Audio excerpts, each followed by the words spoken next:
what you want to say, baby. When you're alone in the darkest night, maybe you can't give your radio back. Open your heart and show your eyes that your destiny. And grow your love, baby. The future is waiting for you. And show your eyes that your destiny.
You know what time it is?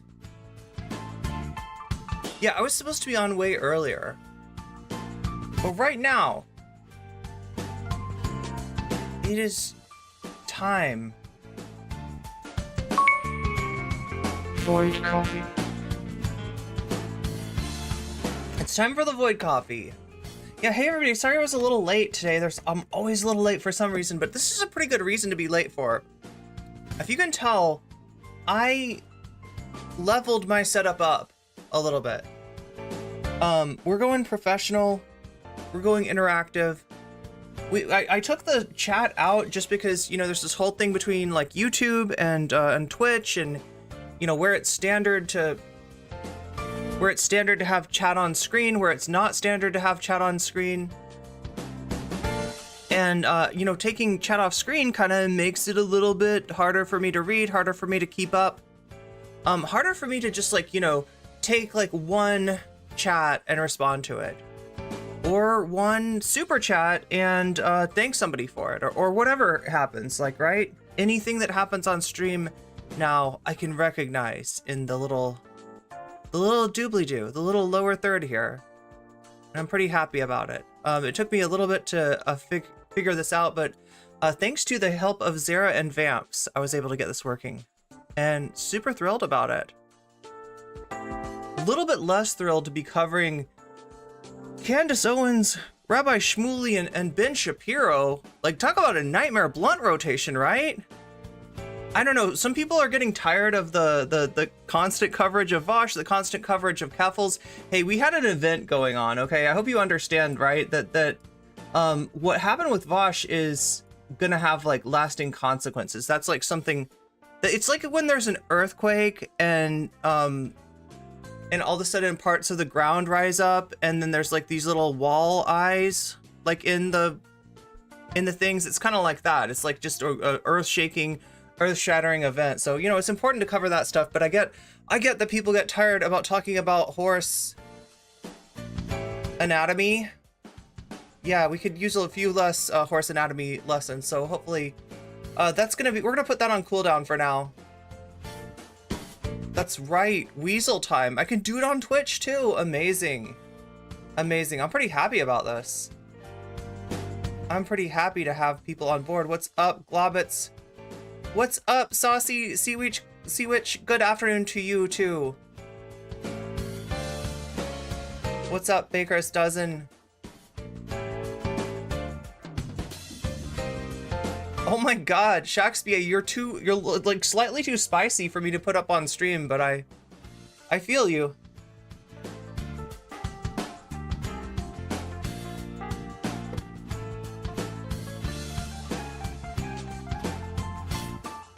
I wonder if these things, like, if I select more than one of them at once, what happens? I go like that and that. Oh, it automatically, so I just hit the button. This is Earthquake and Walleyes? I know, right? That's some, most people have not gotten to that part of JoJo. That's part 8 of JoJo. Where the Walleyes come into play.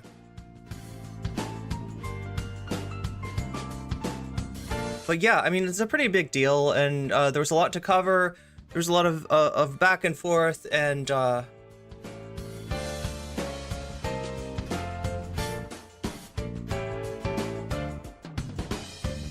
my god, see, there we go, spicy today, very spicy.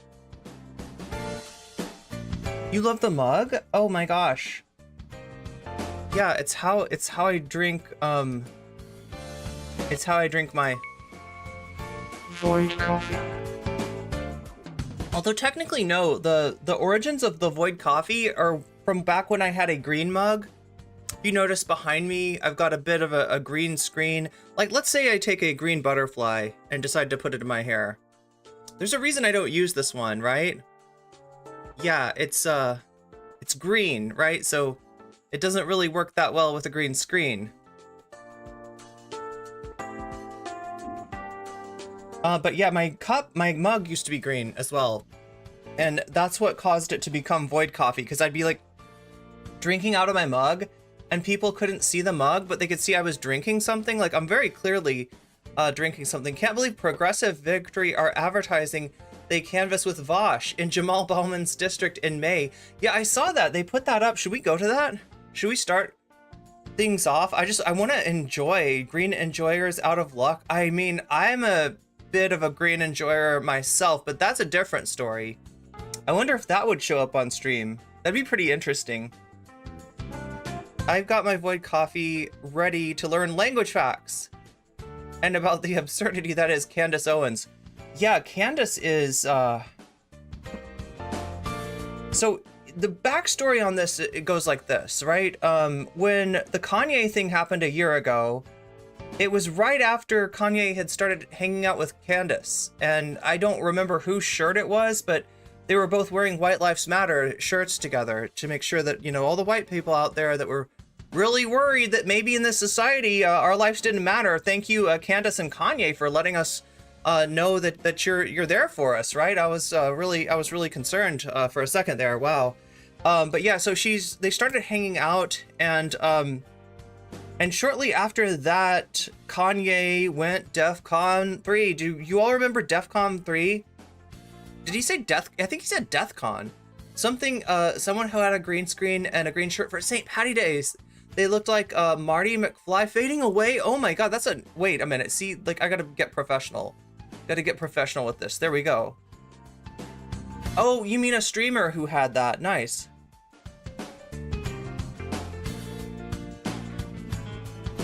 You're hoping Vosh retires by 40 minutes? He's forced to retire, right? He's out of commission. His stand has been defeated.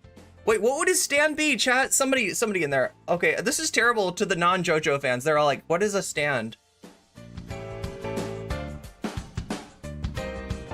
They're like, you mean his nightstand?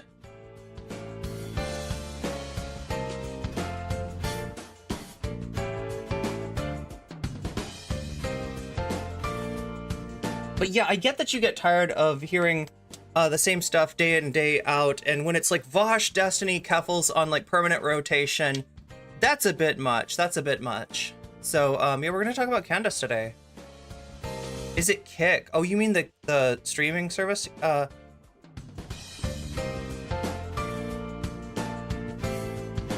Wait, who is ever gonna be even gonna be watching his stuff by then? So sick of people like Candace Owens. Yeah.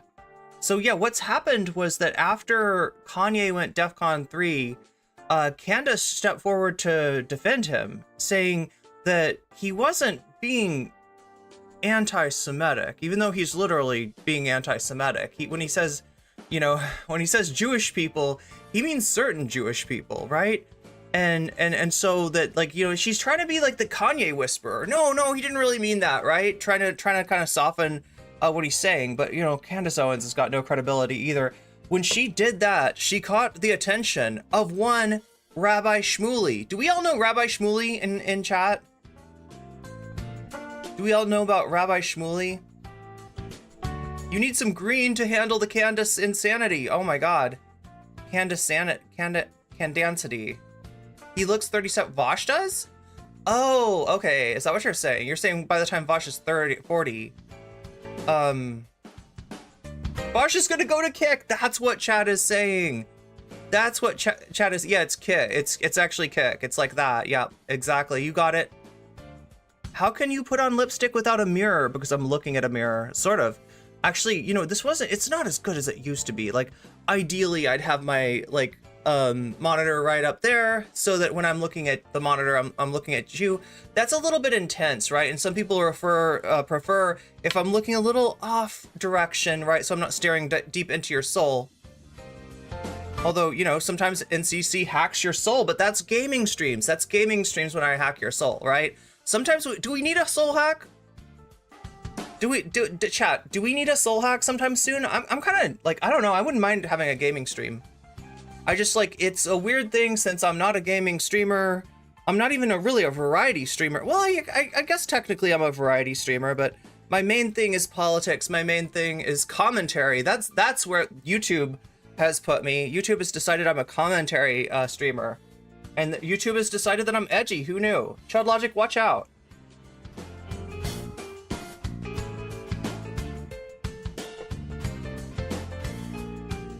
But yeah, so Candace has been in this fight with Rabbi Shmuley for the better part of a year, and I haven't noticed. I'm guessing you haven't noticed.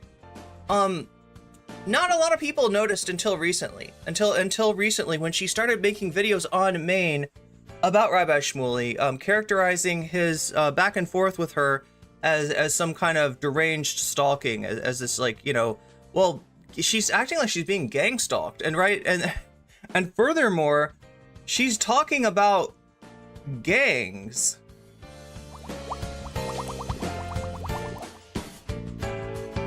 That's what she's trying to do, so that she doesn't come off as sounding anti-Semitic, even though her mask is slipping hard. Even though her mask is slipping super hard, she wants to say it's not about Jewish people as a whole.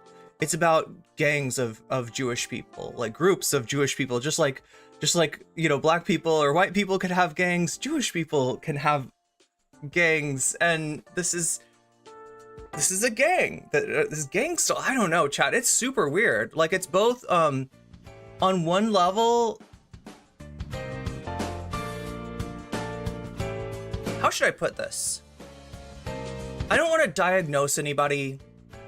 I don't want to add to the pejorative on mental health problems.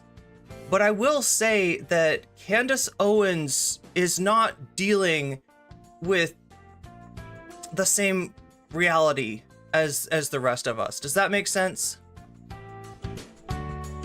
I look nice today. I feel gross. I feel weird. It's been hot for some reason, even in winter.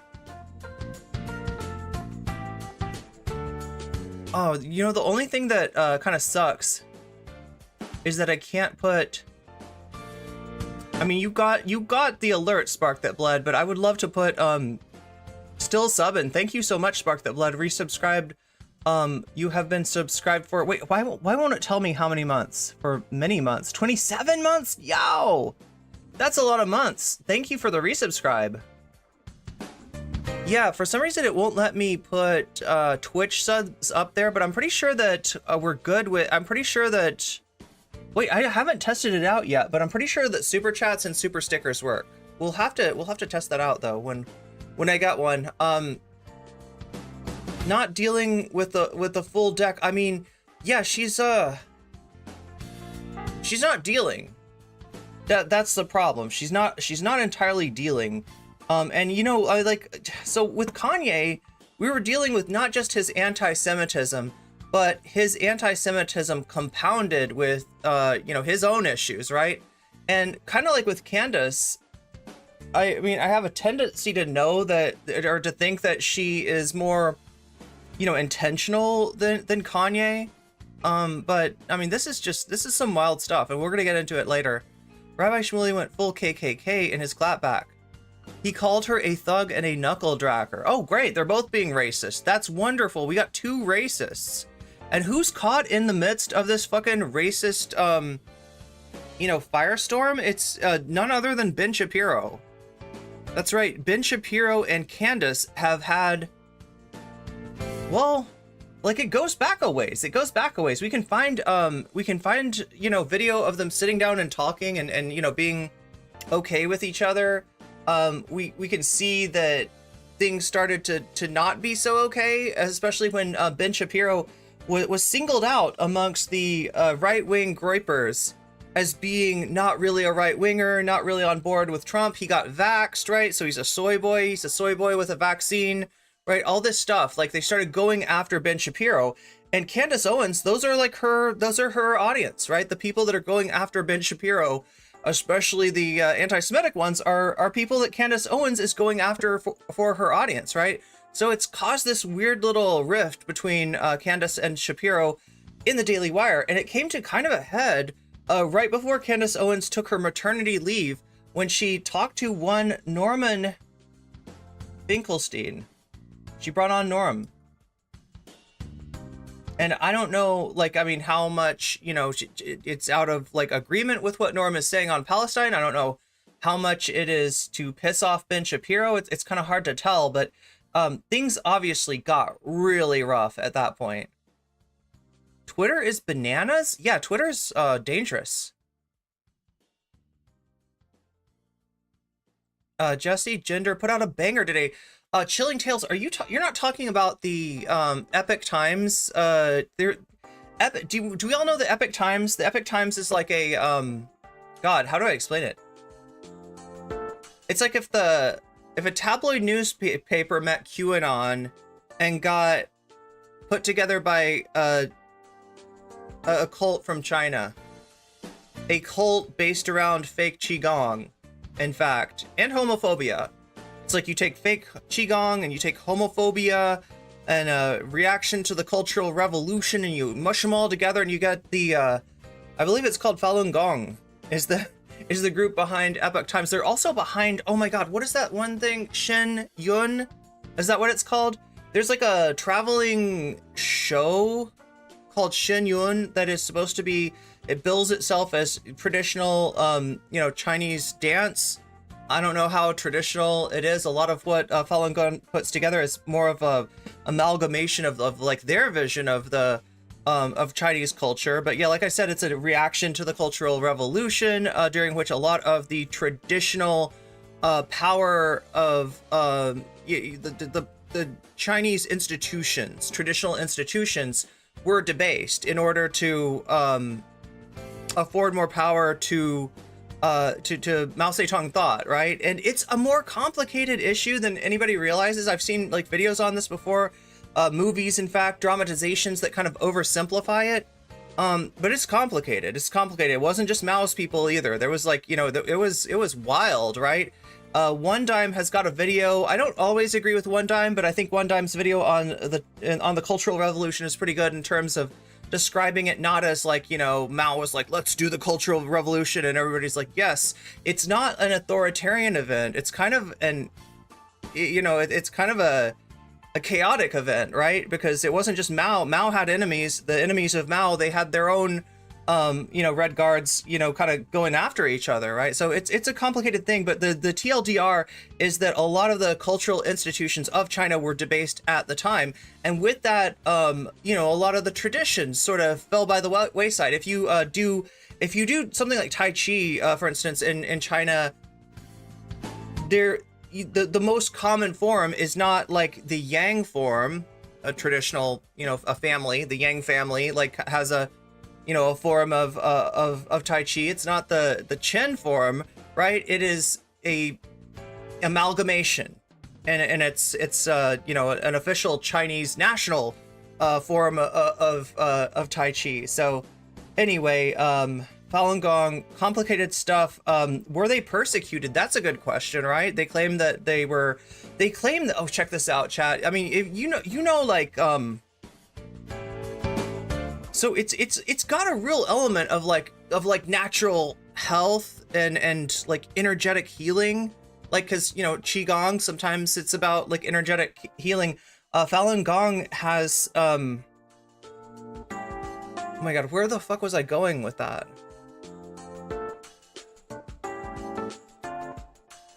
Jessie is incredible. Love her content so much. Yeah, racist. Yeah, it's racist versus racist. Racist on racist violence, exactly.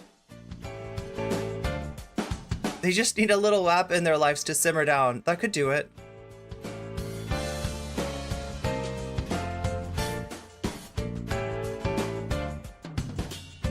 Anyway, I'm going on entirely too long because I know way too much about Falun Gong and where it kind of comes from. Yeah, so the energetic healing, right? Okay, so a group that prides itself on energetic healing, that says that like our method has the ways to to health, and if you take it back to a traditional like sort of the Chinese tradition, it is sort of the way to immortality. Obviously, that's kind of a fleeting dream that doesn't tend to work out for anyone. But so because they pride themselves on this stuff, they feel like their organs are like the shit, and the Chinese Communist Party is harvesting those organs. Now, they were considered a threat to the government. Yeah, they were the government went after Falun Gong for a while, and a lot of them ended up, immigrating to the US, and were kind of like welcomed with open arms in cities like San Francisco up until a certain point. And that point was in which people in the US started to find out like what the religion was actually about, what the Falun Gong belief system was. And one of the belief systems was that like gays and lesbians were particularly odious to divinity. And so there's like a lot of homophobia baked into it, right? So yeah, they didn't get quite so much support after that, but I don't know, this what would you call it, a contingent within the Falun Gong has created a newspaper. It's a right-wing, anti-CCP, anti-communist, pro-nationalist, pro-Trump, pro-QAnon newspaper, right? They fit themselves right in with QAnon. And people take it seriously. Like, you'll see it on Twitter. You'll see people citing the Epoch Times as their source, like it was a real publication, and it's not. It's propaganda. It's propaganda mixed with tabloid. It's wild. It's wild, and that's where the documentary that Jessie Gender, just to like bring it back around to Jessie Gender, that's where the documentary that Jessie Gender is talking about in her latest video, that's where that came from. It's the Falun Gong's take on trans people. So not great. So not great, as you can imagine. Okay, so that I got it right. That is the one that you were talking about. Yeah, that's right, Shin Yun.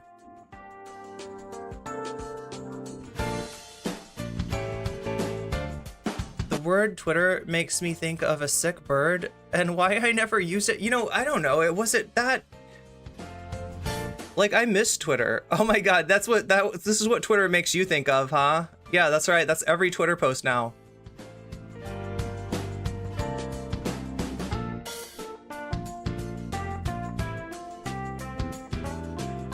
Twitter is a sick bird right now. It definitely is. And I refuse to call it X. I still refuse to call it X. Cultural Revolution is a complicated historical era. It is indeed, and I'm not sure I entirely understand it, but I understand enough about the Cultural Revolution to know that I've seen it misportrayed in oversimplified in a lot of American media. Oh, you got a better cult. You got a better cult for us, Chat Alpha. That's awesome. Kanye, exactly. More like Falun Gong. Currently in the Gong. President Xi wants to steal my gallbladder. Yeah. It's a, I mean, and it's a weird thing, right? Because, I almost want to laugh at it, but I don't know. The thing about China is that we don't really know that much about China, right? And I'm not saying that in a way, like to defend or to attack, all right? I'm just saying that there is a informational wall between the United States and China, partly because of their government and partly because of our government. So, it's like as far as like knowing what's real, knowing what's fake, knowing, like were the Falun Gong, persecuted? Was some of that persecution, theft of organs? I don't really have any information to go on as far as that, but that's what they claim. And, it is funny in that, like, they pride themselves on their, natural health and therefore, posit that the organs of a Falun Gong member would be extremely healthy. And why, of course, the Chinese government would want. So I don't know what to believe. I do not know what to believe. I don't want to, like, say that they weren't persecuted because I don't know that. I can't say that they, what part's real and what part's fake. I don't know much about the Epoch Times. I know they released an anti-trans propaganda film. Yeah, that's what Jessie Gender goes over. They had actors playing real trans kids who sadly are alone. Oh my gosh, I didn't even realize that. So I only got to, like 15 minutes into the Jessie Gender video, but yeah, that is really sad. Yeah, they're misgendering, the real life trans person that's being portrayed in that film is being misgendered constantly. There are, from what I understand from Jessie, there are no, trans people in that film. There's detransitioners. There's parents that are not supportive. But there's the one thing that's missing from that film is actual trans people.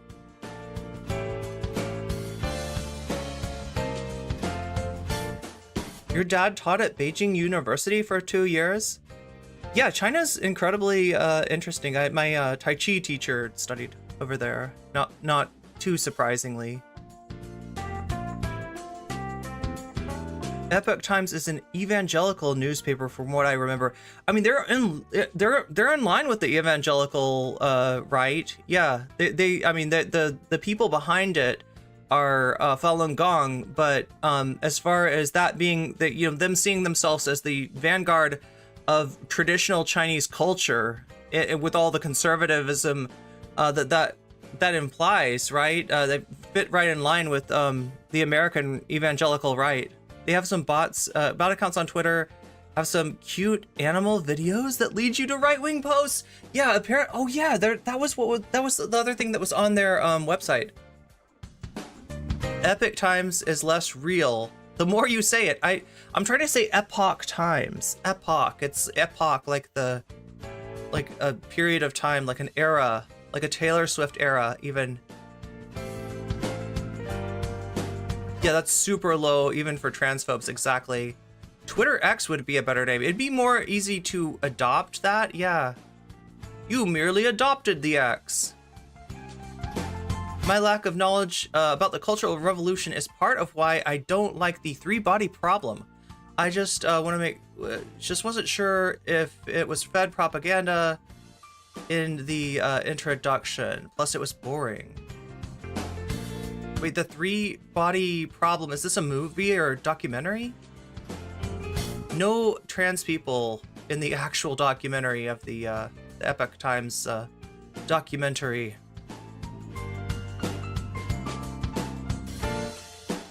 Elon thought the name X was cool.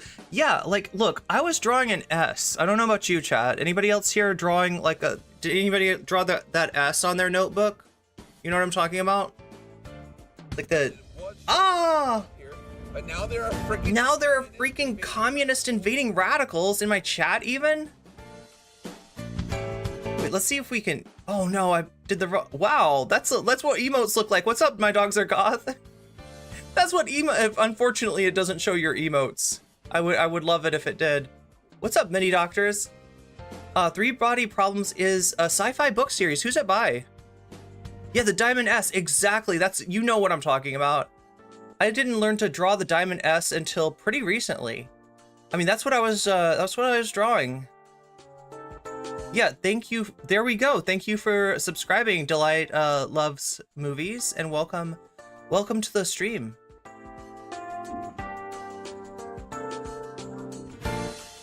Also sounds like a fantasy of that Jordan Peterson would have.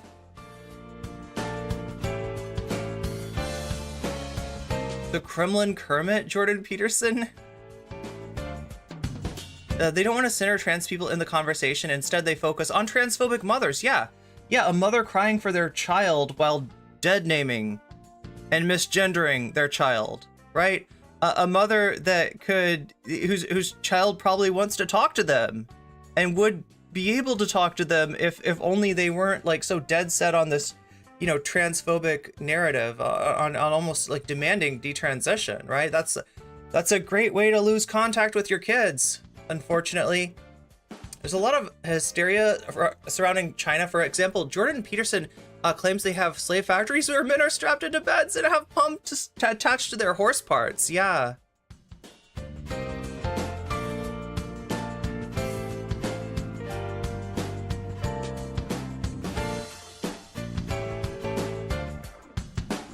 Yeah, it's too bad about the whole, geostrategic rivalry with China. It makes it hard to know what the truth is in between two countries. They made it for Netflix. Okay, we're talking about the three bodies problem. Cynic stole a lot from other books. They made use of a Deus Ex Machina, which, for those of you who don't know, it's when a plot is so complicated and you're wondering, how is this going to work out? and like, how is it possibly gonna, how is this gonna be okay, right? Because that's the thing when you make a story. Like, a lot of times you start off with, you know, at the low action, and then the action is rising up until the point where you're like, I don't know how, like, the protagonist is gonna be okay. They're pretty much cooked, aren't they? And then down comes God in the machine and says, hi everyone, God here. Willy Wonka is here. Let me make this okay for you. Let me fix everything. Go pyomp, pyomp, pyomp.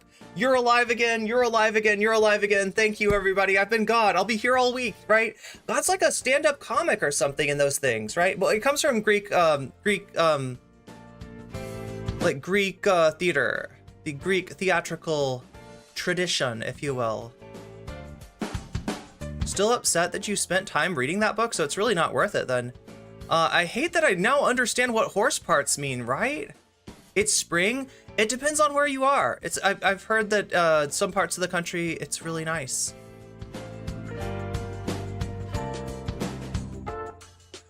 Don't let the people you are trying to dehumanize speak for themselves. Yeah, exactly. Well, like, Jessie explains it really well, so I don't want to step on her description too much, because I really like how she puts it. We'll watch. How about we watch? I was trying to decide. Oh. City of Doors. You've got the author for me, don't you? That's the author. How do I pronounce the author's name? Cixin Liu? Is it Cixin Liu? I remember someone. Wait. If you like Three Body Problem, read Diaspora by Greg Egan. Much better, in my opinion.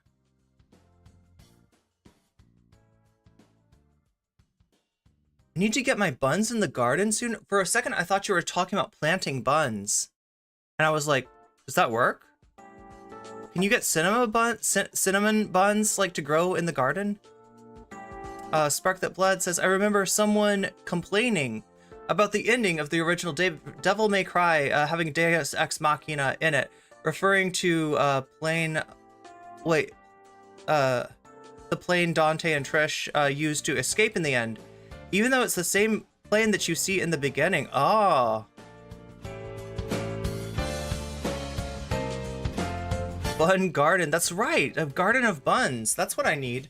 Guns in the garden? Buns in the garden. Right, you can plant them. You can plant bulbs in the garden, right? Is anybody planting bulbs? Bulbs are, like, mysterious to me, right? I don't know.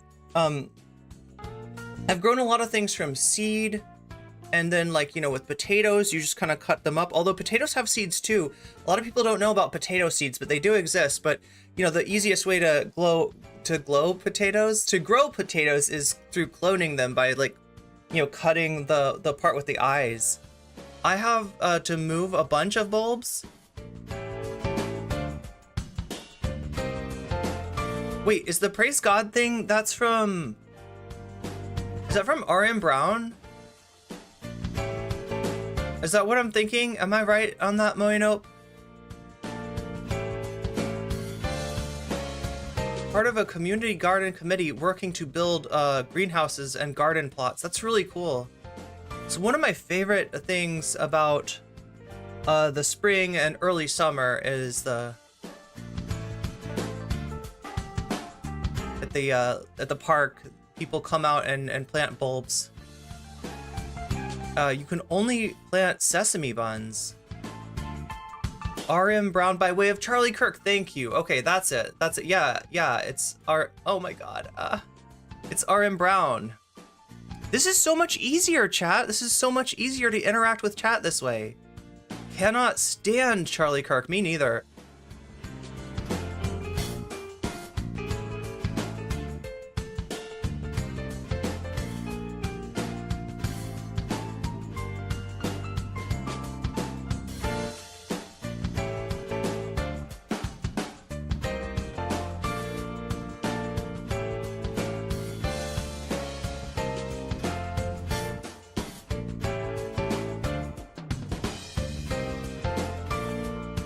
Melonhead Charlie Kirk?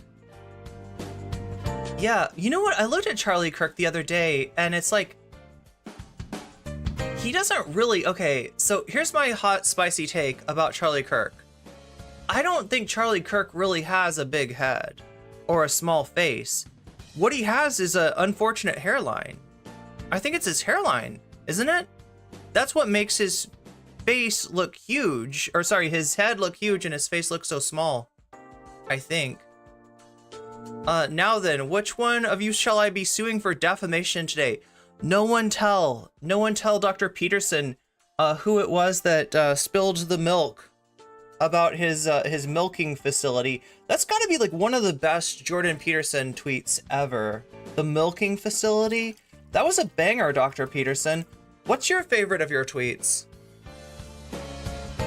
It's like, I wouldn't have known Maya is best girl. Wait. Oh, you're right. That is Maya. I feel like I gotta find a new, I gotta find like a new, a non-Christmas, themed song to listen to while we're getting ready to start, while I'm edging you for way too long. Quick, hide your steaks. Oh, from Peterson? Yeah, hide your cider. Everything about Charlie Kirk is unfortunate. Going bald really early. Yeah, I'm not trying to have a go at him for that, but I think that's what it is. I think it's his hairline that makes his face look so small. Because he's not like if you watch him on Amon Animations, they make him look like, you know, a mute. I mean, everyone on Amon Animations by you know, intentionally looks like is supposed to look like a mutant. I've put up with enough woke bile for long enough. It's time to bite back. Are you gonna bite the titty that feeds you, Dr. Peterson? The very dragon of chaos itself, one might say. Seems like not even his face is able to stand him. That's why he's trying to hide inside of his head. He should grow a beard like all the rest. Wait, would he look? Wait, he has had a beard, right? Or are we talking about? We're talking about Charlie Kirk. We're talking about Charlie Kirk. Okay. I was like, Peterson does have a beard.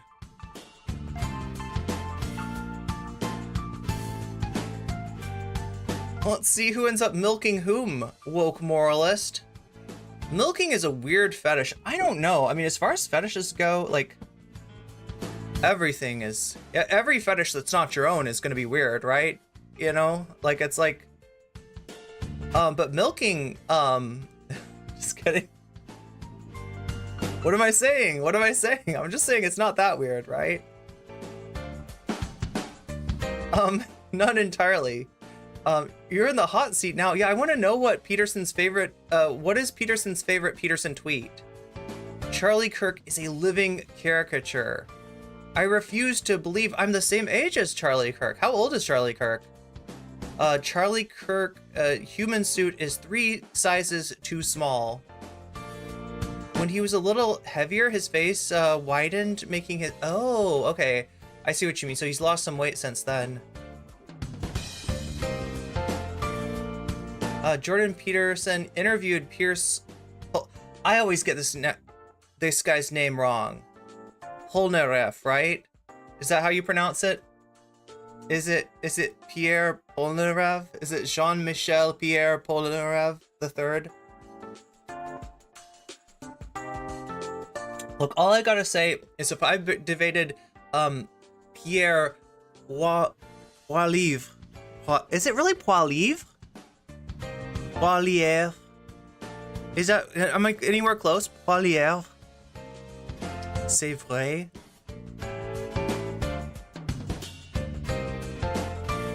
Vous pouvez me corriger, si vous voulez. C'est agréable.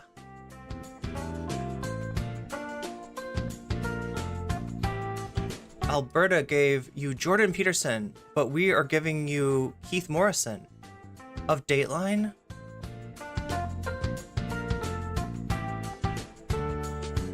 I just realized, like,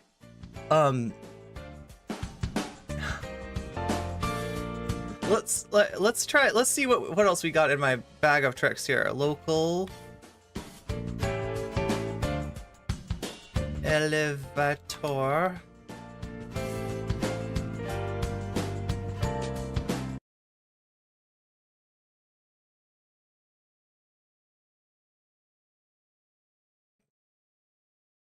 Is this the one?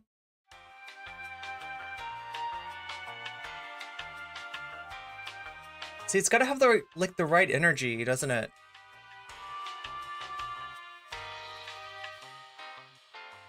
Am I even close with the Justin Trudeau about to get his stand trounced? It's pronounced Polnareff. That's what I thought. That's what I thought. Poliev. Pierre Poliev. Yeah, that makes sense. Poliev. It's pronounced evil prick, actually. Oh, okay. Oh, wait, why did you make me go into the Demon Mama voice? I haven't done the Demon Mama voice since she was relevant, which is like never. God, I'm being saucy. Chat, am I being too saucy for you? I'm sure there's some fans of the Demon Mama in here. I haven't said anything bad about her in a long time. There's just nothing to say. She stays away from the drama. At least, like, I don't know, supposedly she did come out and defend Vosh, but then thought better of it, which, good on you, Demon Mama, good on you. Apparently his real name is Jeff and not Pierre. He will change how he pronounces the name depending on if he's out west or in Quebec. In the US, we pronounce it Quebec, right? Like, I mean, it's Quebec.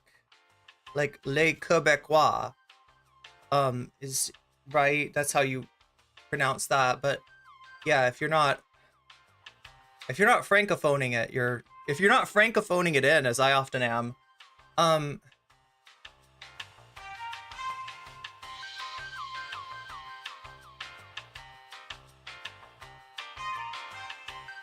feels like Trudeau. Yeah, it does, doesn't it? I can't remember when was Trudeau last not PM. It's the elevator, that's right.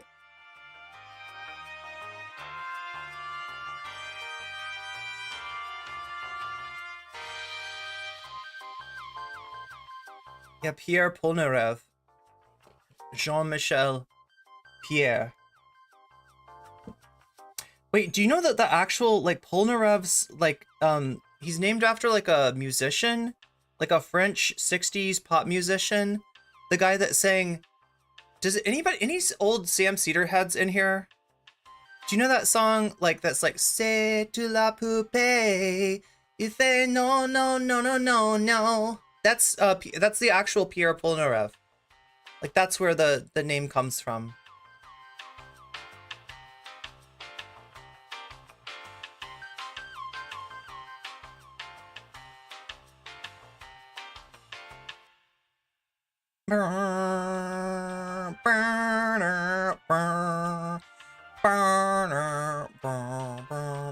I think I know why Sam 86 that song though. If you actually listen to the lyrics, it's kind of like not a great message in that song. I know enough French to know that, like, there's not enough of not enough respecting of no means no in the protagonist of that song.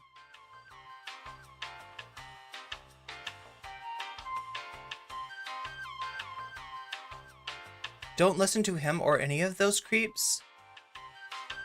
Jordan mystery solving music. Yeah, exactly. The ultimate troll music. It kind of is, isn't it?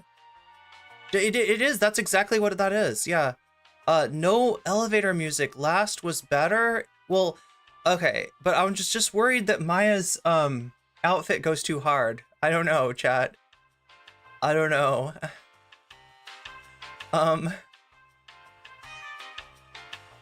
Kel Surprise, exactly. Like a sirloin or something? Wait, what is Jordan saying? Unblock you for a fee, and that fee could be a sirloin. It definitely isn't cider though. Moonlord, yeah, Vosh is Horse Lord, isn't he? Quebec? I always say Quebec. Like coupon, right? Is that how you pronounce that word? Is it coupon, chat? I'm just gonna stick in people's craw, which sounds dirty, doesn't it? You wouldn't want me to get stuck in your craw. You wouldn't like me when I'm stuck in your craw. Oh my god, chat. Is that even a thing?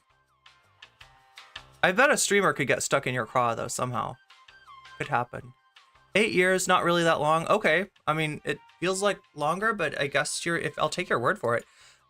Quebec annoys most French-speaking people. Justin lost me with Palestine. Wait, Sydney Sweeney, is that your price? You want Sydney Sweeney?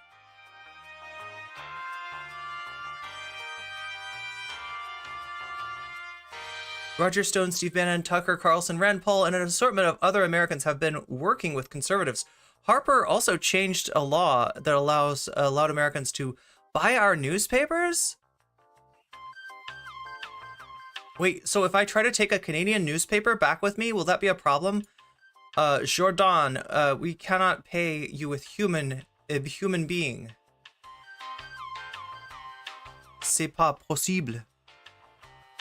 Ça ne marche pas. I probably am not sounding like this. I don't have a Canadian. I don't have a good Quebecois grasp of French.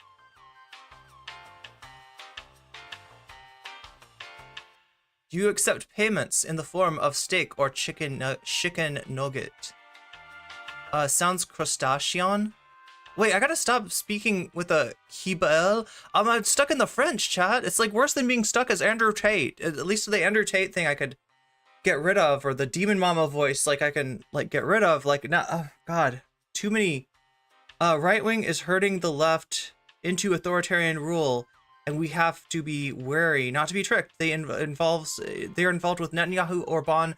Yeah, there is like a global like right wing, you know, I don't know, consciousness, for lack of a better term, and the people, yeah, Netanyahu, Putin, Bannon is somebody, a key figure that wants to take conservatism international. Banned from Rudy Giuliani's YouTube chat? I didn't know he had a YouTube chat or shot. No, I can't say, wait, which one can I not say? I can't say shot. I can't say la shot because I'm also saying quelque chose extra, a little extra with the when I'm feminizing that word, just like in English, right? The feminine form of cat means something in French quite different than just a cat. Ask my wife what I purchased her for her 50th birthday, and then tell me I'm a bad husband. Did you buy her Sydney Sweeney? I mean, Sydney Sweeney's boobs break wokeness, just like Maya's boobs also break wokeness.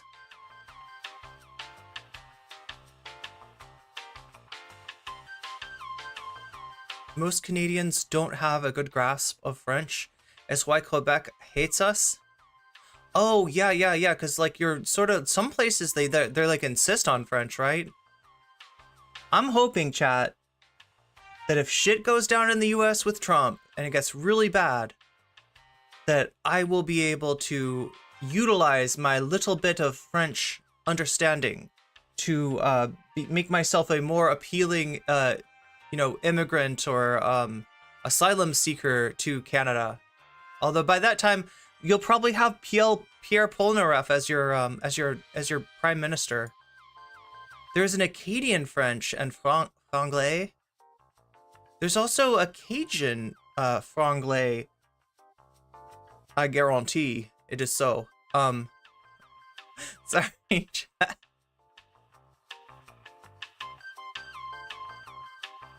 It's called the IDU. Stephen Harper was the head of it, and maybe the chair. Tammy has a yoga instructor, so I imagine she's desperate for a yoga instructor. Well, at least you're not saying that with a B in front of it instead of an SH. I know that's a word that I need to avoid saying. Even in lyrics. What's up, Matcha? Oh, good to see you. I'm glad you stopped by. I didn't see what you said though. I think you called me cringe, which is that's a choice. Purchasing 100 unique pieces of revealing lingerie.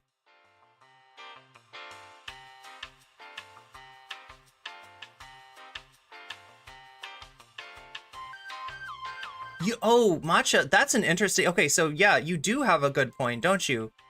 You do have a point. This is a good point. This is a good point. Chat, can I just like be real with you? I do have somebody that sometimes edits videos for me.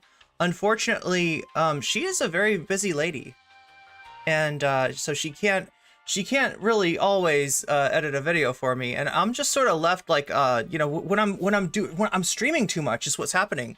I'm streaming too much and I'm editing too little, or maybe I'm editing too much, right? That's my problem. Actually, that is my problem. That's my problem. That's Zara's problem, is that we want to edit. Like when we sit down at, you know, Premiere Pro or whatever kind of editing software, we're just like, it's time to edit. It's time to fucking rock, right? And it doesn't need that. Nobody else does that. Steven, Destiny, Kenneth Bonicelli III does not do that. Vosh's editor does not do that. They just chop. They chop the segments. They chop it roughly. It's like that scene from Naked Lunch. You know, the what's his name? Cronenberg. The Cronenberg film, Naked Lunch, right? Where they're chopping up the centipede. They got the giant Brazilian aquatic centipede. And they're you know, chopping it up in the drug factory, right? That's what that's what I need. I need somebody who can treat it roughly, right? Because Zara and I both have a tendency to want to be delicate, right? To want to get in there like we're typing on a erotic typewriter in a delicate way. Oh my god, chat. Sorry, there's too much Cronenberg. I promise I'm not the one who's pervy. It's Cronenberg Cronenberg wrote me that way. Okay, that's how Cronenberg would have me do an accent, wouldn't he? I know that if I worked with Cronenberg, my character would have an accent, a bad accent. Like he would want me to have a bad accent. He would need me to have a bad accent. And he would need me to go to town on that typewriter, right? But that's what it's like when I edit. That's what it's like. It's like this. Anyway, wow. What have we talked about JoJo? We've talked about Naked Lunch. We're talking about everything except for him and Burroughs. Yeah. You put Cronenberg and Burroughs together, and you're cruising for an oozing. Oh, you really are, aren't you? Anybody who's seen that movie knows exactly. Anybody who's seen any Cronenberg knows that you're cruising for an oozing. Canada is supposed to be bilingual. I thought it was in every well, that's why I need to be able to speak a little bit of I'm smutty. That's true. Yeah. Well, like, right. I cut my teeth writing pulp dollar store erotica. Dollar store? The last time somebody called me a dollar store anything, it was actually Demon Mama. But I'd rather be called Glup Shadow. Has Soul Life abandoned us? Possibly. I might need some new mods. Just kidding. Cruising for an oozing, exactly. Squirrel. It's kind of like a weasel. Wearing a lipstick. Yeah, the lipstick is supposed to emulate arousal, I believe. The kind of arousal that I feel whenever I get in front of a typewriter and start to edit my VOD down. Soul Life. What's up? Are you coming to Canada? I might have to. I'll go anywhere I can. Like, I'm really worried, chat. Things are not looking good. Like, Biden and the Democrats are their own worst enemies. In a way that we haven't seen since Hillary Clinton. And that scares me.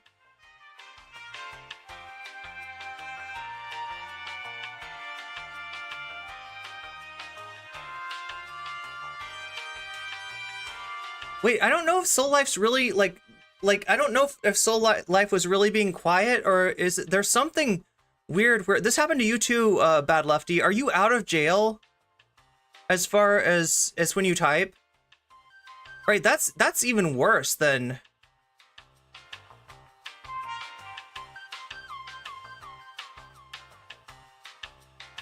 Jordan likes thick, like short stack goblins, perhaps? You are for now. You do not want to jinx it. Chop chat is for losers, says Jerry via Soul Life, actually. We have some room for slight normal people. But yeah, whoever brought that up earlier, Matcha. Also, Matcha, that's a great name.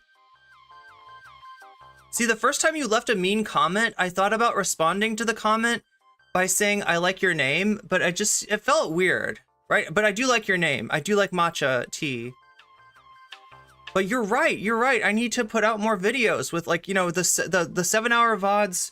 There are a lot to go through. Now, sometimes that's needed, right? Sometimes that's necessary. Like today with Candace Owens, right? This is a deep dive. Like I'm telling you, this goes back for years. The first thing I'm going to show you is going to be like 2 years ago when Candace and Ben Shapiro were friends, ostensibly. Although I feel like there's a little bit of hostility there. I feel like there's still a little bit of, you know, the claws are kind of out, but like they're controlled, right? They retract back in, right? They don't stay, the claws come out, but they don't stay out, right? In that interaction. But now, oh my God, it is rough between, so here's the meta, right? Ben Shapiro wants Candace gone. I am convinced that probably the Daily Wire wants Candace gone, but you know what happens when they get rid of Candace? She is going to grift. She is going to be like, I told you.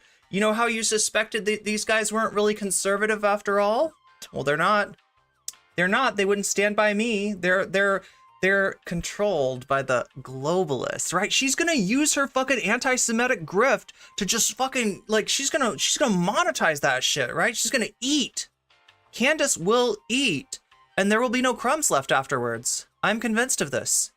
So that's why, at least that's, I think, why they have not pushed Candace out just yet. But like, oh my God. I mean, this is some mask-off anti-Semitism. Ben Shapiro, to his, I was about to say to his credit, to his detriment, actually, has defended anti-Semitism before in certain forms, or, you know, said that, like tried to, I think when Kanye first started going off, he was like, well, what Kanye said was anti-Semitic, but that doesn't mean that Kanye is anti-Semitic. And then it was like, nope, he's anti-Semitic, right? So we see this sort of transformation, and obviously Candace and Kanye are, I wouldn't say besties, but they're up there. They're up there with each other. They're good friends. I would let Joe Biden into my home for dinner. I would not let Trump in. Oh my God, you couldn't get rid of him. If you let him into your house, it's like a vampire. Can't even Raptor from the tiny chat jail. I was on top chat, says Soul Life. Wait, is that good or bad? Wait, that's good, right? If you're on top chat, then that's like the opposite of jail, right? Canada has a whole, is deemed bilingual. Yeah, and that's why they're gonna let me in, hopefully, when I come knocking. Jim Crow wasn't apartheid because apartheid happened in South Africa, says Mr. Borelli.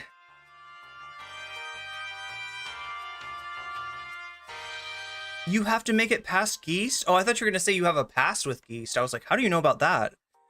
I have had to deal with some geese and some aliens too, some Melmacians, in fact. In fact, the Melmacians are probably still in the, you can probably still find them if you're a sub over on Twitch, right? Which leads me to the thing that I forgot to mention, because I got so into chat. I got so into chat today. I'm excited, right? Like, I like this, right? We got chat, I can interact with you, but it's not messy. It's not, you're not like up here, like just spread out all over the place, right? You're down here, right? Where I can handle this chat, right?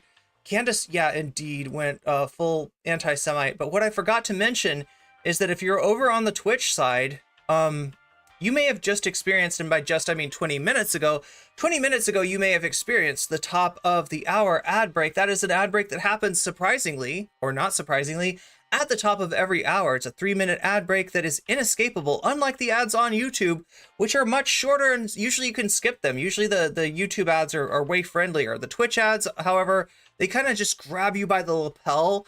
Like they're like, and they go BJJ on you, right? Those ads, like, they're, you know, they grab you by the gi, right? And they won't let you go for 3 minutes, right? If you have had enough of grappling with the ads on the Twitch side, there is another way. There is a possible alternative. That is that you get a sub, right? Now, the easiest way you get a sub, the cheapest way that you get a sub, is by using a Prime sub. If you have Prime, you have a free sub. You can use it. If you hook that baby up to Twitch and use it on your favorite streamer, if that happens to be me, you will no longer see the ads in my chat. You could also pay $5 to Twitch for such a sub and get out of it that way. Also get the weasels. Also get Alf. You would also get Alf. Yeah, you would get Alf. It's a big package. You get a lot of stuff, and they're animated emotes too, right? The other option, you know, if neither of those work for you, you can't pay for one, and you don't have Amazon Prime. Never fear. There is always the chance that you could get gifted a sub. That can happen. That does happen, but it's more likely to happen to you if you're actually active in the chat. Oh my God, I always forget to do this stuff. I'm supposed to pitch myself. Kanye gets a pass? I don't know about that. I think he is experiencing issues, and he is anti-Semitic, and that anti-Semitism filters through the issues that Kanye is experiencing, right? That's my take on Kanye. Candace is going, although some people, I guess, give him a pass because of his music. You know, the people appreciate his music. People appreciate his producing skills. I can't really speak to that because I haven't listened to much Kanye. Can't she work with Crowder? Oh, that's a good one. That's a good one, Michael asks. Wait. Do I need to... It's because you have such an epic set of... Oh my God, what is going on? There we go. Sorry. Streamer struggles. We're good now. Live chat is better than top chat. True, geese are very smart. Geese will F you up if you're not careful. Put us in our place, Irene. I'm trying. A little lowly left? Oh, wait, no, sorry. You mean like, that's a different kind of, see the spelling? Note the spelling, okay? We're not talking about Vosh stuff here today. That's not that kind of lowly. It's the other kind of lowly. Twitch ads slap you harder than Tyson. Yeah, it's like if you're boxing in a meat locker, right? And you don't pay attention and you hit it kind of hard and it comes back, like the big, you know, frozen meat comes back at you, and that's what Twitch ads are like, right? Premium gang, indeed. Alex Jones is gross. How do we get to Alex Jones? Grab him by the gi. Oh my God, gi means something else in Ireland? What does gi mean in Ireland? Wait, okay, so I know in, when we're talking about jujitsu, gi is like the thing you wear. When we're talking about India, ghee is what you cook your food in sometimes. What you add to your food. It's a clarified type of butter. But I don't know what ghee means in Ireland. There's an old song that I listened to the other day of Kanye's, and it says, "I hate these guys more than I hate the Nazis." So I think it was kind of there all along. You might be right. You might be right. Someone in chat said Alex Jones. Well, yeah, I mean, you're right about the grossness of Alex Jones. I just didn't see the Alex Jones intro. Alex Jones is, well, I mean, we've got Jordan Peterson, we've got Cenk Uygur, sometimes we have Tim Pool's dad, we have Donald Duck in here. We have a lot of celebrities. Trump grifting the legal fees. Yeah, that's true.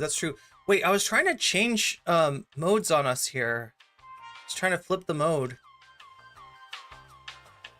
Oh my God.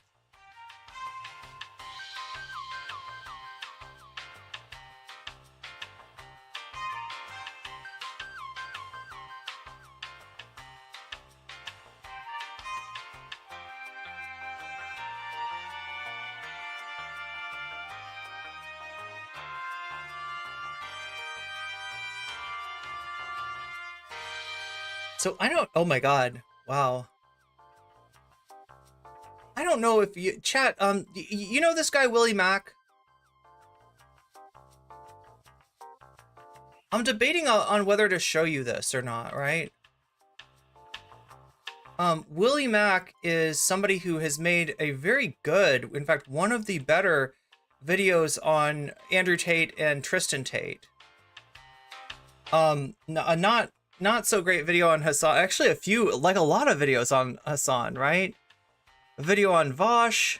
It's hit or miss as far as Willie Mack. Zara says, Willie Mack, the clout demon, as opposed to me, the clout goblin. Or at least if you ask the Vosh Clout Network, I'm the clout goblin. Willie Mack, kind of a fence sitter. Yeah. Well, he's going after Keffels now, right? Thank you for the follow, Mara Ellis. I don't know about the other name that followed me. That's a choice. That's a choice right there. Don't trust that duck. We shouldn't trust Donald.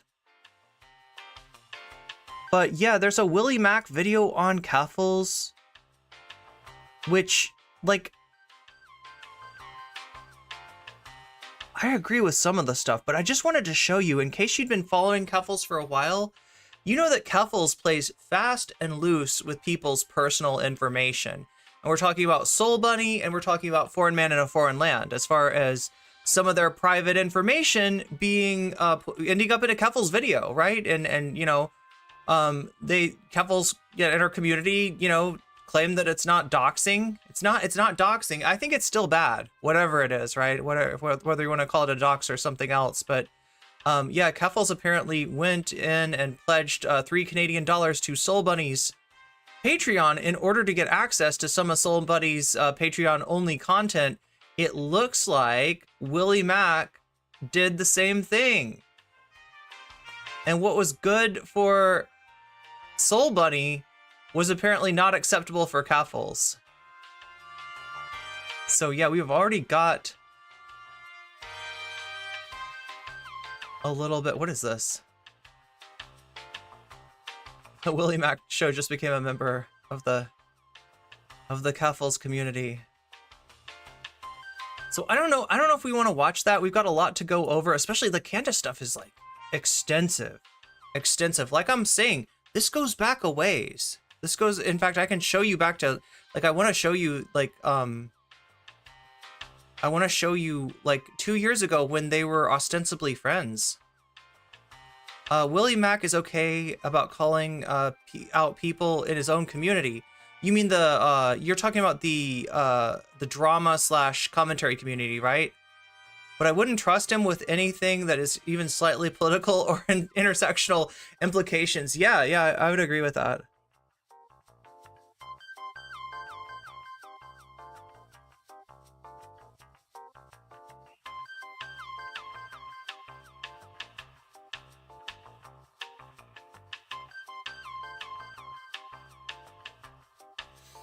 But yeah, that's what's going on with Willie Mack and Keffels right now. I don't know if we want to watch that. Maybe we could watch a little bit of it.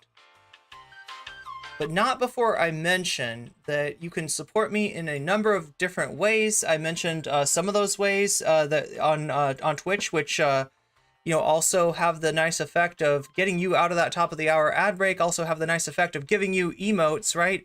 You can also support me with memberships over on the YouTube side, which also give you emotes. And we're working on getting more because I think I'm allowed to give you more. So I'm trying to, hey, if anybody has suggestions for emotes, if anybody wants to make some emotes, I'm completely open to that because I feel like we need more emotes for Twitch and for YouTube, but especially for YouTube, right? You can also support me through a super chat, which will now be on screen.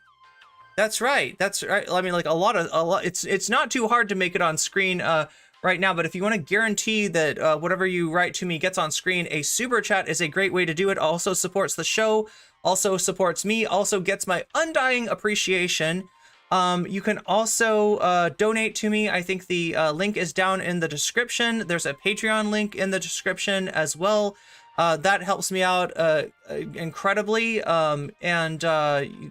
There's bits over on Twitch. There's a lot. I'm sure I'm forgetting some of the ways that you can support me. But the point that I'm trying to make is that I appreciate those of you who do support me, and it's only by virtue of your generosity that I'm able to come to you day after day, week after week with more stuff. So just wanted to thank all the Patreons. I should do like the Vanguard does, shouldn't I? Oh my God, they're gonna get mad though. Will they get mad? I don't think they get mad at me. I think the Vanguard likes me. I know, like, I know Gavin appreciates me. They've pulled up my tweets before. They've pulled up my my chats. They appreciate my humor at the very least over at the Vanguard. So like if they get mad at me for this, then I can at least make a joke and probably you know, stay in their good graces. But yeah, I want to like steal their thing where I show Patreons and members and all that stuff at the beginning and the end of every show. That would be cool. Also, we need to use the Patreon thing. I'm conflicted because I wanna thank people who support me monetarily. I literally need that to be able to do this, right? It's instrumental. If anything ever breaks down as far as my setup, that's the only way that I can afford to replace it is through the generous donations, the generous memberships, gift memberships, what have you, of viewers like you. But like I kind of don't want to. I know there's always people that like can't afford a membership or a Patreon that they want to be included too. So we'll figure out some way for there to be a backdoor chat. It's probably going to be the Discord. Oh, it's going to be the Discord. It's going to be the Discord. So that means that you should sign up for the Discord. See, I'm like remembering some of the stuff, right? I don't know, chat. This is like my weak link is the call to action, as it's called. Only, by the way, only 5% of you are subscribed to me. Fix that. Fix that. Hit that subscribe button. Hit that like button while you're up there too. Well, I remember. Okay, so what are we trying to do? I'm trying to give you the Discord link. Invite. And copy. And here we go. This is the link for the Discord. If you're not in the Discord already, get in that Discord because that is going to be your back door. If you're one of those people that can't afford to support me with anything more than a like, which I actually appreciate, and that's actually more powerful than you think. So don't beat yourself up if all you can do is hit that like button for me. That's a lot. That's a lot, right? And I also want to make sure that you've got a back door into any kind of members only material, and that back door is going to be the Discord. So I think just joining the Discord, I feel like that's supporting me, and that I can justify the Vest Demon. Thank you for the follow and welcome to the stream. So we're just about to get going here, chat. I know I've been there we go. I've been what do you call it, edging you for long time. There we go. That's the Discord right there. Join the Discord, especially if you want to be assured that you have a backdoor into all the members only content, because I don't want to cut anybody out. Look, I learned from the best. I learned from Sam Cedar, and Sam Cedar, even though I was never somebody that had money or could be like a paying member, what does he call it, like a sustaining member? Sam has a name for this, right? I was always able to sneak into the fun half nonetheless, right? And I want to make sure that you can sneak into the fun half of this show too, which we need to do. We need to do some, what do you think? Like maybe gaming streams, right? Because gaming streams I can never justify because they like count against my average. They confuse people into thinking I'm a gaming channel and get people to unsubscribe. But if I did some gaming streams then on members only, then I think that gets around that issue, and that way we could have some just streams that are just kind of fun. Oh my god, I tried Discord, but I was too old. Confuses me. It's a little bit confusing. Maybe I can... What? How do I describe Discord? Okay. So, if you're not too old to have been on forums, then you sort of know what Discord is, right? It's sort of like a forum, but imagine you cross a forum with an app, right? So Discord is an app. You can use Discord on your browser, or you can download, which is what I do. You can download the app for Discord, both on your mobile device, as well as on your desktop or laptop or what have you, right? So essentially it is, yeah, it does look confusing because it's got all the hashtags. That's what makes it look all newfangled and stuff. It's got hashtags, and then it's got little speakers. So the hashtags are channels, right? They are all subforums, topics in the forum, right? So like the general topic would be like just general stuff, people hanging out and talking about anything and everything. That's like our random forum, right? The announcements is for announcements. When I go live, you'll see it there. In fact, I should get it set up so it does an announcement for YouTube too. Discord news, discourse, news, resources, politics. We have way too many of these, don't we? So those are like the hashtags. The hashtags are just like forums.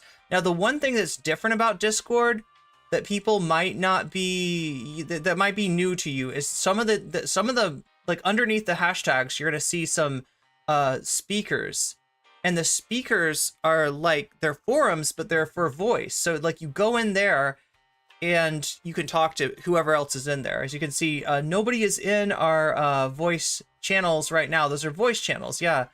But the main one is general, like that's the one that people are on.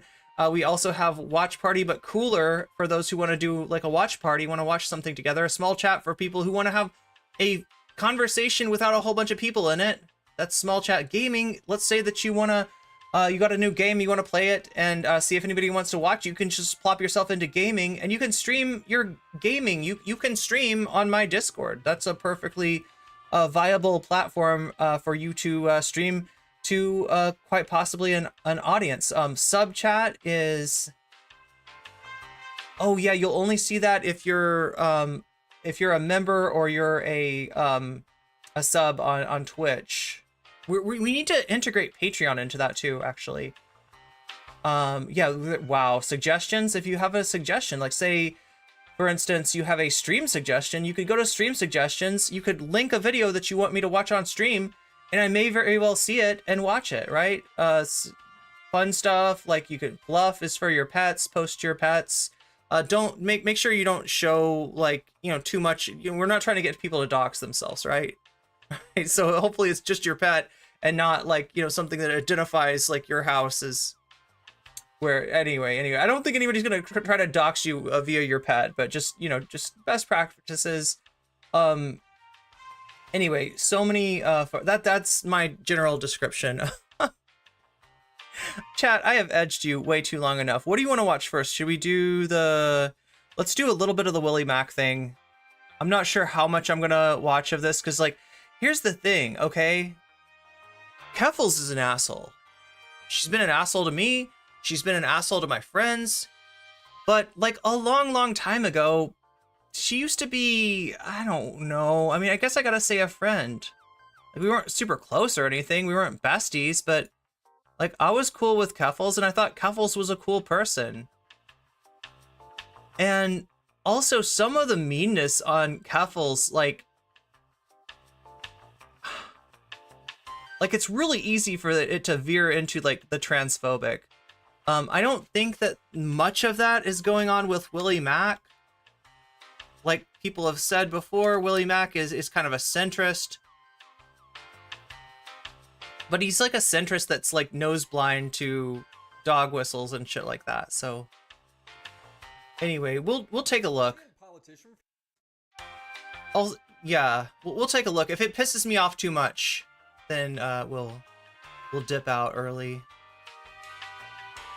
But yeah, I've been edging you for long enough. Let's react to some stuff. Here we go.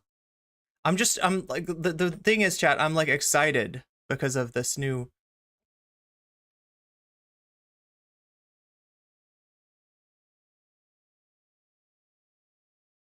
Oh, we're talking about TikTok. Wait, the main reason they're after TikTok is because they've been making Israel and the IDF look like fools. Also make Biden look like fools. Yeah, there's a weird confluence between like liberal Zionist, evangelical Zionists, and Biden supporters. NCC is not having. Wait, what am I not having? Chinese company Tencent, major investor in Discord, like many other apps. Shows you how fake the TikTok Epic Times or Epoch. It's Epoch Times. I wouldn't call Epic Times epic. You're right, Grand Theft Autobot. There's nothing epic about it. You gifted through Prime. That's awesome, Jules. Thank you.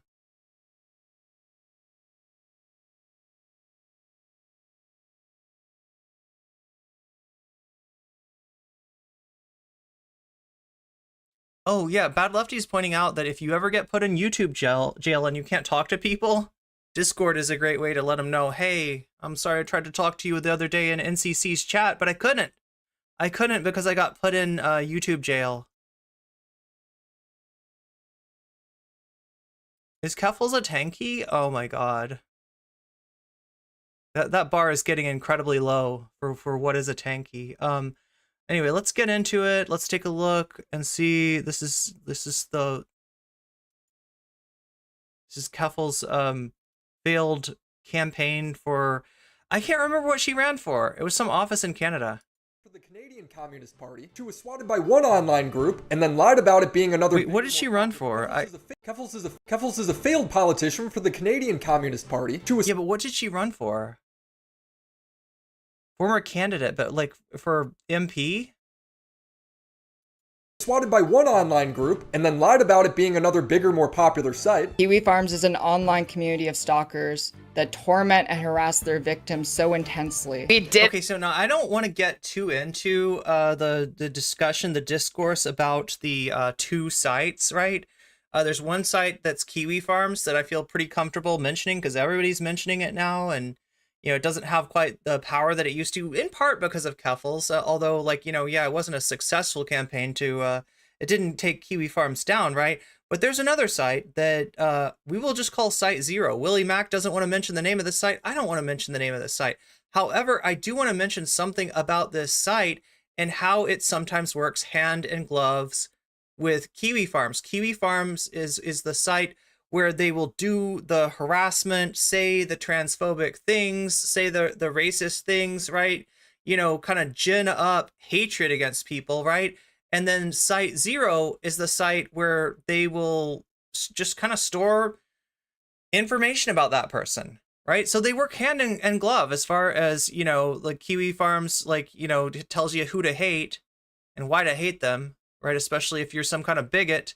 A lot of that shit going on Kiwi Farms, and Site Zero will tell you where to find them, like as in their address and shit, as in their parents, as in their, you know, like, right, real personal information that's, you know, dangerous to know.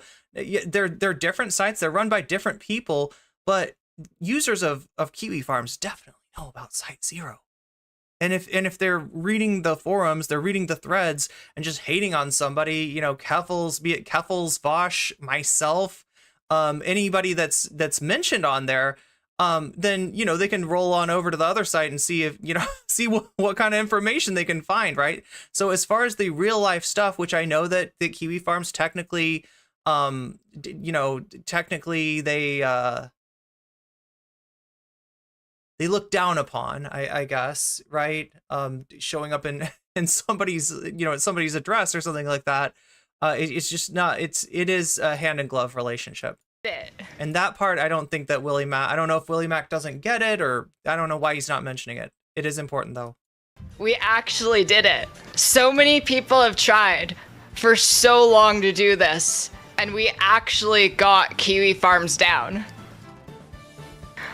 It's not bad.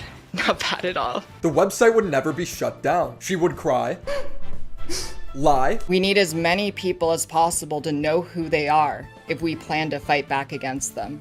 That's why I need every So you see where his empathy lies, right? Those poor bigots on Kiwi Farms that had their site temporarily taken away from them by this dishonest trans person here. I don't know. This is like person who has watched this video to share the video and to spread the word. Later admitting to baiting them into doxing her so she could get even more publicity. And my little ragtag team were able to force their hand by intentionally making myself a lightning rod. So okay, so now there's a real criticism, right? There's a real criticism. Now, look, I don't have a problem with Keffels going after a harassment site that, like I said, works hand in gloves with other harassment sites that do post docs that do essentially encourage real life harassment. You know, like supportive of that. But what I'm not supportive is the people that Keffels was willing to put in harm's way in order to go after Kiwi Farms, right? And we're talking about like, you know, like in particular, the thing that stands out is a restaurant. She made a social media post talking about going to a certain restaurant to eat, and sure enough, there was a bomb threat at that place, right? That's at the very least, you know, some lost wages for people working there, and at the worst, it's putting them in danger, right? That's the problem I have with Keffels, is that, you know, like, how much was it about like an honest desire to like to make, you know, people safer by taking down this harassment site, and how much was it about slaying the dragon of Kiwi Farms for clout and you know, internet fame, and not really giving a fuck who she hurts on the way along. That's my issue with Keffels. I could make Kiwi Farms more vicious and attack me to the point where Cloudflare had no choice, because every time they attacked me, I publicized it. And Kiwi Farms wouldn't even be the culprit. I covered this story nearly 2 years ago, but now I have the court documents, and it's clear to me that what she has written in there does not at all line up with reality. This video... can somebody tell me if the subscription went through? You're talking about like a Twitch Prime subscription on... Oh no, oh my god. Wait, I gotta clarify this for the YouTubers out there, right? Oh no, wait, Jules, you're on here too. No, so you're in the right chat. Okay, just so you understand, I am nocommentchick CC on Twitch, right? If there's somebody that has nocommentchick, that's somebody that has it against my will. Okay, don't do anything with them. Court document, yeah, it didn't go through. I don't know why not, but it doesn't seem to have worked. But I mean, keep trying if you want, but either way, I appreciate you, Jules. Paint a fuller picture. This is how an activist scammed her movement. There's a lot of people in my audience that look up to me. I don't want to let them down. It's like I need a palate cleanser, food for this hole in my soul. Yo, I'm gonna need a palate cleanser after this stinky Willie Mac show video. What better than a meal choice from over 70? No! Chat, what do you think? Should I do an ethical react here and let Willie, you gotta give him, I don't know if this is respect. Like, look, he's doing the thing that I don't do. Yeah, Vodka, you're right that it wasn't the farms that doxed her, but like I said, as far as ginning up hatred against people, that is what the farms does. As far as obsessing about, you know, even people that aren't really public figures, the first one being, you know, Chris Chan herself, right? That is what Kiwi Farms does. So like I said, there's a hand in glove relationship here that's going on. Portions of the left are transphobic or pro-IDF, can't link arms with those faux leftists. Agreed.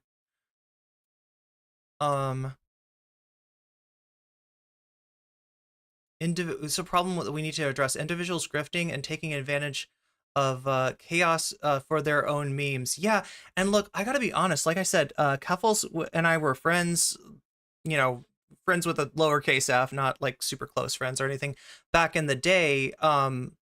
But I did see the warning signs a long time before I mentioned it, and I was conflicted. I was conflicted because I thought that Keffels was fighting the good fight in terms of fighting against anti-trans legislation for a decent amount of time. I, you know, agreed with her campaign against this harassment site. But I was also seeing stuff that was happening internally where she would go after her own people, right? When somebody complained about her, they became an enemy of the community, and she absolutely directed harassment at them. So it's like, it's a weird thing because she got, you know, she got doxxed, she got swatted, she had a lot of bad things happen to her as a result of the hate ginned up. I mean, not just on Kiwi Farms, other places too, but yeah, on Kiwi Farms, right? And in terms of coordinating it with the information that's on Site Zero, right? That shit happened for real. Like her, you know, from what I can tell, you know, she legitimately got, you know, swatted and you know, did it in like a really horrible way. But at the same time, you see her harassing other people, and you see it getting worse and worse, and you start to see Keffels becoming more and more like Kiwi Farms in terms of directing harassment at her enemies. And it gets really nasty when we get to like the Soul Bunny and Foreign Man in a Foreign Land. You're talking about like really releasing private information in a video in order to harass those people. And that's just like, you know, I was definitely like off board by that time. But yeah, I did take a little bit longer. You know, I was conflicted for a while about what to do. Also, the fact that Keffels was so tight with Vosh, right? I knew that wasn't good. I knew that wasn't a good sign. And I knew that the advice that she was going to get from Vosh as far as how to handle criticism was going to be possibly the worst advice she could possibly, you know, she could get, right? And, you know, when she signed on to the network and with, you know, some of the people that were actually trying to use Kiwi Farms to harass me, and I'm talking about Vosh's sysadmin there, that's who administers like her White Leaf Network site. Like, I mean, I knew it was, you know, it was fucked at that point, but it's a complicated, maybe I'll make a video on it or something, Chad. I just like I don't, you know, want to, because like, I was getting harassed at the same time. In fact, before she was getting harassed, right? And hers came maybe from talking about anti-trans legislation and stuff like that. And mine came from standing up for trans people in the, you know, conflict with Dylan Burns, right? So, you know, when I saw what was happening to her in terms of the harassment, like it's spooky how similar that stuff was, right? So I don't know. Like I half want to make a new video about it. I half want to talk about like my experience as somebody who was, you know, friendly with Keffels back in the day and sort of saw this ugly transformation that she went through. But half of me just wants to leave the past in the past. I am conflicted. What's up, Hifesai? Good to see you. Holy Mac? I don't know about his sponsor. Yeah, he's just gonna work the sponsorship right into that. I mean, you got, on some level, you gotta respect the self-promotion, but you're the leftiest lefty that ever lefted, Mr. Garrick. He showed Keffels crying about the doxing and interview as an own. Oh my god, yeah, no, there's a lot about Willie Mack that I really dislike. But he has made, like, you know, I stand by the fact that I think his work on Andrew Tate and Tristan Tate is really good. And, you know, for the commentary community, like, right, so going after Keffels, going after Vosh, that's a dunk. That's an easy dunk for him, right? To do the commentary, going after Hassan even easier. Like, these people hate Hassan, right? So that's easy mode. But going after Tate was not easy mode. There's enough people in that space that are kind of like either, you know, they're positive or on the fence about Tate, that it was actually, you know, kind of a, you know, admirable thing to do. Sounds an awful lot like Ethan Klein. You're talking about Willie Mack does.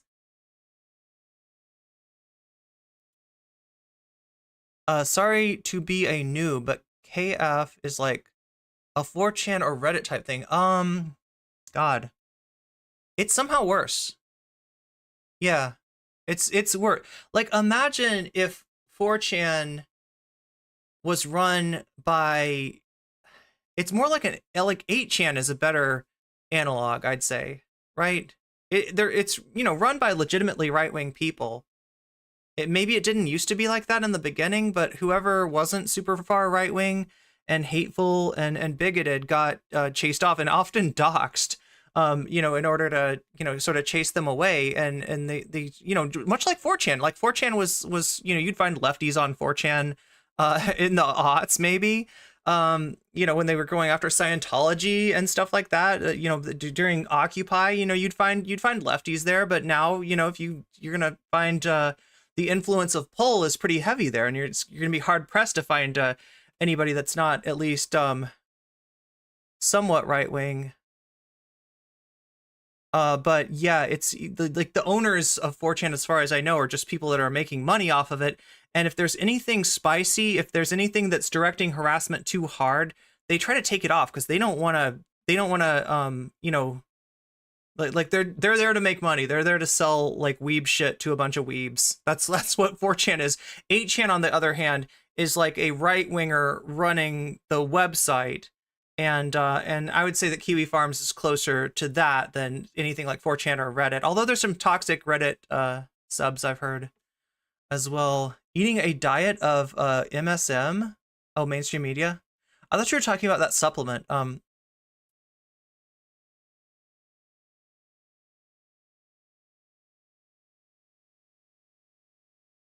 Oh no, so the thing about Kiwi Farms is, as far as I know, it's not an anonymous forum, right? I don't think that they can post anonymously there. Anytime I've seen stuff that's, you know, that people have shown me stuff that's about me, it's been like there's accounts that are saying this stuff, and you know, like they make accounts to say it. So, but it is anonymous in the sense that I would assume that, like, for instance, one of those accounts that was saying shit about me at one point changed their name to another streamer that doesn't like me, right? And I kind of, you know, I had to like press X to doubt on that one, because I'm kind of like, wait, would she actually be like, yeah, it's me, I'm the one, you know, getting, like, you know, Kiwi Farms to hate your guts? Or is it more likely that somebody that hates her and wants to give me a reason to go off on her, right? You know, obviously, like, the latter is more likely. So you can't really tell much about anything unless somebody owns up to an account that they have over there. I was assuming KF is short for Keffels. That's funny that you say that, right? Because this is the whole thing about Keffels, right? She starts out fighting Kiwi Farms. She ends up embodying the ethos of Kiwi Farms, using the terminology of Kiwi Farms, right? Doing the, you know, same kind of harassment that Kiwi Farms does, right? It's bad. It's like a real, like, cautionary tale or something. That's why, like, I half want to make a video about this. There are leftists who've gone so far left that they turned right regardless if they call themselves communists. I'm not sure who we're talking about there. I mean, originally, am I wrong? There might be some 4chan experts that can straighten me out on any any misunderstandings that I have, because I am not an expert by any means.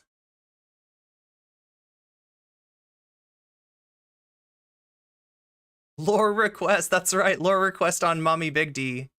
That's when Keffels really, like, we're talking about a person in the Keffels community that used to be you know, part of her Mean Girls club. You remember the Brianna Wu group chat and how they were, like, super transphobic to, like, other trans people? The Keffels had a group of mostly trans women on Twitter that she was, like, tight with, and they would kind of bully people together, right? One of these people was named Mommy Big D, and you can imagine what the D stands for there, but was like a friend of Keffels, was, you know, helping her bully people, and at some point turned on Keffels, and that's when Keffels said lure request on Mommy Big D on Keffels subreddit to try to get some I don't know, dig up some dirt on this person. Norman is still pays for his hotel mailing in checks. Wait, are we talking about there is some lore on Norman, right? Do we know about this? Didn't Keffels try to call that woman? See, now, Dave, here's where I don't know. Yeah, like, so she did say this about Mommy Big D or something similar, that, like, she made some real serious accusation about Mommy Big D. I don't know if it's true or not. It could be true. It could be true, but I know that the original request for lore, quote unquote, on Mommy Big D was because she had turned on Keffels. So yeah. Different chefs who think great food is for everyone. Cook Uni is the fast chef-to-meal delivery service where you can choose a variety of different meals from award-winning chefs that are delivered fresh, never frozen to your door. Okay, so there we go. Myself, I've always been a So that's the Willie Mac sponsorship. If you would like to get it, you know, there it is, right? So ethical react here. There's a lot of different flavors. Willie really likes it. He can cook it himself. He doesn't look like somebody that's maybe super, you know, chef pilled, but, you know, he's able to manage. So, you know, if you're not great in the kitchen, just like Willie Mac, you can maybe manage this stuff too. A lot of different recipes. Mouth watering. Yeah, see, his mouth is watering. You can tell it's good because his mouth is watering. This is the most ethical react you've ever had. There you go. There's the thing if you wanna check it out. All right, Willie, I did your sponsorship. People after her are insanely bigoted, and partly because she's insufferable. You will understand later. These people sent an email impersonating Keffels using her dead name, saying she killed her trans. Oh my god. Okay. Hey, people that are making videos on Keffels, right?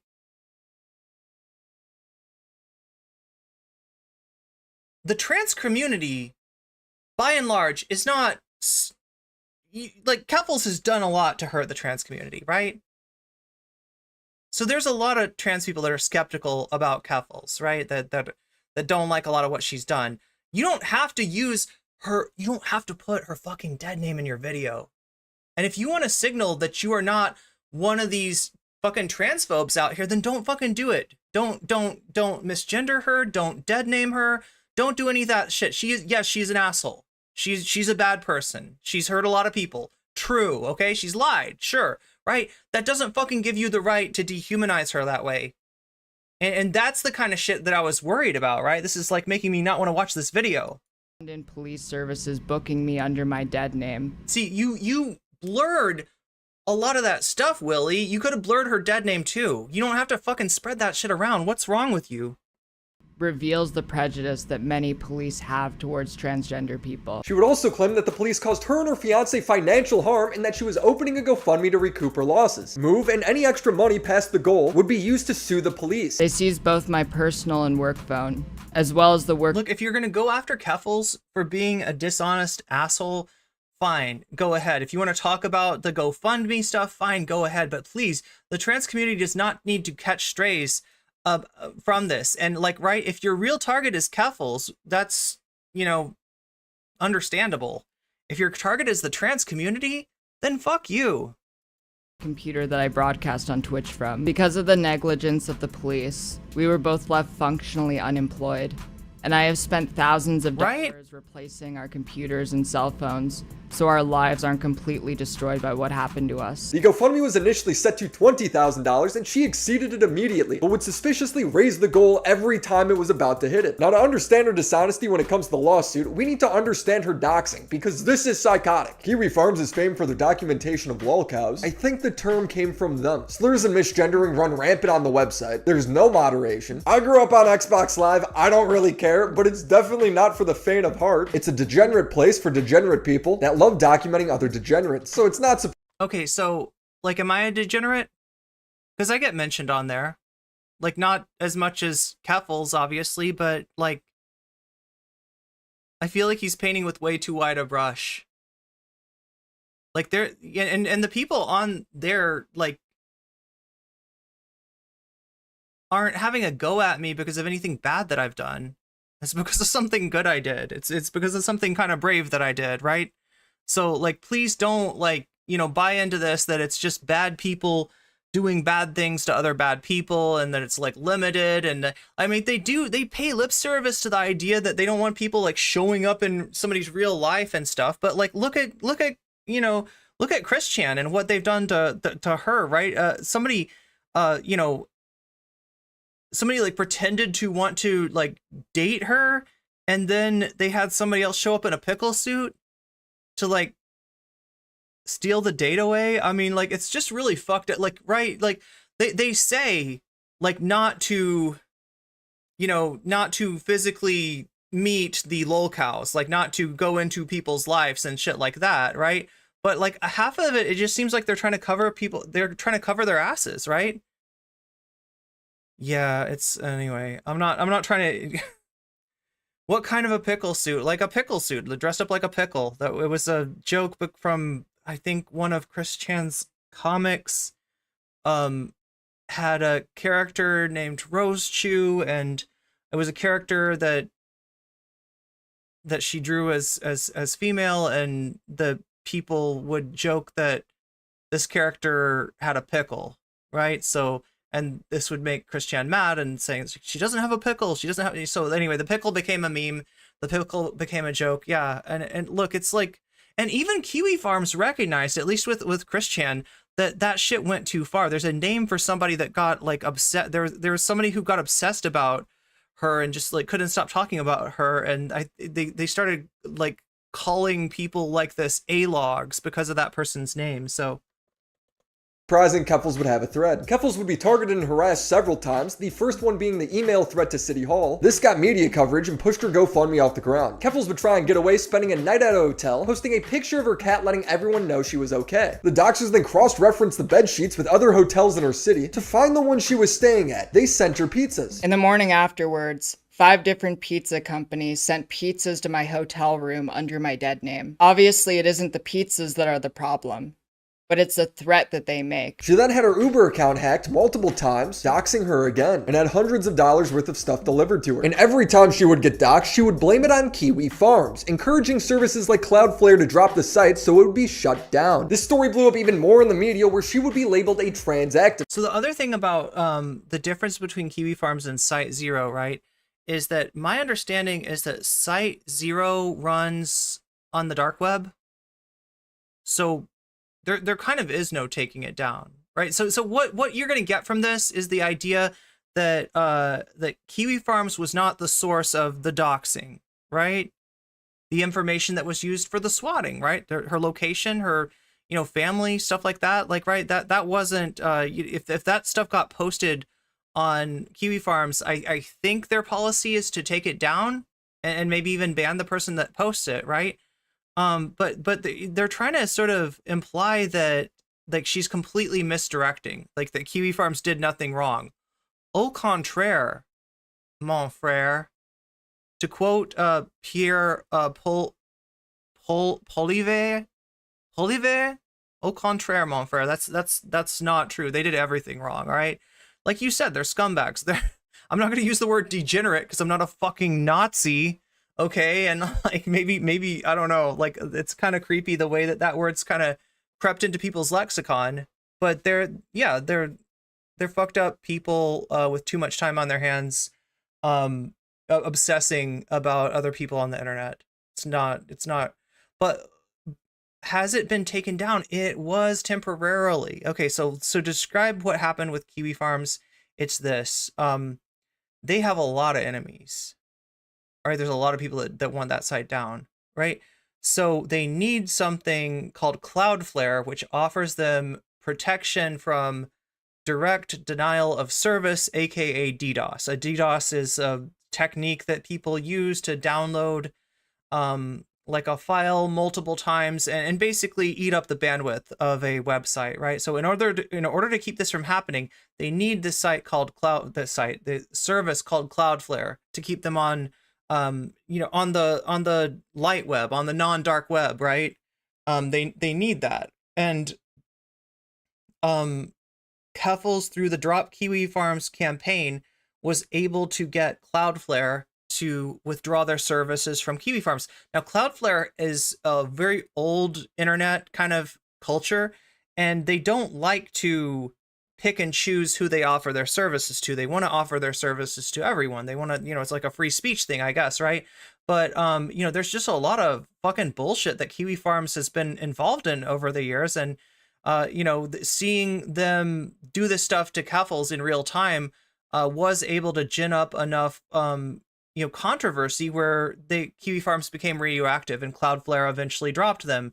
I think they replaced it with some other service who might have also dropped them. It was just like, it was a game of whack-a-mole, or actually, there's a better way to say this. It's kind of like a game of whack-a-weasel. Yeah. And the weasel pops up and you whack it, but then it pops up somewhere else and you whack it there, and you're just like, weasel, weasel, weasel, weasel, weasel.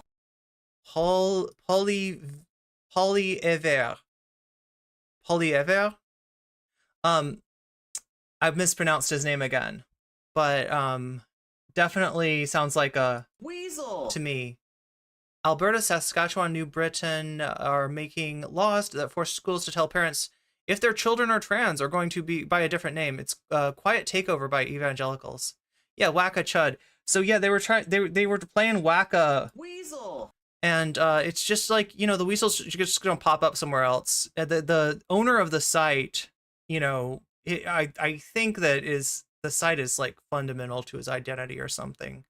Like I said, like you almost want to pity these people, right? That's fundamental to your identity. A fucking harassment site is fundamental to your identity, Josh. Really? That's like, you had to keep this up. You had to keep, right? So, it's just like immovable or a unstoppable force, that being Keffals, meets an immovable object, that being Josh Moon, and the site is still around from what I understand. Like it's like up. It's been down at times. It's had issues at times, but it exists, right? And not just on the dark net. So that's what we're dealing with. I'm a high-profile transgender activist. There's a big target on my back. The community that I built online was the only time we ever felt like a normal teenager.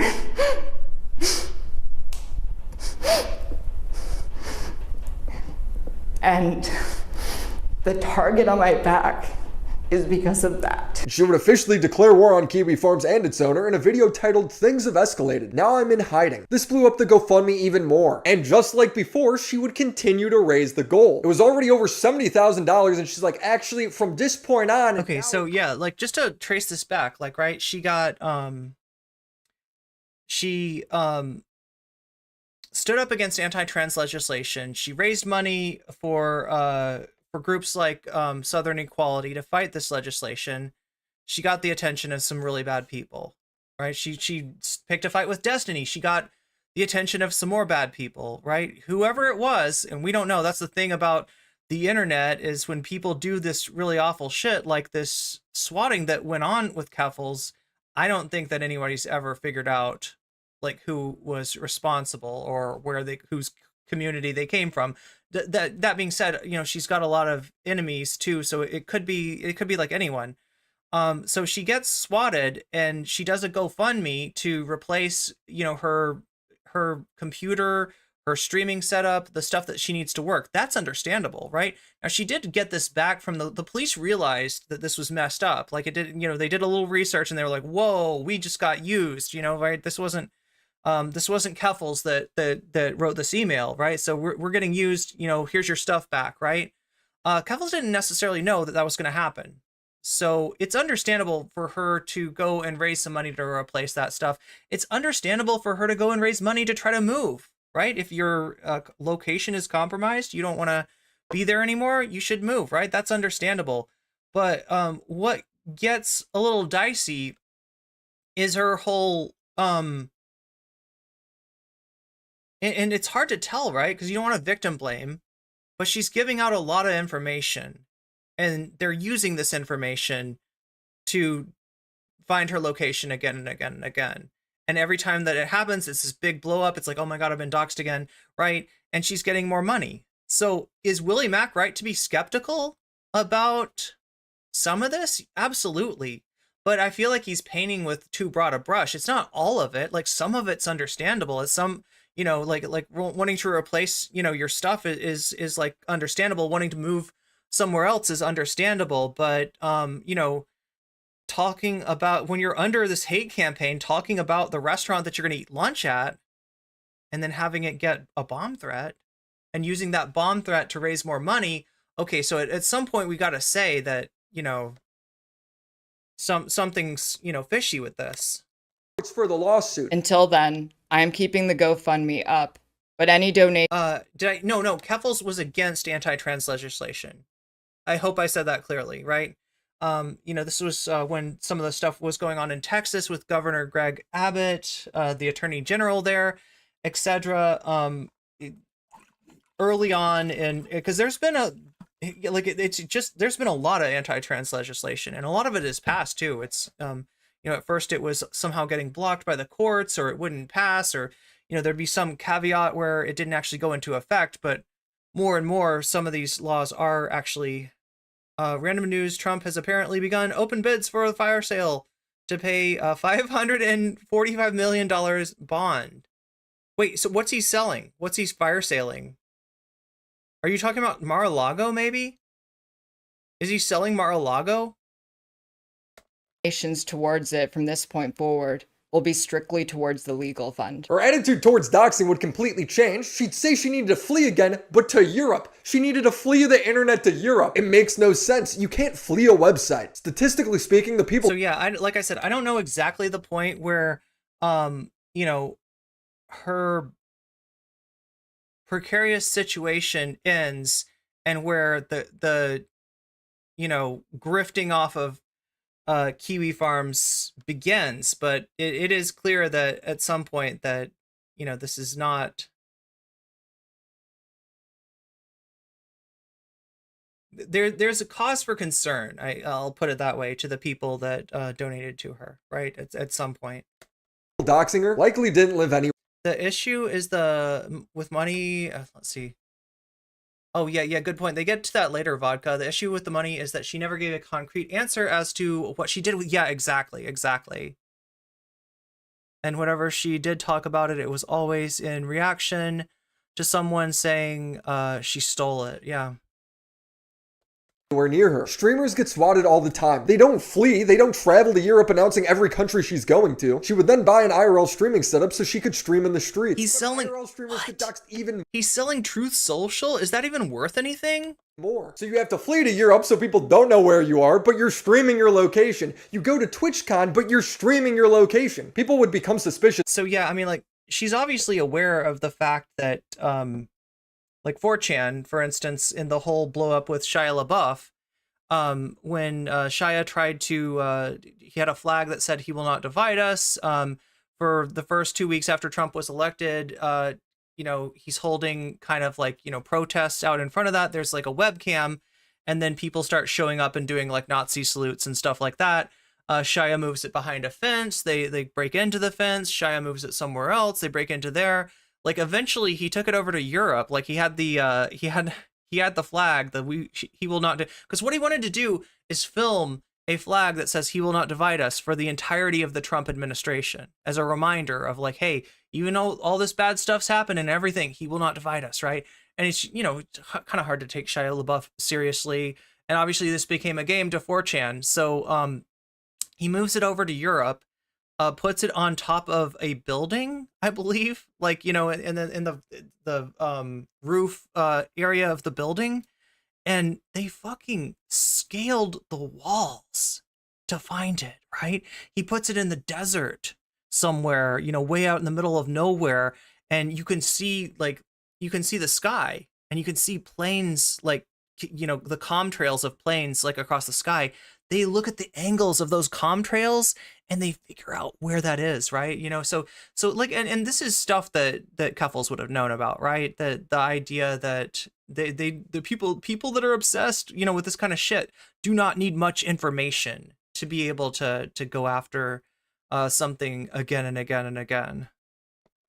Of her intentions, raising the goal, and she chalked them up as conspiracy theorists. People were so gracious, they came together and they helped me out. And while I really respect it, it's brought a lot of people to do the QAnon brain bullshit about me, where they're saying I'm stealing money from my fans. She announces she's going to Spain, then Ireland, staying with someone who's already been doxxed. This is stupid. She's mad at people for questioning her intentions of fleeing the country and buying a new streaming setup, but look at this. She would get doxxed for a bomb threat called in at a food truck because she's streaming herself there, and her response would be, "Oh, I just didn't think about it." So why would you tweet? Yeah, so this is the part where, and she said, I don't know if he's gone over this, but she describes it as like making herself a lightning rod for this organization. So at the very least, she's trying to craft a media narrative that's going to facilitate Cloudflare dropping kiwi farms, right?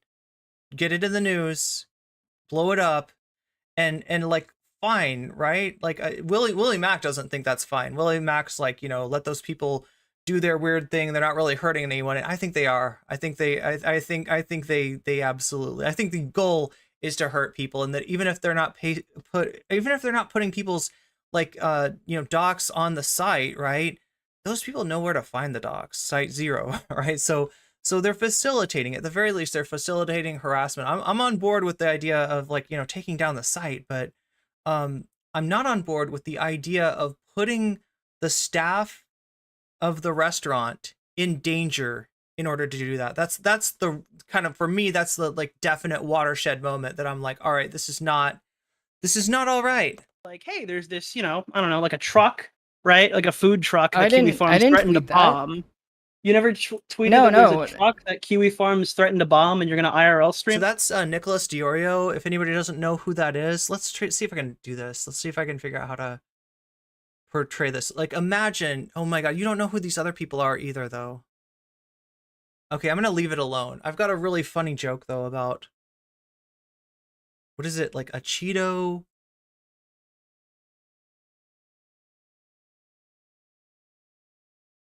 A Cheeto, Tom Dark, Nicholas Diorio. I can't remember, but there's like one other person, but it's like the 4 stages of twink death or something. I don't know. It's a funny joke, chat. There? You'll have to trust me though. Oh yeah, no, I did. I was gonna go to the truck. And it's Yeah, like, so like you're super already had- dangerous, so I'm gonna go to the truck. yeah, I already had police connections while I was in Ireland, and they knew ahead of time where I was going. But you had police connections in Canada, and they knew where you were going, right? Yeah, like what's your point though? My point is, none of this makes sense, Gaffles. Like, are you? Do you think I'm like a robot? Like I am going to make like 100% the most logical decisions when I'm scared. They're just asking. She's not a robot, but she wasn't born yesterday, and she's asking a lot for us to, you know, chalk this all up to bad judgment, right? At some point, you gotta say that. You to stop posting your location. She's such a weasel. And every time she'd get doxxed, the media storm would start all over again. Kiwi Farms chasing Keffels around the world. Bigots hound transgender streamer. Forced to hide out in Belfast. And I'm pretty sure that they called in like. Okay, let's get the dead name off of the fucking screen. Oh, come on, get that out of here. There we go. Ireland is very dense country. Every IRL streamer to ever exist gets doxxed and swatted. She would be asked by Nick Diorio and Keemstar about this. Yeah, but I always thought to myself, I'm like, if people are really out to get you and you're in hiding, you're like live streaming like at VidCon. Like I feel like you're like, Oh yeah, you're not really in hiding. I wasn't at that point. Like I hired a security consulting firm, and I was basically like, "Do you think things have chilled at this point?" And they're like, "Yeah, probably." So you aren't fleeing. This is just a vacation. She would contradict herself again in a private Patreon stream. I have not been able to focus on actually taking legal action because I was still I wonder if he got this from signing up for her Patreon. I was still concerned for my well-being and my safety. And for the record, Willie Mac, like, Keffels is a hypocrite for complaining about you signing up for her Patreon, but also you're kind of just as bad as Keffels in that. I won't say as bad. Keffels ended up releasing private. You know, he is. He's got the dead name in here. I don't know. How is he better than Keffels? Chat, I ask you this. Anybody want to make the argument? Because I'm on the fence, right? Is Willie Mac as bad as Keffels? That's the question for you, chat. What do you think?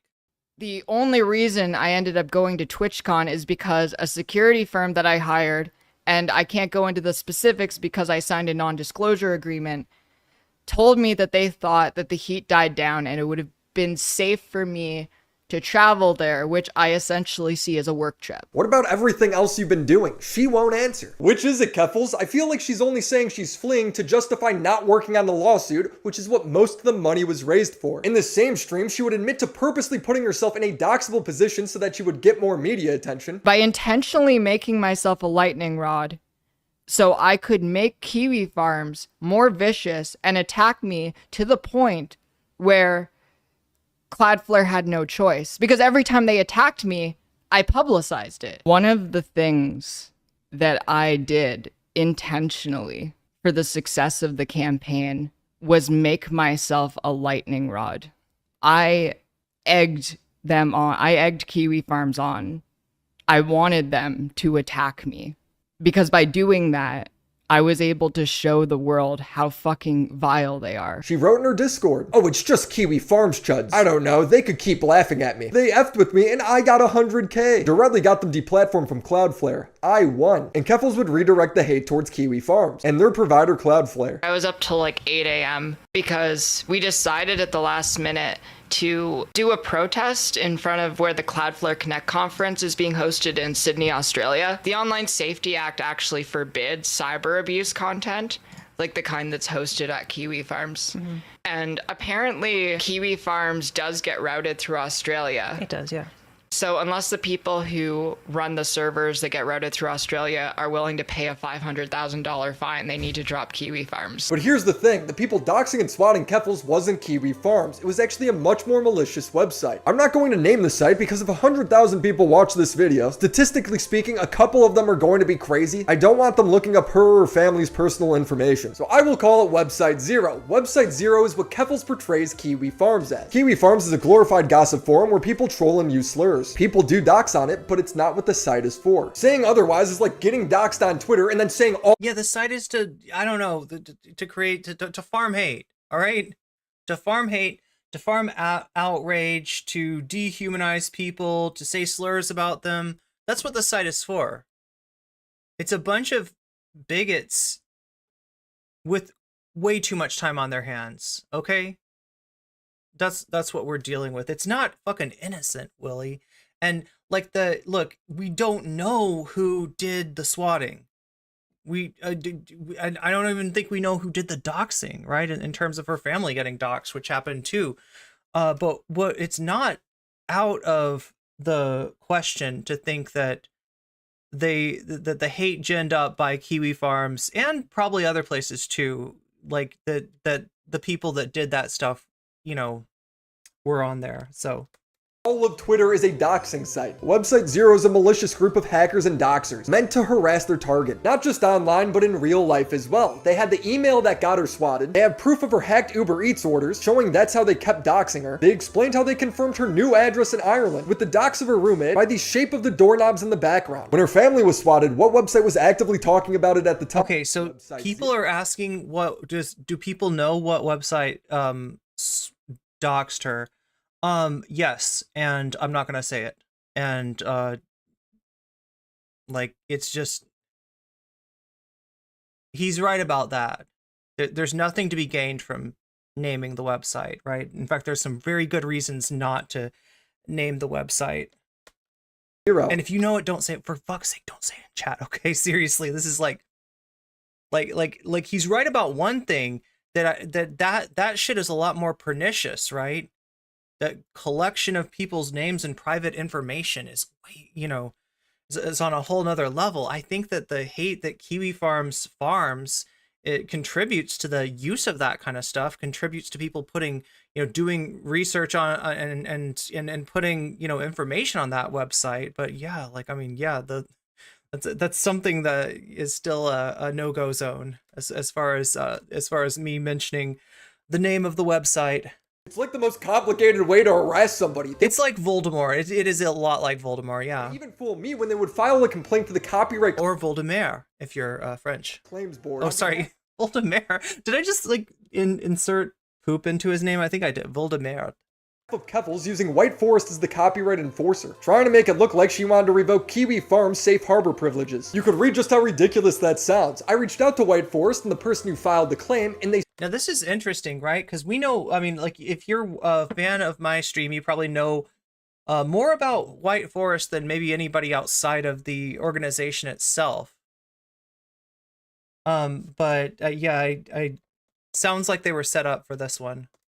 Said they never did. You need to put a lot of personal information to file a complaint like this, meaning it was most likely Website Zero, and she knows it's been them the entire time, actively trying to silence people who talk about it. Saying in her DMs with Destiny, I was scared. Website— The one thing that complicates this, though, and I will say this, is that apparently the sysadmin for White Forest, the sysadmin for Vosh, is has an account on Kiwi Farms. Zero users aren't stupid like Kiwi Farms users. So this whole campaign is built off of a lie. Website Zero was too scary to go after, so she made— Allegedly, yeah, I should probably fact check that. About the infamous troll site. Like what? Is 4chan next? Hey, it's more marketable anyway. All of us are here talking about like Website X. We're all talking about how bad it is, how it's like a secret, how we don't speak the name of it, but everyone knows it and everyone's worried about it. And it's like It sounds like the perfect website for a campaign for them to get dropped by their fucking service provider. Like, I'm just, this is what I'm saying. Yeah, It's like, I don't think the momentum is there for that though. Like with the Drop Kiwi Farms campaign, it was just really opportune timing. I had all Willie Mack siding with Kiwi Farms. Hey, unfortunately, this is like it's pretty common for the drama community. This is pretty common even in the commentary community, right? For people to to excuse what they do, to kind of minimize what they do, and yeah, even sometimes to support what they do, right? And you can kind of tell that, you know, somebody like Chud Logic, even if he's not, you know, super involved in that side, enjoys the fact that that place exists, and actually has his own. Up until really recently, when Discord changed their terms of service, he had his own Kiwi Farms, his own you know, channel in his Discord that basically does really similar stuff, along with the slurs and the bigotry and everything else, right? So yeah, like I wouldn't be that surprised for people like Willie Mack and Chud Logic to have more sympathy for a harassment forum than they do for trans people. this media attention on me, and journalists were like following every fucking thing I said and did. And I didn't even know about the second website until they went after me. Yeah, but when you describe it as like a worse version of the same website, but whoa, please don't talk about it. That's crazy. Well, it's like, it's different. If it's still affecting us from websites like Twitter, I don't know what the point of going to. I mean, my understanding is that the difference is that because it's on the dark web, they don't feel the heat the same way that Kiwi Farms does. Like there are some, you know, bounds that they won't go to. Like I said, you know, if something gets posted that's like doxing, like I'm not sure, but maybe they take the information down. But this other site, there's no it's literally dark web, right? So, you know, there's no there's no ends to the links that they'll go to on the other side, but they're both bad. And like I said, it's hand in glove relationship. Individual random website is to try to start a change. Oh yeah, no, I don't think it would be effective. Well, that's what you did. And it wasn't effective. Kiwi Farms is still up. And if she's deceiving her audience, her donors, and the media about this, it makes me question her lawsuit a whole lot more. Objection! When I was covering her lawsuit 2 years ago, I was seriously questioning if she had any real plans with the money. It's now crystal clear to me that she didn't. It started off with, all the money over $20,000 would go to a lawsuit against the police for violating my rights. And build a legal fund to protect my rights. And on Sorrenti's end, the story is not yet over. She's waiting for London Police Service to finish their investigation and told Global News she planned to sue. She'd continue to encourage people to donate by saying legal fees are expensive and that she's consulting with 3 lawyers. People have been really questioning, mostly bad faith people. I haven't seen a lot of people do this in good faith, but I've had a lot of people questioning my GoFundMe fundraiser. People kept asking me why I'm raising the goal when it hits the goal. And the reason why is because, yes, I'm using these funds to move, but more importantly, once I'm safe, the rest of those funds are going to be used for legal expenses. Then it became, well, I might sue the police. I'm not sure. They've been nice to me. After it first happened, I was very mad at the police. And I wanted to hold their feet to the fire as much as possible. I wanted to even potentially pursue legal action against them. But they've taken the threat against my life very seriously. And I want to see justice. It then becomes, I never said I was going to sue the police at all. I was being very careful with my language. I keep raising it. The reason that I did that in the first place was because I wanted it to be $100,000 from the beginning, but I didn't know if I would get that money. So when it kept coming in, I just kept raising the cap until I got there. I never said that I was going to sue the police. I wanted to be very careful with the language that I used because I don't know exactly what the plan is. Were you being intentionally misleading when you wrote that? Well, I didn't say. It's clearly the impression everyone got. The way she writes off people is hilarious. They just keep shifting it further and further so they can just keep trying to raise as much money as possible. One of the Wait, is that Lotus Eaters? What are they watching there? Yeah, it's Lotus. That's Sargon's website. Sorry, Sargon's podcast. Is that right? I think website too, right? Problem? A few weeks later, Keffels would hire a private investigator to dox a Kiwi Farms user she thought doxed her and sent him photos of him. Yeah, now this is really messed up, right? Because you can see like this is like a we're not so different, you and I, like moment. I don't know if the person that she found actually was even the person responsible for her doxing, but she gets really dark in this conversation. Like really, really dark. Him and his parents. Except that's not him. So she just doxed a random guy. Keffels would claim that these are fake, but the guy proved it by linking it back to her Discord. But we don't even need that because Keffels bragged about doing it herself at 3 a.m. before promptly deleting the tweet. When people would ask for a breakdown for how the money's being spent, she refused to elaborate, saying, "I will never do a GoFundMe breakdown for bad faith actors. Everyone who has donated has a refund button." Somebody asks, "Can you prove you were pushing litigation?" "I have no intentions of knowing what it is or what you're pushing. Can you just give us some proof you were actually pursuing legal action?" Keffels would reply, "Can you prove this tweet didn't ratio you?" He would ask again, "Can you show one piece of evidence you paid for a lawyer with the money donated towards your legal fund?" And she would respond with a "Whoa, showing a breakdown of the money donated you for legal purposes should be something you want to do. It's so easy to prove, you just need receipts." It wouldn't be until a month later where Keffels would admit that she hasn't worked on the lawsuit. Just like explaining all of the things that have happened that have made it hard for me to focus on getting to the point that I could even consider legal action. She was busy with vacation, dude. Now I'm going to be focusing more on the legal things because I'm settled down, I'm back in Canada, and I have time to work on this now. At this point, she would say she can't name who she's suing because then it would give them time to burn all their evidence. During the process of actually taking legal action, one of the first steps that you need to do is collect evidence. And if you announce prematurely who you are taking legal action against, it gives that party an opportunity to try and destroy as much evidence as possible. I'm not even going to publicly comment on the party either. A few weeks later, she'd go on live stream, seemingly inebriated, saying she's depressed. "Hello, Keffels. I'm a 3-month HRT trans girl. I'd just like to say you're my role model. Look, I'm proud of you, but you should pick a better role model. Like, for instance, SpongeBob, because like SpongeBob's never done anything wrong, I don't think." So, I mean, this is kind of at the depth of, what? Oh my god, chat. What?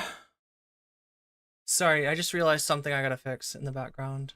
That's, yeah.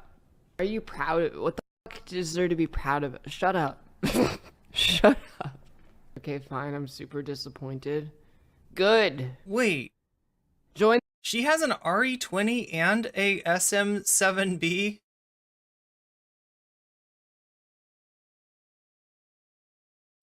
In the club. Those are two really nice microphones. So, yeah, what people, like, there's nothing, okay, so if you have a GoFundMe and it makes more money than you anticipate, I mean, that's not like you didn't do something bad for getting the fact that people, you know, donated more.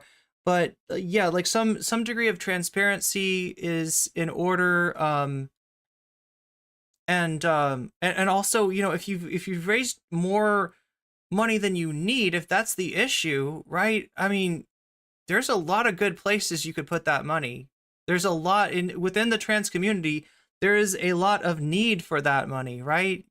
It could have been redirected. It could have been, you know, used, even donated, you know, to a charity, or to, you know, used for some kind of a, you know, mutual aid or something like that. There's a lot that you could do, and you know, it's like, rather than buy twice as many microphones as you need. Step in the line. Her family would beg her to get off. Could you grab me the mic arm?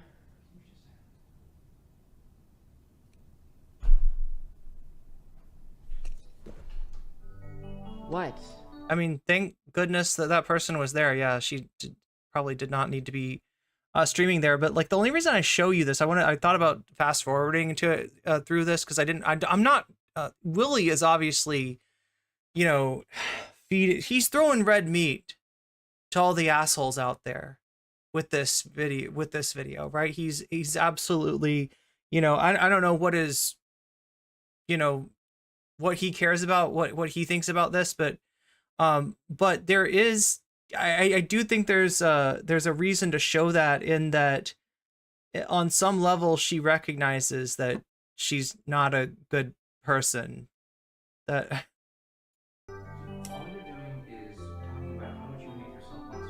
I wouldn't really hear from Keffels for a while until she announced she was signing up for rehab. In the next few days, I'll be admitted to rehab. The doctor said because of the drugs I'm addicted to, without medical supervision, detoxing will kill me. This was in February, meaning this whole time she might have been addicted. When she got out of rehab, she held a Patreon-only stream saying she was addicted to drugs since she talked to Keemstar. This is before she even determined who she was suing. Around the end of 2022, I started drinking, which made me spiral. It was around the time that I was in fights with Keemstar. Yeah, it makes the stream make a lot more sense. And then as more and more shit started happening, I started doing cocaine at the start of 2023. 8 days into a cocaine bender, I found out that the coke that I was doing was cut with meth. So for 8 days straight, I was doing coke and meth. I had a friend come over to help me detox. And I tried to just go back to my life. What do the drugs have to do with anything? Says Dame Owl. So it was at this point that Keffels, oh my God, this was right after the whole drama with mommy, Big D, you know, when she's becoming more and more Kiwi Farms. You know, right after the thing where she encouraged her community to go and make picrews, particularly picrews that looked diverse, in order to own the woke scolds, to own the Tinderqueers, right? And like, yeah, make something like a black lesbian, or some make the Twitter account like a, you know, right? And just like, it just some of the most fucked up shit that she did. Now she and some of her, you know, defenders will sort of use this as like, you know, well, this is an excuse, you know, it wasn't, you know, her, it was, you know, the drugs. However, I think, you know, it's there's still accountability that you know needs to be. While she was going through the drama, I was going through garbage.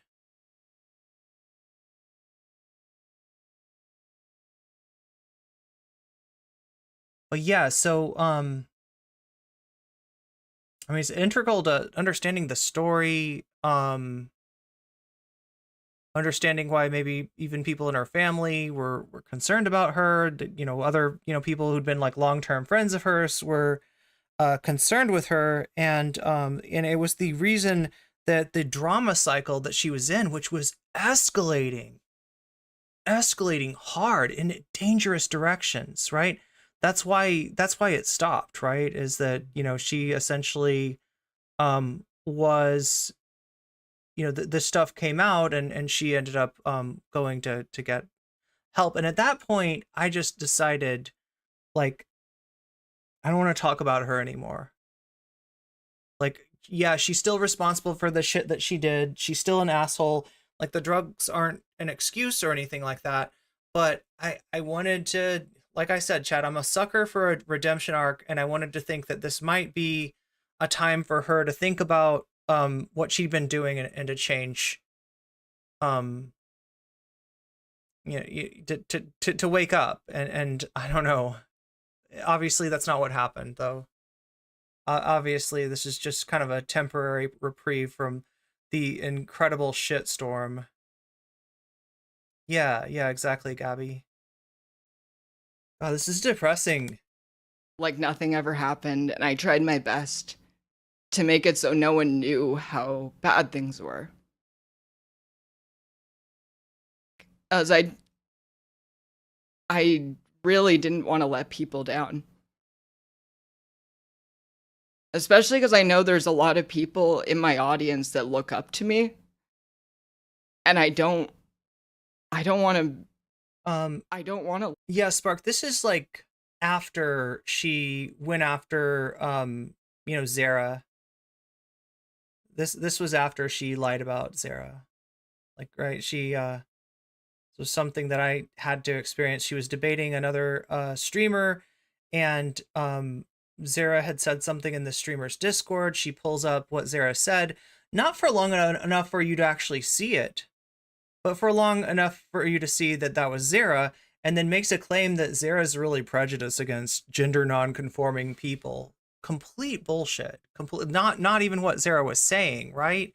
And she just, this is Zara, at the outset of trying to, stream herself, right? So right from the get-go, this is like a huge content creator just lying to her audience about you, if you're Zara, and her audience ate it up, unfortunately. So, this is after all that stuff happened.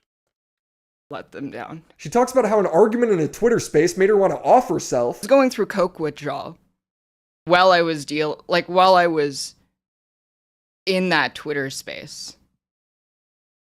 And I was so irritable that I just had to pause for a second, and I started calling them retards. She was literally in your chat before Rehab. Let's see what Zara says here. Begging you to do, yeah, she wanted to debate me. So, I don't know.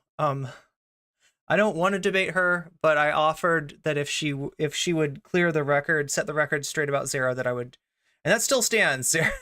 That's still, I mean, I don't know what it counts for. Like, the damage is done, right? I don't know, like, if, telling the truth now is really gonna, undo what she did to Zara, but that's my minimum requirement. If she's always wanted to debate me for some reason, right? Back in the day, it was like cat girls versus cat boys.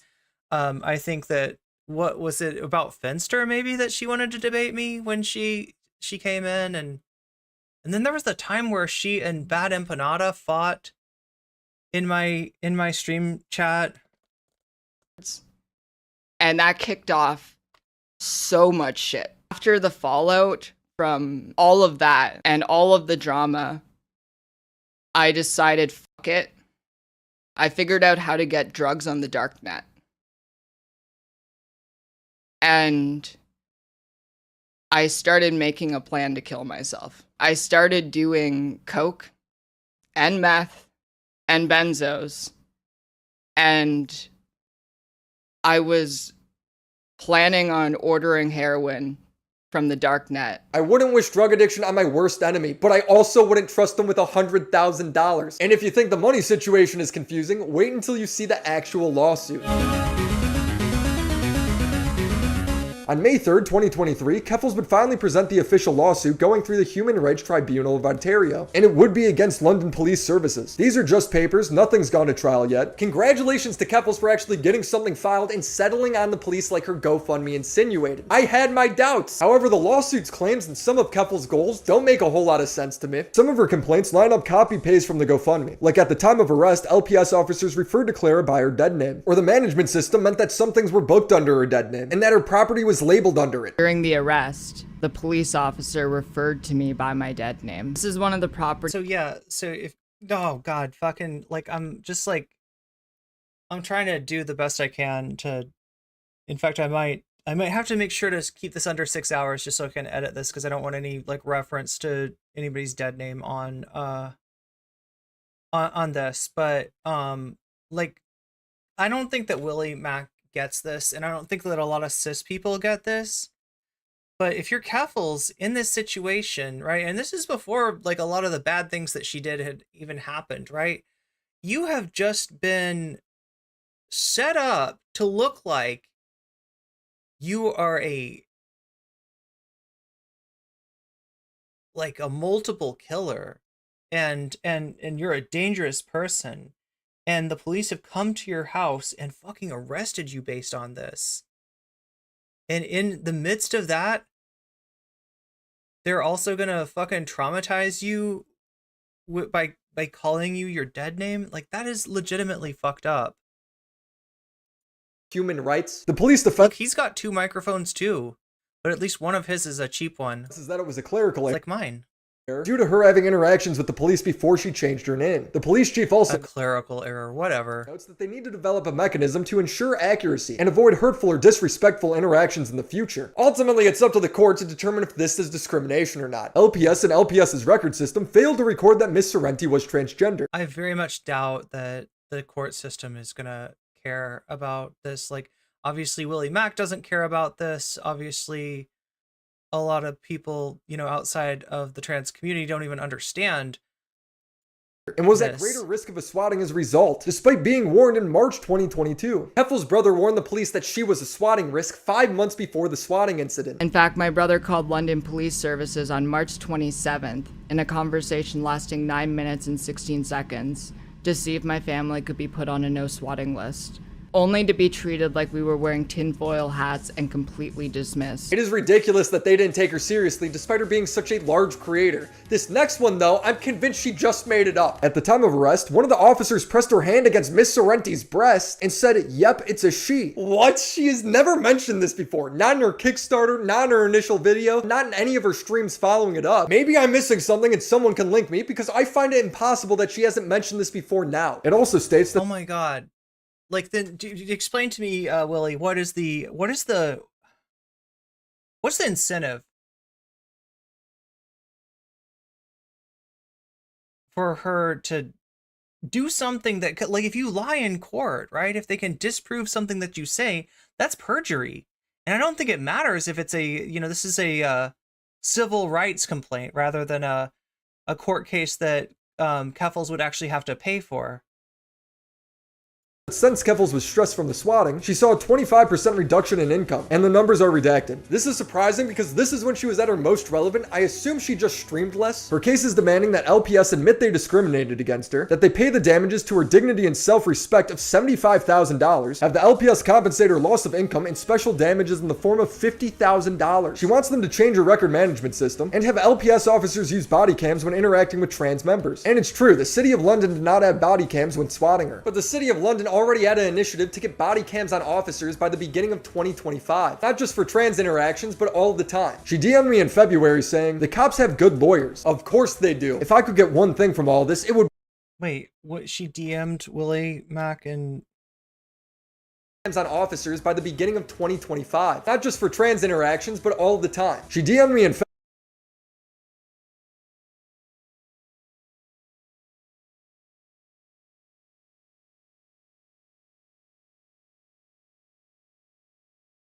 the blue was Willie, right?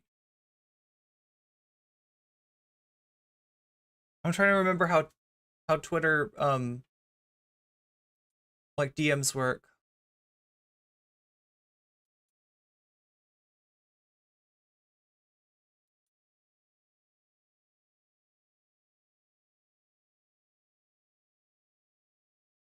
Yeah, the blue is you.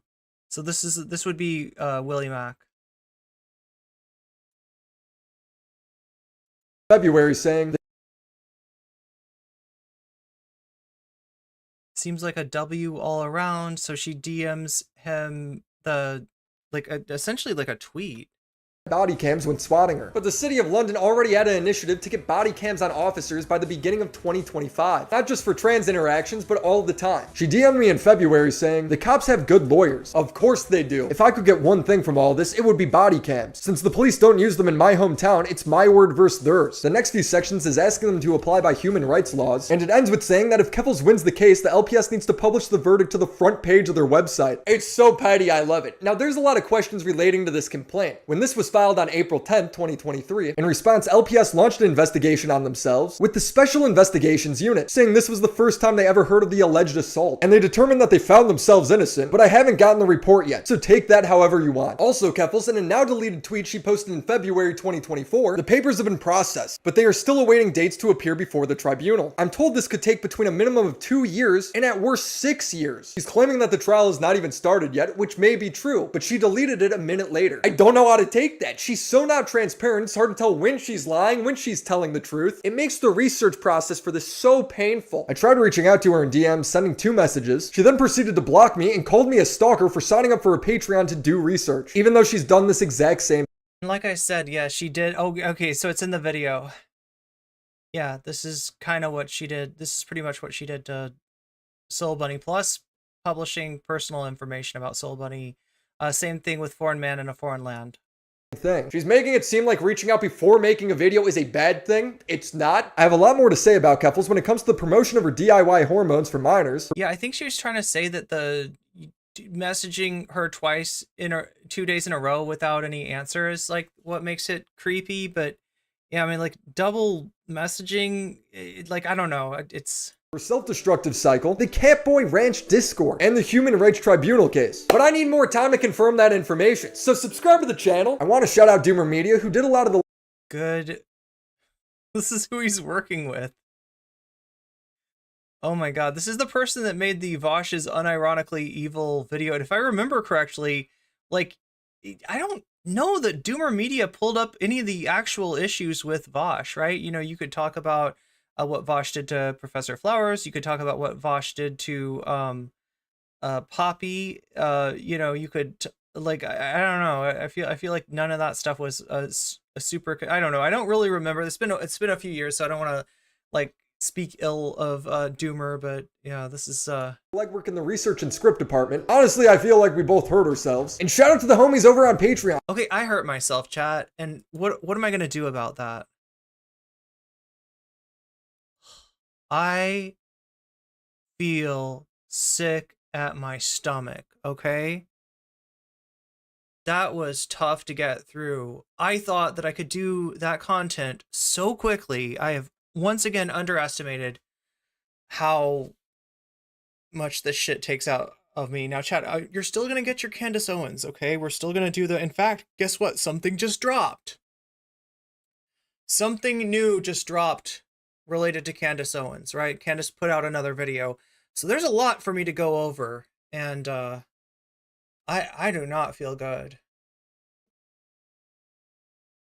Yeah, what Vosh did to non-compete, and oh my god, I can't click that.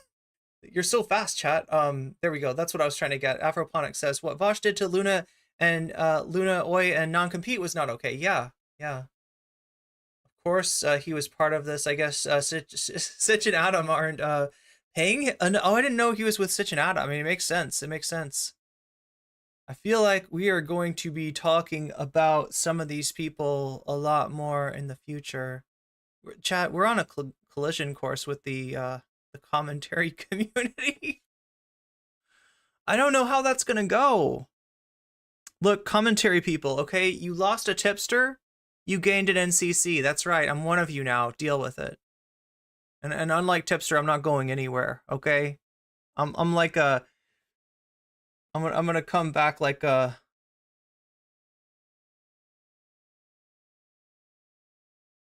like a pimple. Oh my god, chat. I that was like, wow. Weasels. Yeah, can somebody post some weasels or something? Do something to like... Oh my god. I can't believe I just put myself through that shit. Did Tipster resign? Yeah, kind of. So Tipster just said, like, I'm leaving the commentary community. I'm not doing it anymore. Right? Like, you know, there was a whole thing where he said something that was, like, supportive of Loli. And then, you know, everybody did videos about him and kind of exposed him. And then he was like, I'm not part of the commentary community. He, like, took his marbles and tried to go home. But then he couldn't stop talking about people. So the commentary community kept on talking about him. What was that video about? That video was about Keffels. Let's get it off the screen, chat. Like, I don't know. I feel sick at my stomach. I knew, like, I was gonna give you this. All right. Like, this is bad too, right? So I mean, not the people that are in it, but the subject matter. Cult-made propaganda. This is all about the But we're not getting this today. This is going to have to go till tomorrow because I got to give you Candace. I got to give you Candace. I got to give you Shmuley. I got to give you... there's also another rabbi, Rabbi Barclay. Yeah, another rabbi just hit the Candace Owens podcast. Who knew? Chat, it's a wild day. Hey, if you appreciate what you do, what I do for you, let me know. There's a lot of different ways that you can support me, from super chats to super stickers, which now actually come on screen. Yeah, we got the technology chat to read donos and supers like just like the Vanguard or anybody else does. So we've got that. You can also donate. I believe the link is down in the description. You can support me, of course, on Twitch through subs, through gift subs, through bits. I think donations also work on there as well. Sundry Clown says, no, back in your cages. There will be no time for the cult stuff tomorrow. Wait, what? Are we not doing that? Did you just call a executive decision on me there, Sundry Clown Car? Also Twitch, I don't know what exactly is going on, but I'm seeing my numbers steadily drop over there, and I don't mean I'm talking about as far as subs on Twitch. I know that Twitch as a platform itself is struggling, and I don't want to punish those of you who prefer to watch me on Twitch. I want to be able to come to you in whatever platform suits you best, but understand that there's a certain level at which it just doesn't make economic sense, and we're starting to approach that level again. So yeah, if you appreciate what I'm doing over there, oh yeah, there's an ad break. It's coming up. Okay, so top of the hour ad break. It lasts for 3 minutes. It's inescapable, like death or taxes, or death and taxes, right? But if you don't want to be a part of that mess, you can get out of it by using a Prime. If you've got Prime, you've got a free sub to use. If you use it on my channel, you'll no longer see those ads for 3 minutes at the top of every hour. You can also get out of those ads by buying yourself a sub. It costs $5 on desktop. It costs $6 on mobile. Your mileage may vary in countries that are not the United States. I only know for the United States. I think it's different rates in different countries, but you can get yourself a sub. That is a possible. There it is. We're already into it. Okay, I was too late. But yeah, I'm worried about what's happening with Twitch. Anyway, I'm gonna try to not get too worried. I'm worried about everything, Chad. Lance just discussed alt-right media reporting on the conspiracy theory of the French lady being trans. Yeah, that's something that Candace also graced us with. Here, whoa, there we go. That's another Candace Owens. I don't know what do you want to call it. It's a hobby horse for her. She loves the transvestigations, and she's doing a transvestigation of the First Lady of France for some reason. You know, if you don't know what transvestigations are, it's when right-wingers get into their head that maybe everybody's actually trans. Maybe you have to be trans to be in Hollywood, right? Maybe all the actors, and maybe all the famous people, everyone in Hollywood has agreed to transition in order to be a star. And they get really into this. And with Candace Owens now, I mean, they did it to Michelle Obama, because she works out, I guess. I don't know. Well, also there's probably some misogynoir mixed in there with Michelle. The reason they go after Michelle Obama, but now they're going after the 70-year-old First Lady of France, supposedly transitioned a real long time ago. You know, why does she think this? Because if you look at an old picture of what her brother as a kid, they look similar. Imagine that, chat. Brother and sister look similar, right? Shapiro and Brett Cooper aren't even brother and sister, and they look similar. So I don't know. Are you gonna say that you could have some weird theories about Shapiro and Brett Cooper if you wanted to? I'm sure she will after she gets cut loose from the Daily Wire, which is gonna happen. It's gotta happen. But yeah, we're going to get to this cult-made propaganda and Jesse Gender tomorrow. Make sure to show up for that. But yeah, I'm going to keep coming to you on Twitch. Are we back yet? No, we're 10 seconds out. Thank you, Zara, by the way, for letting me know that that's going on. Lance also covered Alex Jones, the left video. Hilarious. Wait, is this a new Alex Jones video? Exactly, Baker's done it. Exactly. But I mean, at the very center of it, it is a way for Candace to and the right wing to gin up hate against trans people. Seeing Candace report like she actually believes it. Oh wait, you just wait until what I'm about to show you with Candace. It is wild. It is 100% wild.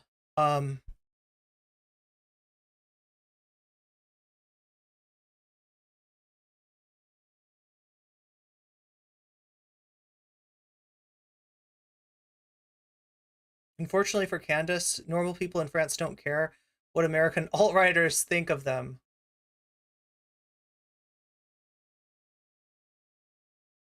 Countdown to Alex Jones why I joined the left?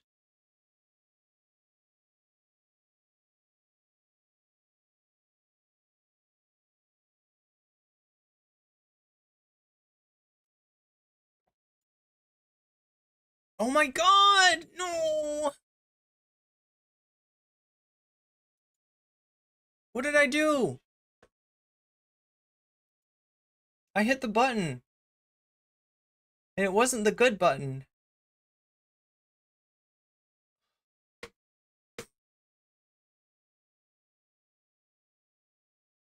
Refresh? No? Oh, I know what's going on. Okay, wait.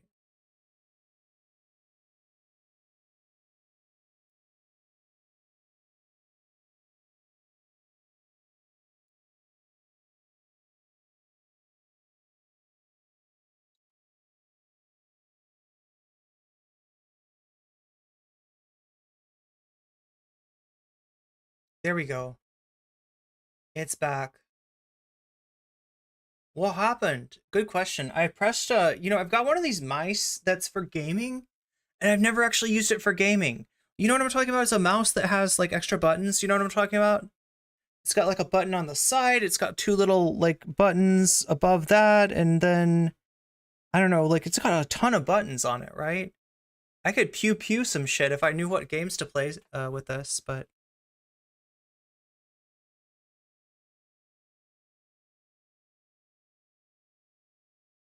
It was French alt-righters who started the conspiracy theory?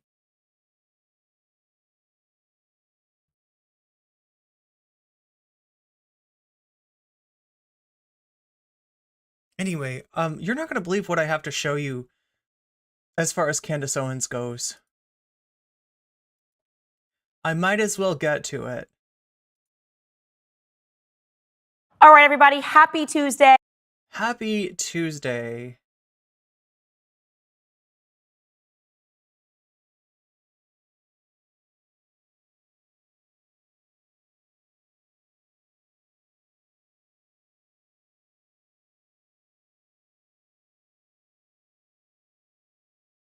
I mean, like I said, she does not seem entirely to be dealing with the same reality as everyone else.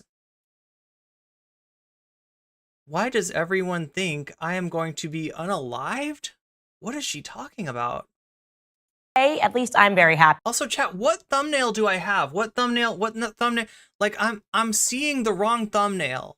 Are you getting a thumbnail with Candace Owens, or are you getting a thumbnail with me? That's my question to you. YouTube, what thumbnail are you seeing for me? Today because we've been trending all day on X, given the interview that I gave with Rabbi Barclay yesterday. A lot of you guys have... It wasn't an interview, it was a debate. We're going to watch that, by the way. Really much of a conversation. Obviously, he spoke a lot more than I did, but I was happy for that. I was grateful for that because I wanted people to hear his perspectives. I know this is going to sound weird, but I kind of like Rabbi Barclay because I think he's honest. I think he honestly, as I tweeted yesterday, views himself as better and more important, or at least his race as more important than other races, more significant, the history of his... I like Rabbi Barclay because she's saying she likes him because he's honest. And what's he honest about? She's calling him like a Jewish supremacist or some shit. Like he what? You like him because you can portray him you can sell your anti-Semitic narrative with him. Like, this is so fucked up. Yeah, this is what I'm talking about with her mask off shit. You're gonna see, like, we're gonna kind of work in reverse, I think. I see that a lot of NCC on the YouTube thumbnail. That is weird. That is messed up. That is not how it's supposed to be. Vamps is gonna be super sad because she created a beautiful, wonderful thumbnail for me. I don't know what could have gotten, like, I don't think that the thumbnail would have gotten taken down. But I'm going to replace it anyway and see if we can get the right thumbnail in there. That's very strange. Chat, I'm having so many... This is not a good day, okay? This is a weird day. This is a bad day. This is a day where I want to cut stream right now, but I'm not going to because I'm a professional. I am, if nothing else, a professional. You see 7 NCCs. There should not be 7. There should be 1 NCCs. There should be 1 Ben Shapiro, 1 Candace, 1 Kanye West. Hopefully this fixes it. I don't know. I don't know what's going on with YouTube. It's a day to remember. Yeah, I guess so. What are you remembering about this day, Tara?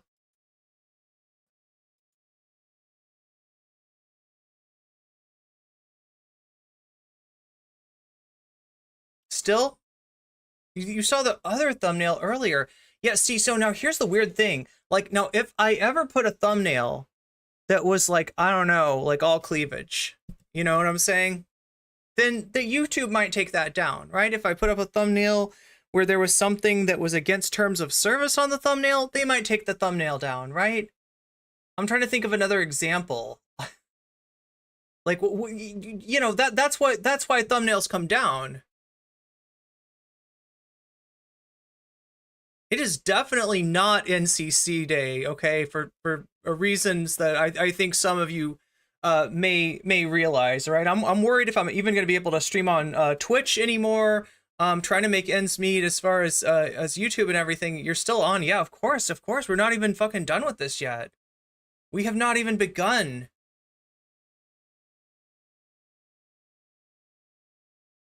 Yeah, if it was like if I was like, you know, if there was something that was against, I don't even know if cleavage would be a problem on YouTube. It would definitely be a problem on Twitch, right? But if I'm showing something that's against terms of service, yeah, they take my thumbnail down.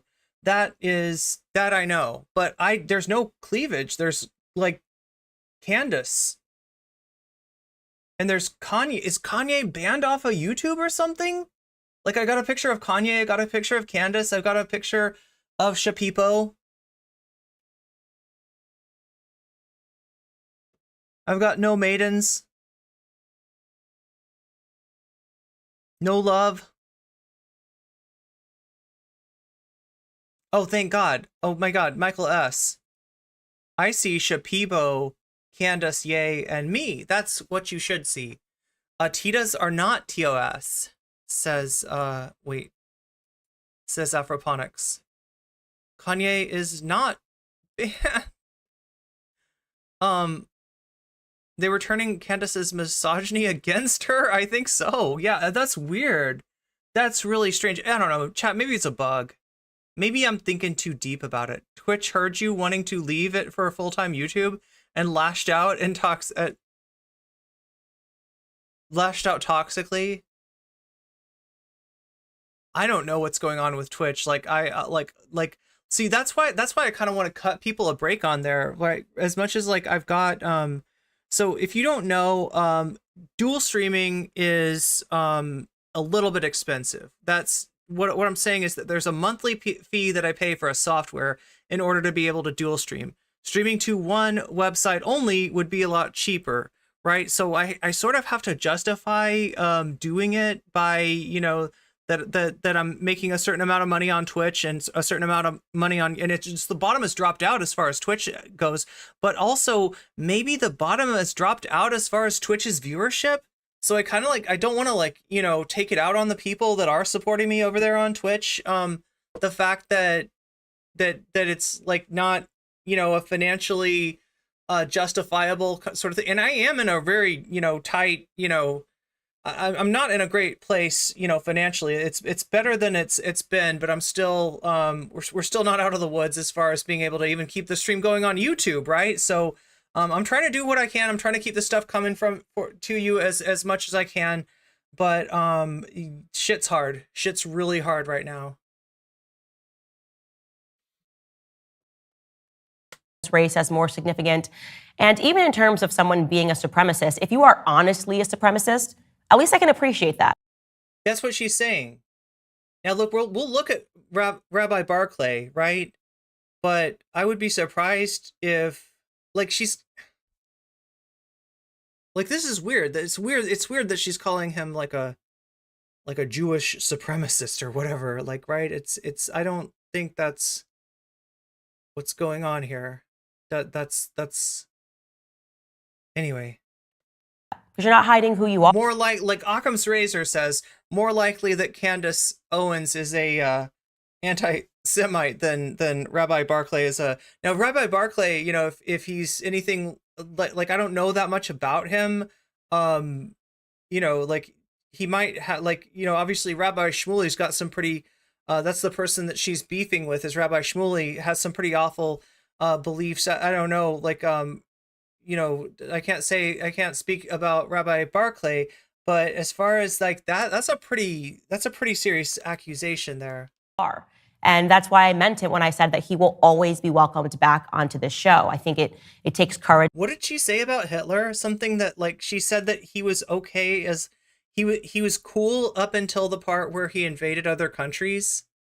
Is that like he was good for? Is it that Hitler was good for Germany? Like shit. Yeah, this is a fucking to have conversations, and I think that what he did yesterday was actually quite courageous. A couple of moments that you guys were shocked by, just like me, was, I guess, just the lack of definition when it comes to anti-Semitism. It mutates. He told us that over and over again. It is a definition. It is a hate that mutates, which essentially, at least the way I took it, and I think most of you took it, means that it can just be whatever they say that it is, including the term hag. I think I actually learned the word hag from watching the movie Hocus Pocus when I was a kid. It actually was one of my favorite movies, and they used the word hag, and I used it to describe someone that is engaging in witch-like behavior, trying to cast a spell on audiences to convince them that Candace Owens is an anti-Semite when I could not be further from that sort of a categorization. I have no hatred towards Jewish people in my soul. I just don't. I've had many experiences with Jewish people growing up. I've already recounted those. We're not going to do that today. But yes, Rabbi Barclay says that the scholars agree. He kept talking down to me. It's the scholars, it's the intelligentsia. They're so much smarter than us, and they understand the definition just changes. I think a lot of you guys were also surprised by the double down, right? In the face of overwhelming evidence. I just thought there was no way, once we pulled the clips of me saying the exact opposite of what he claimed that I said, I thought there was no way that he was going to double down on it, but he did. He particularly doubled down on. She said some really weird stuff about, like, about Hitler, like, right? That's just. Anyway, Chad, I'm sick at my stomach. I'm gonna get through this somehow. The Hitler is okay, Candace thing, right? Candace said Hitler is okay. He repeated that over and over again in that hit piece. And then I showed that I did not in any way say Hitler was okay, because what crazy person would ever jump on a stage and say that? Here's one comment from YouTube. Somebody wrote, when she played her Hitler quote and he still stood by what he wrote, I lost respect for this guy. Yeah. A lot of comments looked like that, and I think especially because so many people had never actually heard what I said in its entirety. You've seen the libels, you've seen the smears, they've been printed for years. I am still having to clarify. For years, I have been clarifying what I said, and many of you guys had never heard it because you've just seen article after article, hit after hit. People Chat, we need to do a little test here. I hate to do this, okay, but let me know something, right? When I hit this button,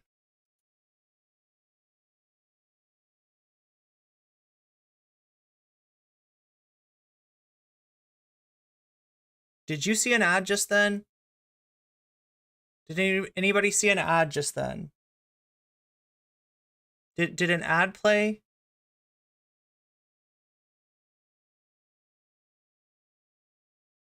No. No. I'm demonetized for the stream.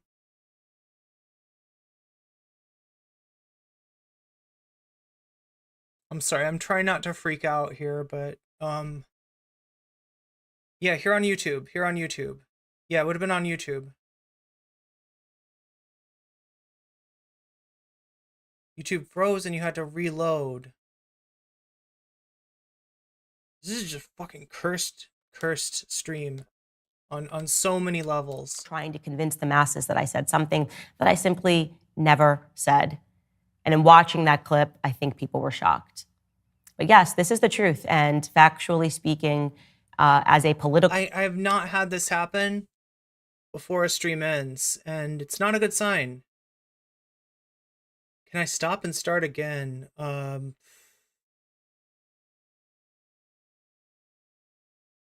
There was an ad just then, so somebody saw an ad. I mean, if you have an ad blocker, you won't see it, but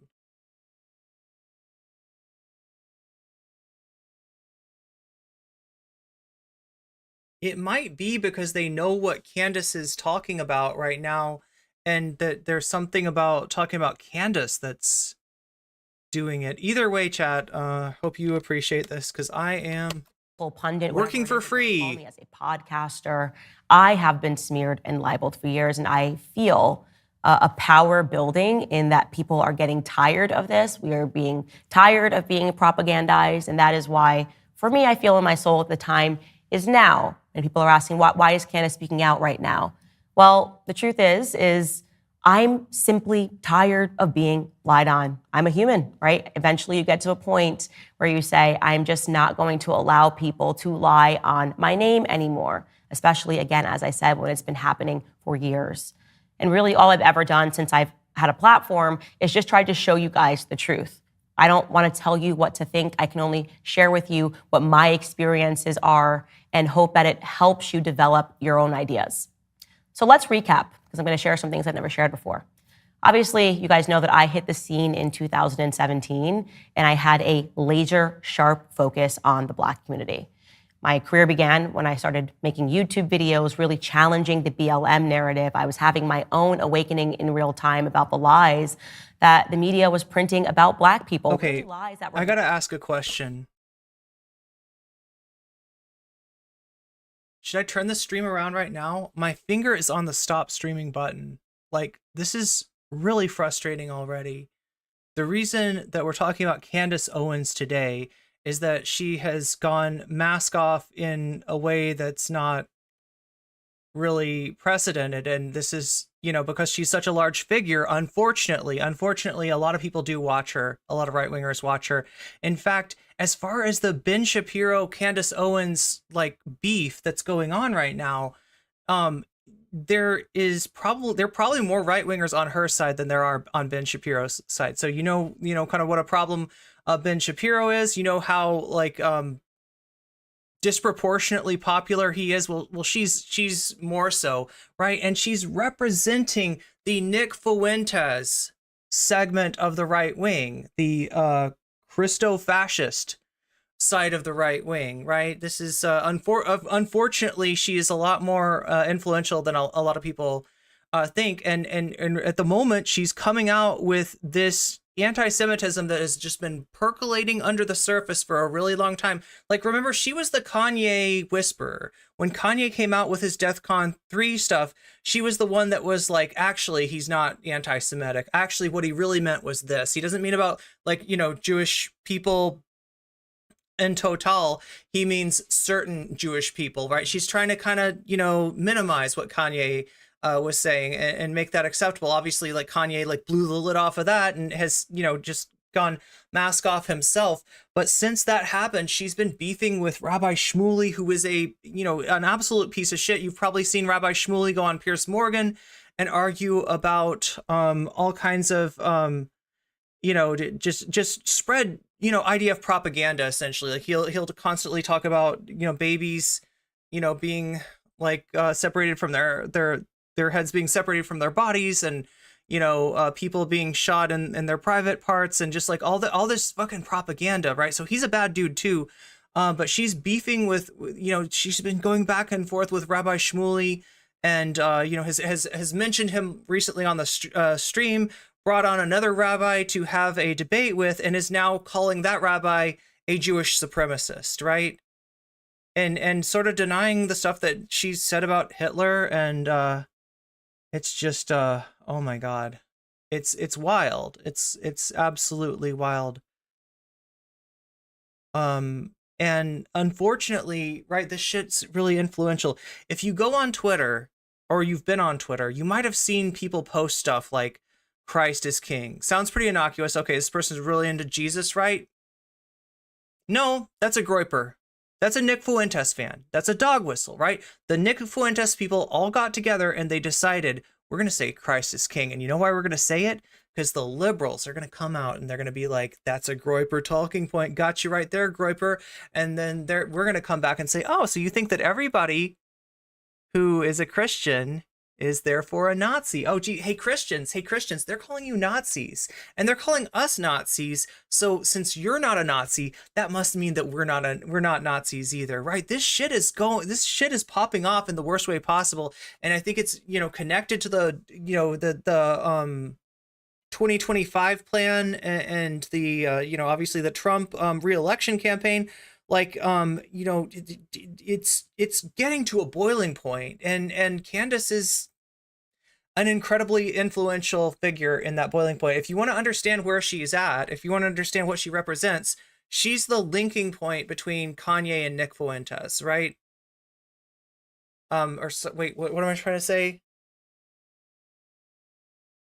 Or Kanye is the link between her and Nick Fuentes.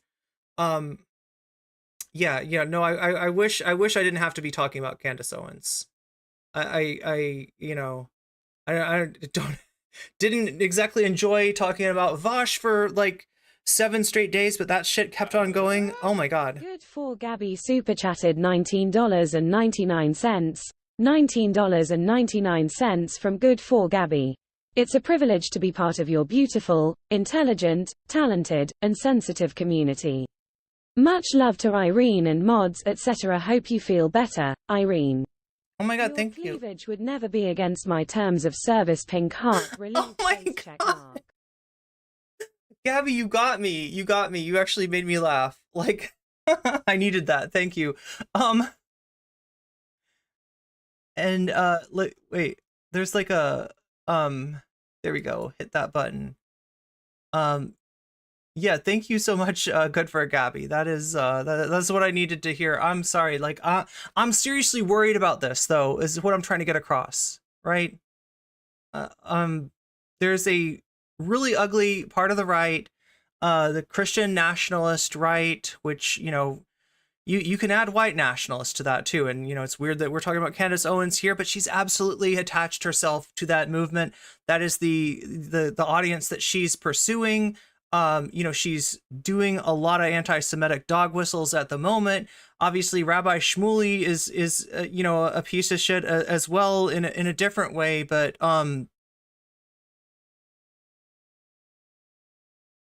I've never been more concerned about the country that I live in.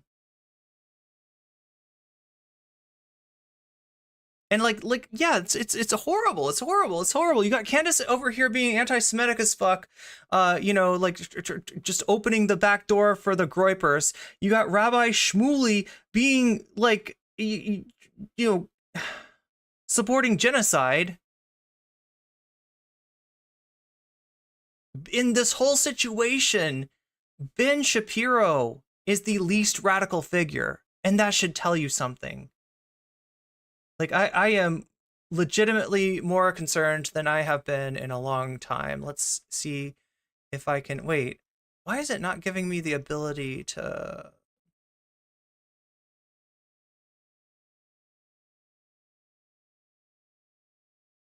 Sorry, I'm trying to get to everybody's...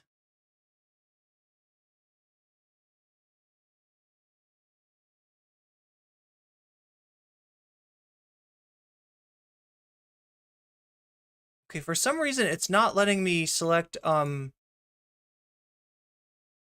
Oh, thank you, Baker's Dozens Cats. Thank you for the super chat. Guardian article, God. There's something else. I'm sorry. For some reason, people's stuff is disappearing.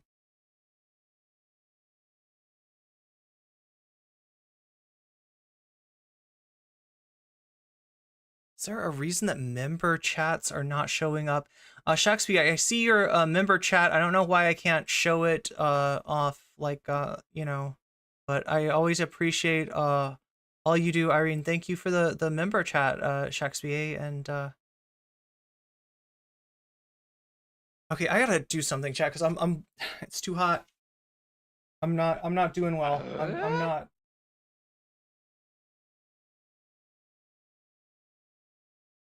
The Baker super chatted $9.99. $9.99 from the Baker's Dozen Cat. Sorry about that. I just like I needed to open a window.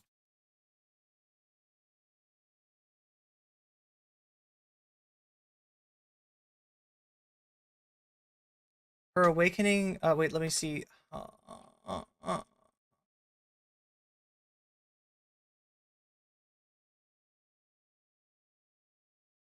Same people who've been working since the 1960s to take over the government and Supreme Court because they were upset with segregation being ended. Reagan was a turning point. Yeah, for a lot of things, actually. Shapiro has a high-pitched, squeaky voice. That's true. That's true. And look, I mean, like, these are all bad people, right?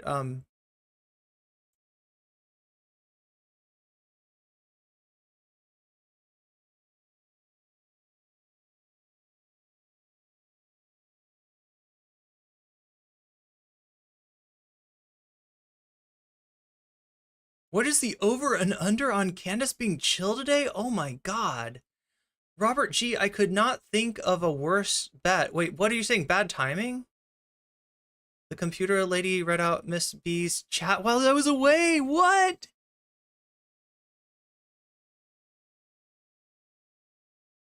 That is a... Wait, this one? This chat? Just trying to make sure I'm not missing anybody's. Oh my god. Well, at least we have an active chat. Maybe like...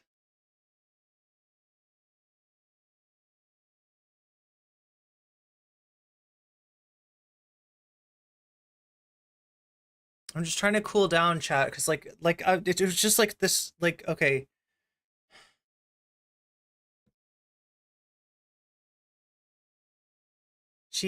Oh my god. She thinks the leopards will never eat her face, right, GTA?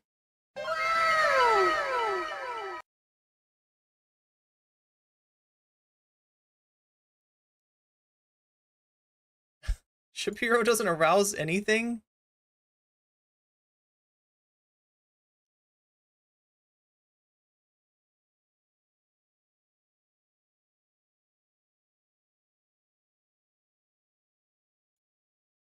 I'm just like, I'm freaking out a little bit.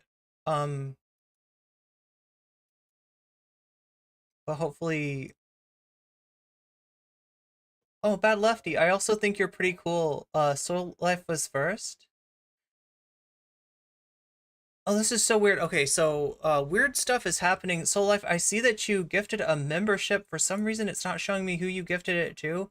But if you got a membership from Soul Life, make sure to post some weasels to thank Soul Life for that membership. I'm sorry, Chad. I'm trying to get to everyone. Yeah. So it's like the chill. As far as Candace being chill, like her chill is her chill is gone. It's like the opposite of chill. It's like there's like my chill. What's the over under on me being chill? Better if you hit the like button, because the like button is a great way for you to show that you care about what I'm doing and you want more people to see it, and you wish good things for the future of me and this stream, and you wish for the stream to have a future. Hitting that like button is a great way to also let me know that I don't have a bunch of hate watchers in here, because hate watchers, I'm pretty sure, will not like the stream. So, you know, if you like the stream, then that's like, it just reassures me and keeps me from freaking out quite as much as I always do. But yeah, I need, you know what I need? I need a see, like, we have this starting soon thing, but what I need, I think, is like I need a way to say, like, I will turn this stream around right now, right? And then like a some kind of a picture of me, like, with a car wheel, like, and it says Irene will turn this stream around. Like, that's what I need. I need to be able to hit that, like, at some point. Irene will turn this stream. I will turn this stream around. We will go in the other direction. No, no, just like a little jokey thing. Like, I'm gonna like we're in the car and we're driving to Disney World. All right, Irene is driving you to Disney World, and then she gets frustrated and she's like, "I will turn this car around. I will turn. I don't make me do it." Viewpoint to keep Black people down, to encourage Black people. Okay, Mom, right? To live a life of criminality, to encourage Black people to loot and to riot their own neighborhoods in the name of some perceived social justice.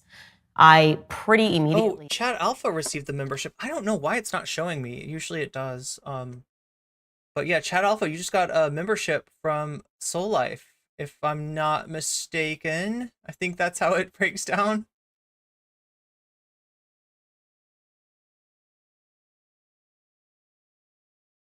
Okay, I'm starting to cool off. The other thing, yeah, so in the midst of just freaking out about Candace being sick at my stomach, both about, like, Keffels and the way she broke the trust of the trans community, as well as Willie Mack and his, like, just casual, like, you know, posting her fucking dead name. Like, I got overheated. And, like, I don't know if it's because, like, I have the Southern lady inside of me and I get the vapors or something. Do I need, like, a giant fan or so? I don't know. I don't want to be the Southern lady. That's yikes, and that's Irene turns yikes too. We don't need that. He got hired at Turning Point USA, and I hit the ground running with Charlie Kirk. Charlie Kirk. I promise I will never bring you anything other than alt country. Okay. Oh God, that sounds even worse though. When I put alt on it, then it's like, anyway, like alt-right country. No, that's not what we're talking about. We're talking about, like, I don't know. Is unapologetically pro-Israel. Everybody knows this. I was beside him throughout most of his pro-Israel commentary, and I bet if people dug it up on the internet, you would hear me say it. Queer country. I mean, what's queer country? Pro-Israel talking points. And I say talking points because when I got into it, I didn't really care, again, about Israel because I was an American and I just wanted to talk about Black America. But certainly I was nodding my head no matter what Charlie Kirk said because I was just grateful to have a platform to talk about the things that were important to me. The alternative, there's the cool country, right? Yeah, well, Orville Peck, like Sleep Country. Like, I was thinking, like, what is that band? The Flying Burrito Brothers? And, like, me. And I had a wonderful experience with Charlie Kirk, and I learned a lot under him and with Turning Point USA. Interesting. Wait, no, there's some kind of connection, isn't there, between Turning Point USA and, like, the Groypers? Let me see if I got this correct, chat. You know the movie Gremlins? You're supposed to never feed them after midnight, right? You get the gremlins and they're all cute and they're like, and you're like, oh, it's so cute. You can pet them. They're furry. They're lovely. They're really lovely creatures, right? But if you feed them after midnight, then they turn into these little goblin guys, and that's bad news, okay? And I feel like actually, Charlie Kirk's Turning Point USA, they're not exactly cute and cuddly, but, like, what I mean is that the TPUSA people, didn't some of them, like, break off and turn into Groypers? Isn't that what that was? Was that they had Turning Point USA, which is, like, trying to be their, like, alt-right version of the college Republicans, and then Nick Fuentes comes along and says, like, haha, not right-wing enough. Am I right? Friends, right? And all the little Groypers come out of their, like, you know, that come out of their little frog, like, you know, those frogs that dig down in the desert, you know, like, during, like, there's just, like, the non-rainy season, the frogs dig down, deep down underground, and then when it rains again, the frogs come up through the ground. That's what the Groypers are. They've been like hibernating, and then they come out and they're like, ugh. A Groyper, if you don't know, is like a really evil Pepe. Like, if Pepe wasn't evil enough for you, if you didn't get creeped out enough by all the 4chan alt-right shit, then there's the Groyper. Groyper is like the evil version of Pepe. Like if Pepe's evil older brother. In 2018, Charlie Kirk and I traveled to the United Kingdom, and it is there that I gave a notorious speech in November of 2018 where TPUSA is the more acceptable face of the evil mustached man youth. Yeah, but like there's some connection between TPUSA and like the Groypers, right? What, America First. Oh my god, I shouldn't say these are names that I really like. I was worried before about like saying mentioning the name of that website, right? I really don't want to mention this shit right here. This is bad memes, chat. That clip was derived from. I'm going to show you that clip again in its context. We were talking about things that were happening in the United States, and somebody raised their hand and asked about the word nationalism, why we're all so afraid to... Why are we all so afraid to say nationalism? There she goes. This is what I'm saying, chat. I don't know if I showed you this in the right order or the wrong order, because like this builds up, right? I've got so much video of Candace Owens and Ben Shapiro and Rabbi Shmuley and Rabbi Barclay to show you how this develops. But since this came out like right as I went to stream, I felt like I should bring it to you. Is this making sense, chat? Or should we go in the other direction? Should we do the Wayback Machine and start from the beginning? Which one makes more sense? Because I wanted to, I don't know. Say I'm a nationalist. I am focused on my own nation. Like we can see, like it's like a flip book, chat. And if we flip it this way, the way that we're going now, we're gonna see Candace start off as a Nazi and then turn into like less of one and less of one and less of one, and until you almost can't see that she is, but she kind of is. You can see like the little armband like poking out underneath her top or something like that, right? Where you almost can't tell. Or if we flip it the other way, then it's like her going from like you almost can't tell to like more right-wing, more nationalist, more ethno-nationalist, more Christian nationalist, and then finally, like, I mean, this is her coming out. And in trying to answer their question, I basically said, because the word nationalism has been... I am so scared. Adolf Hitler, at least in America, and that's why people are afraid to embrace the word. Here are my words again. Yeah, I agree. I actually don't have any problems at all with the word nationalism. I think that it gets, the definition gets poisoned by elitists that actually want globalism. Globalism is what I don't want. So when you think about whenever we say... Okay, so if you don't know the connection to globalism, right, this is... Okay, so when she talks about the fact that Kanye, she tries to minimize what Kanye was saying, right? So Kanye said he wanted to go Defcom 3 against like Jewish people, right? Or, you know, in his word, the Jews. And she's trying to walk that back and say, no, he doesn't mean like all of Jewish people. He means like some. And then she, you know, mentions that like this idea of a Jewish gang that exists in DC. She's been talking about like DC Jews, right? So she's trying to, you know, like separate out this, like, and this, what we're looking at here, chat, is degrees of fascism, from the full-on eliminationist, you know, kind of, you know, Roman salute kind of fascism, to the, oh no, it's the international ones, right? Or it's the globalists, right? You know, this is all connected. Like when she says globalist, there's a reason that we call that a dog whistle. It's not just because, you know, we're not just making it up, right? It's that it has a history of when Nazis are trying to boil the frog, which is very appropriate since we're talking about Groypers and Pepes and all this kind of stuff. When they're boiling the frog, boiling the frog means like when you're cooking like a frog, supposedly you don't turn up the heat right away. You turn it up bit by bit so that nobody notices it. That's what she's trying to do, is kind of like push the envelope a little bit more, and say, you know, like the international globalist, like, right? And to try to just like at every turn, she's trying to deny that what she's selling is, you know, Nazi ethno-nationalism, Christian white nationalism. But it's pretty clear that that's exactly where she's going with this. And that's why it's so scary They wouldn't be against globalism if it meant they could destroy any country and remake it in their image. It's a bullhorn, not a dog. Well, yeah, at this point, yeah, it's a bullhorn. But she started off with a dog whistle, and she moved on to this, and she moved, like, right, she's... The first thing people think about, at least in America, is Hitler. You know, he was a National Socialist, but if Hitler just wanted to make Germany great and have things run well, okay, fine. The problem is that he had dreams outside of Germany. He wanted to globalize. He wanted everybody to be German, everybody to be speaking German, everybody to look a different way. That's not, to me, that's not nationalism. In thinking about how it could go bad down the line. That's literally nationalism, though. That's literally nationalism.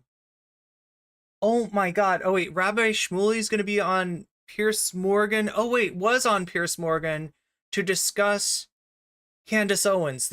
God damn it, chat. This story is fucking developing as I'm trying to cover it, and there's more and more and more, and I don't know if I'm going to be able to finish this. We got Rabbi Barclay, who she debated. I'm going to call it a debate. She says it's an interview. I think it's a debate.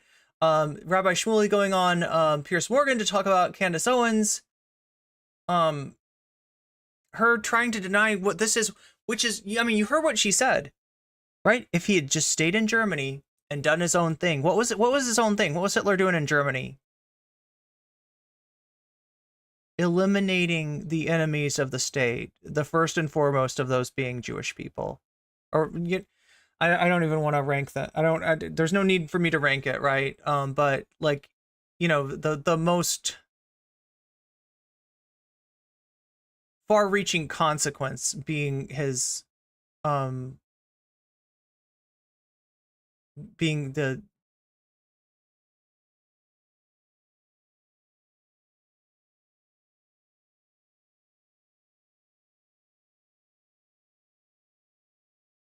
yeah, it's literally, yeah, that's right, Monope, it's literally nationalism. Like, it's literal, like, that's what nationalism is, like, nation maxing. If you want to, yeah, if he would have just stayed in Germany, no, that's like, so, Jordan Peterson is here to condemn Hitler. From what I understand, Shmuley and his daughter run a sex toy shop. Yeah, that's true. Okay, so we're gonna get into this, right? Shmuley wrote a book called Kosher Sex, I think it's called, and you know, where he talks about that, you know, like, he's a pretty conservative guy, but he's like, but sex between a married couple is a beautiful and glorious thing that God loves. God loves sex between a married couple. And you know, he wrote a book called Kosher Sex. His this got him in trouble with certain you know, there were I don't remember. Did he get him? Is this what got him kicked out of his movement? Like, he actually got, I think, kicked out of his movement over this, right? But so he writes a book called Kosher Sex. His daughter opens up a company called Kosher Sex, and they're selling, you know, sex toys and stuff like that. And yeah, oh my God, I'm doing this in the wrong. Yeah, we got confirmation. Okay, so that is what got him kicked out of his movement. I feel like I'm showing this to you in the exact opposite order. I don't know. But if I go back to the beginning, it's gonna look very innocuous comparatively. I don't really have an issue with nationalism. I really don't. I think that it's okay. It's important to retain your country's identity and to make sure. Let's roll it back again, just to hear what she says. He wanted to globalize. He wanted everybody to be German. If Hitler just wanted to make Germany great and have things run well, okay, fine. The problem is that he had dreams outside of Germany. He wanted to globalize. He wanted everybody to be German, everybody to be speaking German, everybody to look a different way. That's not, to me, that's not nationalism. In thinking about how it could go bad down the line, I don't really have an issue with nationalism. I really don't. I think that it's okay. It's important to retain your country's identity and to make sure that what's happening here, which I think is incredibly worrisome in terms of the decrease in the birth rate that we're seeing in the UK, is what you kind of want to avoid. So I don't have anything problem. I have no problems with nationalism. It's globalism that I try to avoid. There you have it. I have no issues with nationalism. There's no person that can watch that clip and somehow believe that the Germans weren't doing anything bad except invading other countries outside of Germany, believing that Jewish people, gay people, trans people, so-called degenerates, so-called enemies of the Volk, deserved what they got from Germany, and that it was only the expansion of it was only the Lebensraum, the Germany trying to establish like more space for its people that was problematic. Yeah, I would say that I was saying. I would say we got a problem with this. It's totally okay to Holocaust the Jews. I didn't even mention the word Holocaust. I didn't mention the word Jew. What they were doing that to Jewish people in Germany, and you seem to imply that everything that he was doing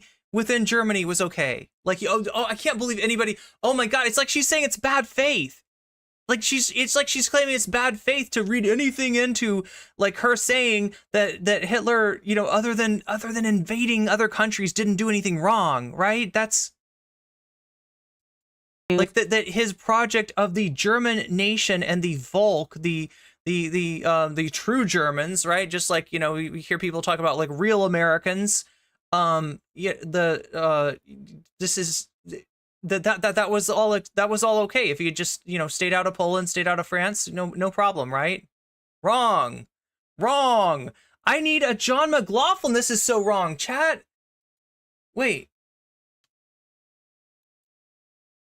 this is so wrong that I'm literally gonna have to resurrect a dead political pundit. Are you okay with that? Can we do a little devilry here? Is it okay? Look, it's for a good cause, I promise. Okay, we're gonna resurrect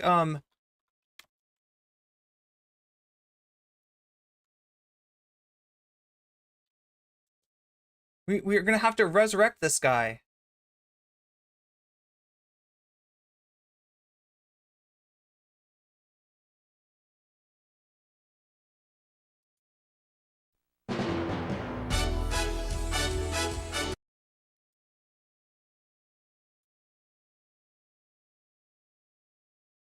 Ten meaning absolute metaphysical doom, a total wipeout, annihilation, nothing remaining. How much doom does Hillary face in the November election? Is a pejorative term. Even Democrats don't use it. They use progressive. Liberal all you want. Liberal all you want. You won't bury him with that. They tried to kill Obama that way, and Obama has never run as a liberal. Obama's never run as a liberal. Is not about to run as a liberal. Okay, I'm looking for a very specific. Oh my God, am I gonna have to do this? Like,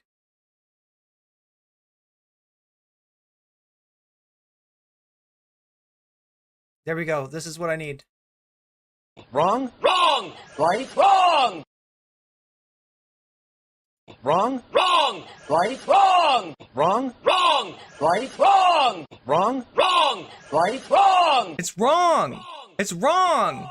Wrong. Wrong. It's wrong. Wrong. Wrong. Wrong.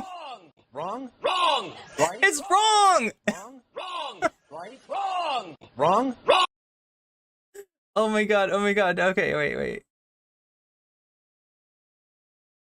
Yeah, wrong. Hitler had no problems other than invading other countries. Wrong, Candace, wrong. Truly was answering a question about whether or not we should embrace the word nationalism, but that didn't matter. Now, again, I want to be clear that that clip that you're watching, that was recorded in 2018 at a live event in the UK. And there were journalists at that event. I was interviewed by journalists at that event. About 200 people were in attendance. Amongst them, many Jewish people were in attendance. Nobody cared. Nobody thought it was problematic what I said on stage. Fast forward to 2019, and out of nowhere, a journalist writing for Media Matters decided to make that clip go viral online. The journalist's name who made that clip go viral on Twitter. Oh my God, are we gonna do some targeted harassment, Candace? Is that what we're doing? Are you sending your fucking groypers after these people? Was Jonathan Whitehouse. Again, he writes for Media Matters, and suddenly I woke up months after having given a speech to every person calling for me to be canceled because I supported Adolf Hitler. That's not a joke. I'm showing you some headlines. This is Media Matters. Turning Point USA's Candace Owens. Look, Media Matters has got a lot of shit on Candace Owens. Quote, if Hitler just wanted to make Germany great and have things run well, okay, fine. I have no problem with nationalism. Wow, that's kind of making it seem very different from what I was actually saying. Behind them, BuzzFeed News, Candace Owens. If Hitler just wanted to make Germany great and have things run well, okay, fine. Again, no context given to that quotation, so you can imagine the firestorm that was caused. And Mediaite, Candace Owens. Hitler's nationalism was actually fine. It was his globalism that was a problem. You can already see what they were trying to do. And again, the firestorm that I endured into an autoimmune response. Like my body was breaking down because I didn't understand what was happening. I'd never in my entire life been accused of anti-Semitism, and suddenly I was fighting for my career. I was temporarily blacklisted from Fox News for having said this sentence. God, nothing works, chat. Obscurity, and I quite literally was facing a threat that everything was going to be over because how dare I say that? I have absolutely no right to say that. And then you had Jewish organizations that issued very strong statements against them, among them the Simon Wiesenthal Center. Here is a tweet from them when this was going viral back on February 8th, 2019. They wrote, "Scope and depth of Candace Owens' lack of knowledge of basic history is appalling and frightening. Hitler's program to make Germany great was based on race and anti-Semitism." Also, of course, the ADL instantly jumped on this. They retweeted first and foremost John Whitehouse, so they helped to make this video go viral. And then they wrote this in response. Candace Owens bizarrely claims Hitler went wrong only when he meddled in other countries. Hitler's murderous crimes against Jews and others were horrific, regardless of whether they occurred across Europe or in Germany alone. Hitler wasn't a globalist, but a genocidal dictator. So you see what they're doing here. They're just engaging in the libel and the slander. They're trying to color people's opinions before they've actually heard or understood the context of what I was saying.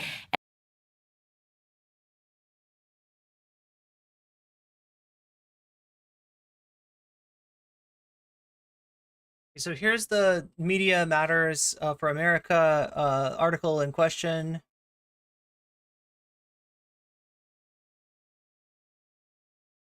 Yeah, it's just, the only thing I kind of like, I wish there was a little bit more than just the quote. I mean, this is what Media Matters does, though. They're like, they're using the quotes and, kind of letting these people's own words, to tell the story. But like, I wish there was like a little bit more context here. Yeah, I agree. I actually don't have any problems at all with the word nationalism. I think that it gets, the definition gets poisoned by elitists that actually want globalism. Globalism is what I don't want. So when you think about, whenever we say nationalism, the first thing people think about, at least in America, is Hitler. He was a National Socialist, but if Hitler just wanted to make Germany great and have things run well, okay, fine. The problem is that he had dreams outside of Germany. He wanted to globalize. He wanted everybody to be German, everybody to be speaking German, everybody to look a different way. That's not, to me, that's not nationalism. So in thinking about how it could go bad down the line, I don't really have an issue with nationalism. I really don't. I think that it's okay. It's important to retain your country's identity and to make sure that what's happening here, which I think is incredibly worrisome in terms of the retain your country's identity. I mean, like on a national level, that is strikingly similar to like how the Hitler agenda would have been sold, right? The decrease in the birth rate that we're seeing in the UK is what you kind of want to avoid. So I don't have anything I have no problems with nationalism. It's globalism that I try to avoid. Anyway, and she said like there's like 9 pages, chat. Media Matters has 9 pages on Candace Owens, and a lot of it is this kind of shit. And let me tell you guys something. It worked. It actually worked. That is the power of the media. I felt like it was a hit job. Like someone just said, we've got to get her, pour through every second of footage of Candace Owens speaking. We're going to pull something out of context, and this girl is going to be gone. Because what else could this be? Of course, if I was on stage saying I love Hitler, it would have gotten viral back in November. The Jewish people that attended my speech would have been outraged immediately. But she does, and she continues to defend Kanye, who literally said those words that she just said, that she loves, or that, sorry, like that, I love, you know, whatever. I'm not gonna say it myself because like I'm not trying to create a clip here, but like that is literally what in fact he said I love, right? He like enunciated the word love, like, you know, he's just like, was this suddenly popping up in February of 2019? I'll never have any. And her defending Kanye is her way of kind of like slow walking her true agenda. On that, but something that I never shared and I want to share today was what happened thereafter. A friend of mine who I am not going to name encouraged me to visit the Simon Wiesenthal Center. So that's a human rights organization, human rights for Jews organization. And there was this very strange meeting that occurred. Now I want to be clear that I didn't understand the meeting because the individuals were speaking in Hebrew.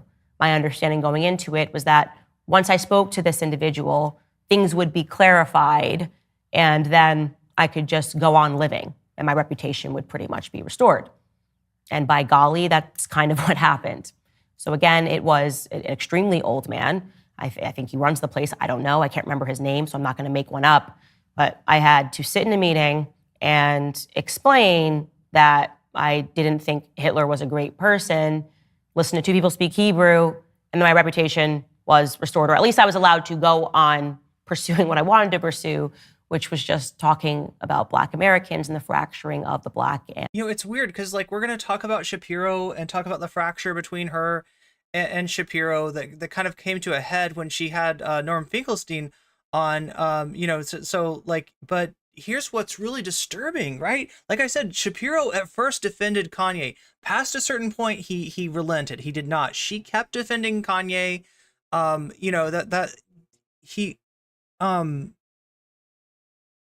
like Shapiro should have known what she was about.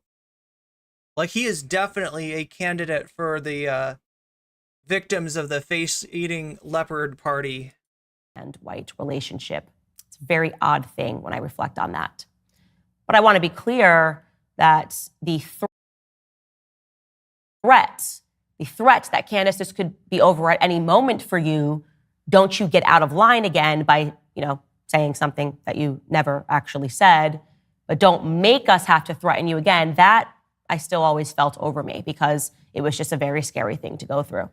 We spend way too much time on our phones, which is bad enough. Oh my God! Everybody else is so much better about integrating their call to action than me, including Candace Owens, who's literally like, "I didn't defend Hitler. What are you talking about?" And then she's like, "By the way, ExpressVPN. Holy shit! She's got sponsors, chat, on this fucking bullshit right here. On this like." Persecution complex dog whistling fucking video. She's got sponsors. Like what the actual fuck?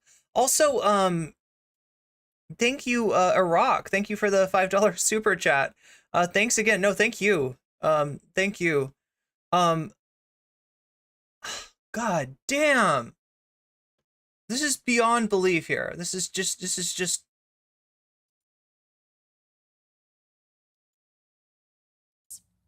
But let's fast forward now to 2022, to a situation that the entire world was made aware of, obviously, when Ye, the artist formerly known as Kanye West, tweeted this. He tweeted, "I'm a bit sleepy tonight, but when I wake up, I'm just like, this is like probably gonna have to fast forward. We all know what Kanye said. We all know what Kanye said. That last sentence, you guys have toyed with me and tried to..." It's barely dog whistling at this point. She's alluding to the protocols. Wait, which part? Leopards are the unsung heroes of our time. Blackball anyone who ever opposes your agenda. Now, at that time, obviously, the reason why people were looking... Like, I mean, I do feel like there's a lot of subtext to what she's saying. And look, I'm not saying that using the word they is sus, right? Obviously, people use the word they. It's a pronoun. It can be, you know, a plural, or it could be like a non-gendered singular pronoun. I'm not trying to say that like that is like, you know, anytime somebody says they, but it's like in this context, every single utterance of the word they, you know, becomes suspect. for me to make a statement is that this tweet came very close to the time that I had taken the meeting. Okay, so she's talking about did she say the Simon Wiesenthal Center? I was trying to figure out, like, I don't think she's, like, I think she's kind of spiraling here. The notorious picture with Kanye West. We both wore White Lives Matter t-shirts at his fashion show in Paris. Again, me teaming up with And I think that was his idea, right? So if I'm not mistaken. Kanye, because I have a laser focus on the Black community and I had a laser focus on wanting to destroy Black Lives Matter. Okay, so now I'm obviously not, you know, I don't want to speak for any community other than my own, but I also feel like there are that like I gotta say something about that a lot of Black people feel really uncomfortable when Candace tries to fold them into this shit and tries to like connect, you know, her fucking bullshit to the Black community, right? That like she's, you know, as an organization, because I knew that they were lying to the Black community. So again, my entire relationship and what I did publicly with Kanye was based on Black America. But again, because this tweet came closely thereafter, people were looking at me to comment. And the truth is that I was aware behind the scenes, Kanye gave me conversations, I read them in their entirety, of very specific Jewish people who I would say were definitively making threats against him. And so I had more knowledge than the public had when he shared this tweet. Now, what happened thereafter was I tried to caution the public the very next day following his tweet. So he had done nothing else yet. He had done no interviews. It was just the tweet that had existed in the public sphere. And I was trying to essentially say to people, hold your horses, because I think that once he explains what's happening behind the scenes, you will realize that he's not talking about all Jewish people in the entire world. So there's two options. Either like the people that he's talking about that are threatening him supposedly, their Jewishness plays no part in what's being said, in which case, yeah, he's projecting anti-Semitism, you know, onto this situation that you know happens to involve some Jewish people, or you could just take the words that he actually said and take them seriously. And stop trying to minimize them and stop trying to spin them and stop trying to change them and admit that like he has got some kind of conspiracy minded anti-Semitic framework in his is feeling passionately about certain the unpickable pick me. Wow, that's definitely people that he works with. And here is what I said in an attempt to get people to hold their horses. Take a listen.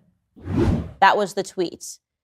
And people subsequently demanded that the tweet be taken down for anti-Semitism. Now, if you are an honest person, you did not think this tweet was anti-Semitic. You did not think that he wrote this tweet because he hates. What are you talking about? What are you talking about?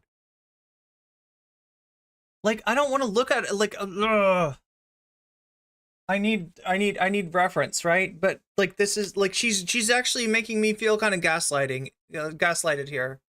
Like, and I get that that's actually actual gaslighting is like an interpersonal phenomenon, that's, you know, very serious. And, you know, the whole point of it is that like, you're there with another person who's denying the reality that you're experiencing. So I'm not trying to minimize like actual gaslighting, but like I don't have another word colloquially to describe the questioning of reality that I'm almost like reflexively, you know, feel pushed to do, of like, wait, do I need to read that tweet again? Did I like, because very clearly it's not what she's saying it was. Or wants to genocide Jewish people. This does not represent the beginning of the Holocaust. That's if you're an honest person, you'll meet that. You will admit that. Right? If you're an honest person. No, I mean, I can be an honest person and admit that like Kanye West does, you know, even though he's a, you know, famous musical artist and very rich person, did have a lot of connections that like that I don't think that he himself is gonna, you know, take power in this country and you know, do a genocide, right, by himself. That's true, but then I look around the country and I see all the fucking Nick Fuentes fans and all the Groypers and all the Trump supporters, and like I say, like, this is actually not something that I can just like laugh off and say that like, oh no, like this is not normalizing anything. This is not pushing us in a certain direction.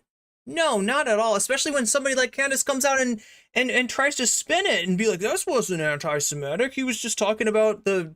Anyway, God, this is so bad. When you read this tweet, you had no idea what the hell he was talking about. I had no idea when I read this tweet what the hell he was talking about. This tweet inspired questions, not answers. First and foremost, what is Defcon 3?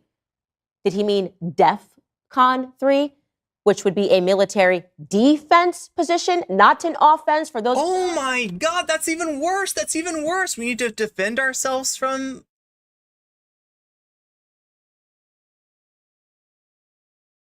That's some fucking...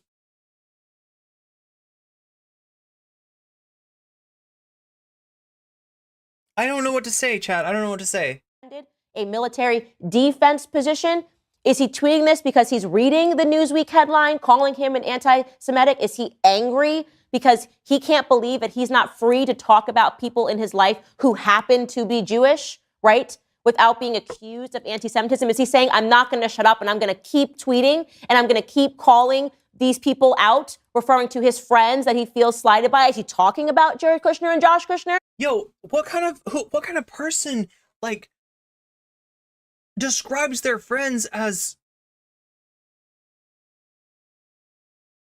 describes their friends who are we're not even talking about his friends, like we're talking about like a personal trainer, right? A personal trainer of his is one of the people that he's talking about, right? You know, like you know, somebody that he employs, but like did like euphemize that person as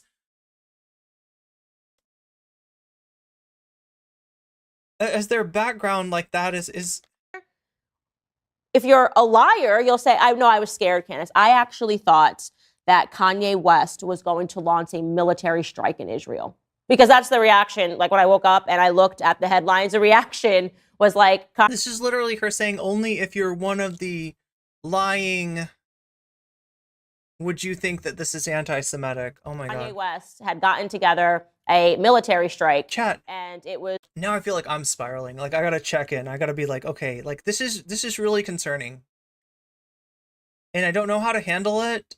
And like even describing to you what she's saying is making me question like how close to terms of service like I am coming. But this is a creator, a major creator, a huge creator, a Daily Wire creator, still employed with the Daily Wire, that is saying this shit like and meaning this shit. And it's on YouTube and it's got a sponsor. Like what the fuck is going on?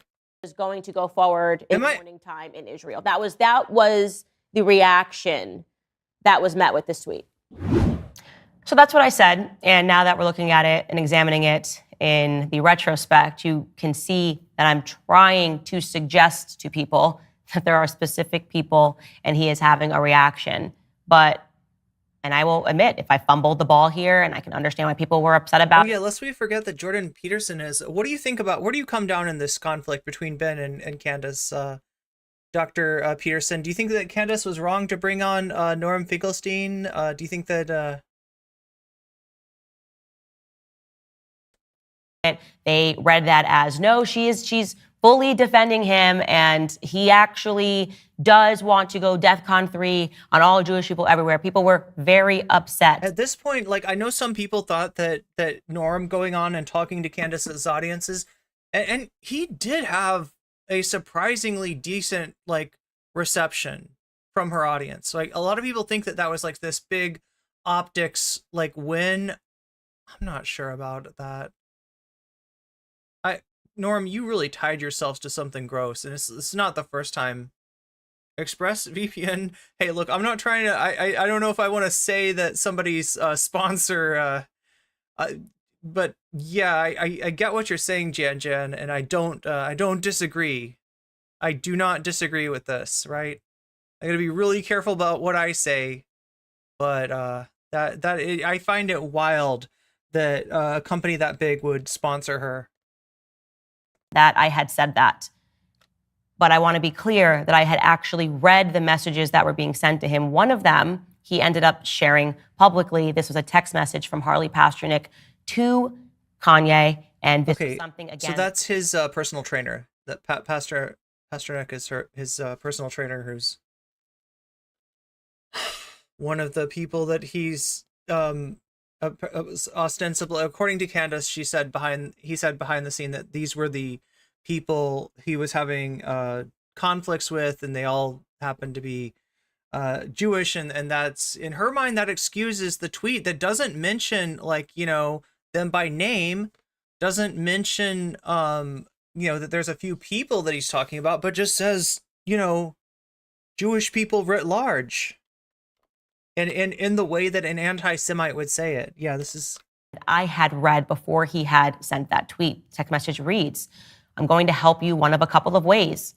First, you and I sit down and have a loving and open conversation, but you don't use cuss words, and everything that is discussed is based in fact and not some crazy stuff that dumb friend of yours told you or you saw in a tweet.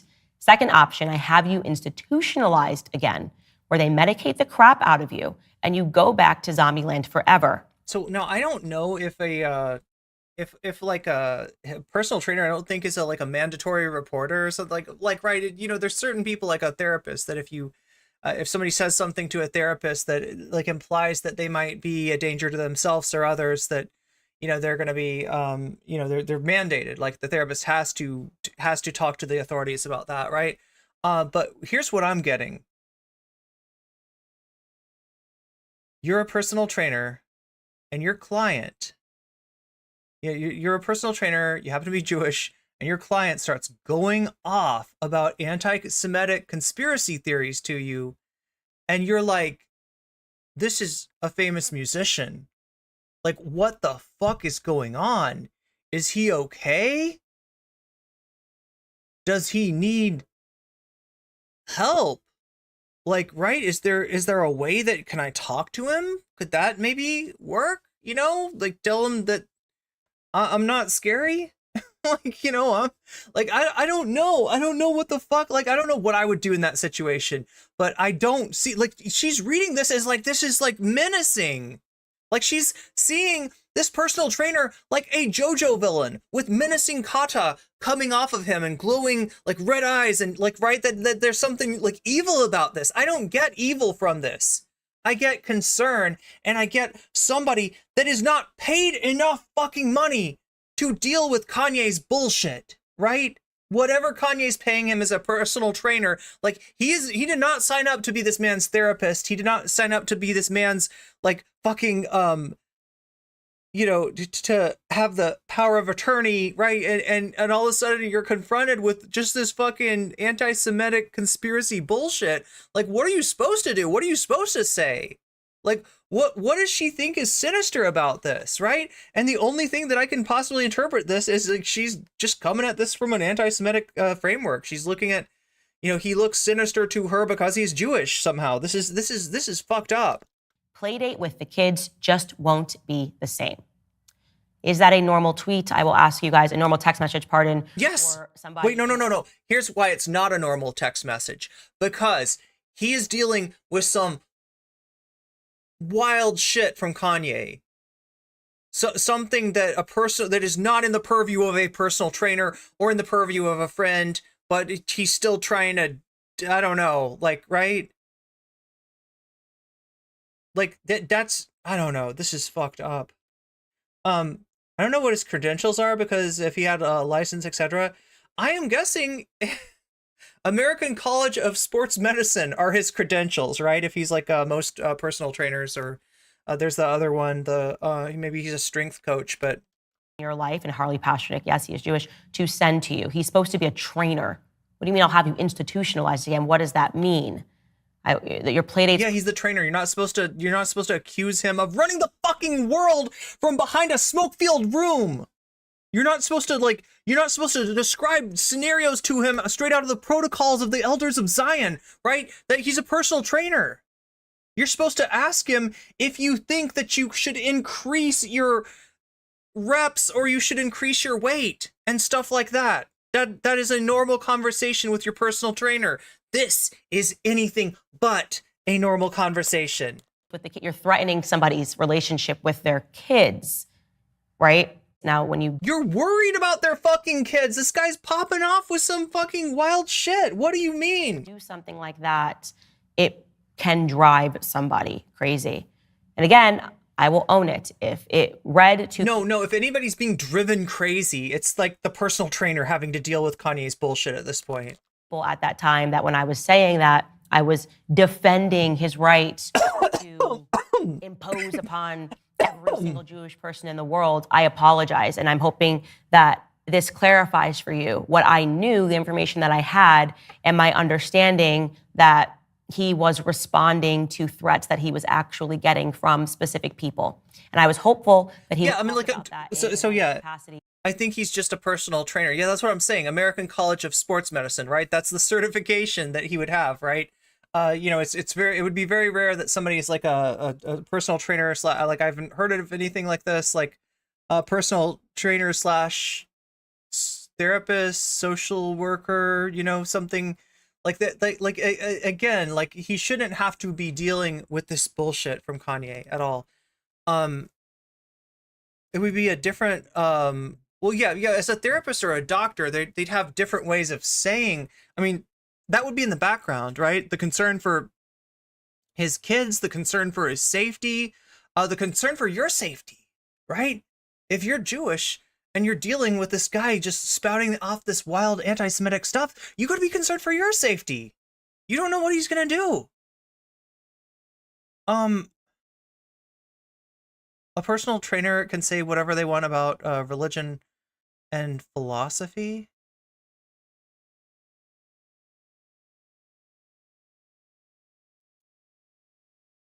Even college professors are, well, I don't know if he's a mandated reporter or anything, but like he's having to deal with some shit that like, look, if he doesn't want to deal with it, the easiest way to not deal with it is just to, you know, tell something about, be like, I am no longer your personal trainer. Don't ever call me again. I'm blocking your number. I don't ever want to hear from you again. I'm going to leave this to somebody who can handle this, right? I'm going to, you know, I'm going to tap out and I'm going to consult somebody whose job it is to handle this kind of stuff, because it's not mine. It's not what I want to do. Oh my God, this is wild. But then, quite surprised even when he did share that tweet, there was a minimal media response to it. It was sort of like, oh, well, Harley Pasternak is allowed to say that. And shame on you, Candace, for not recognizing it. But I want to be clear, that is the extent, what you just saw, of my commentary on that situation. That led to a huge reaction, calls for me to resign, calls for me to get fired for defending Kanye West. I want to be honest here and tell you that I was also made to endure a very severe financial consequence behind the scenes because of those words that you heard right there. And one day I will talk more about that. You have my word. Let's fast forward instead to 2023. I'm scrolling through Twitter and a journalist, and again, this is just for the record, this is Parody Peterson account, I believe. Candace's behavior is becoming a problem with the network. Yeah, probably. Just a few weeks after October 7th, and a journalist named Yashar Ali is, I think, being pretty measured in his responses. I think he's pro-Israel based on how he tweets and what he tweets about. But on this day, he was focused on something that Brian Mast, a congressman, had said on the floor. Yashar Ali tweeted, "This is absolutely sick stuff from Rep. Brian Mast, and if there's any decency left in Congress, a resolution will be passed to condemn his remarks, and he'll be removed from the Foreign Affairs Committee. I'm not naive enough to think he'd resign." So I saw this tweet, and then I clicked to see what Brian Mast said, and I was equally as disgusted. Here is what Brian Mast said. As a whole, I would encourage the other side to not so lightly throw around the idea of innocent Palestinian civilians, as is frequently said. I don't think we would so lightly throw around the term innocent Nazi civilians during World War II. I hope that enrages you, because what he's basically saying is there's no such thing as an innocent Palestinian life. And basically, I believe. No, what enrages me is that you're attaching your anti-Semitism to the cause of the Palestinians. That is not helpful for Gaza. That is not helpful.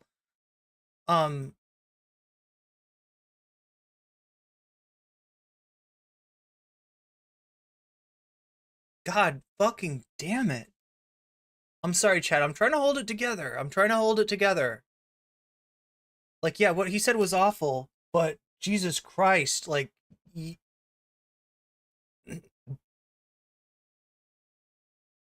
for the sake of people in Gaza, you know, it's imperative that shit like this gets distanced, right?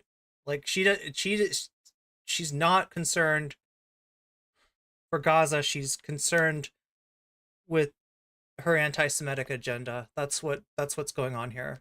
Was laying the groundwork for genocide. That's genocidal language to say about any group of people. If I say there's no such thing as an innocent Iraqi, it doesn't matter who you're talking about, that is genocidal language. And so I retweeted this and I said, yeah, this was disgusting, utterly dehumanizing. Of course, there are innocent civilians on either side of every conflict, and we should not forget that. This is shameful, inhumane rhetoric. I shortly followed up that retweet with a blanket statement. No government She's using Palestine as a shield, yeah. Anywhere has a right to commit a genocide ever. There was no justification for a genocide. I can't believe this even needs to be said or is even considered the least bit controversial to state. Of course, what Brian Mast said was wrong. When I tweeted that second tweet, people thought that I was talking about Peterson, I can't tell if there's like multiple of you in here or if you keep changing your avatar.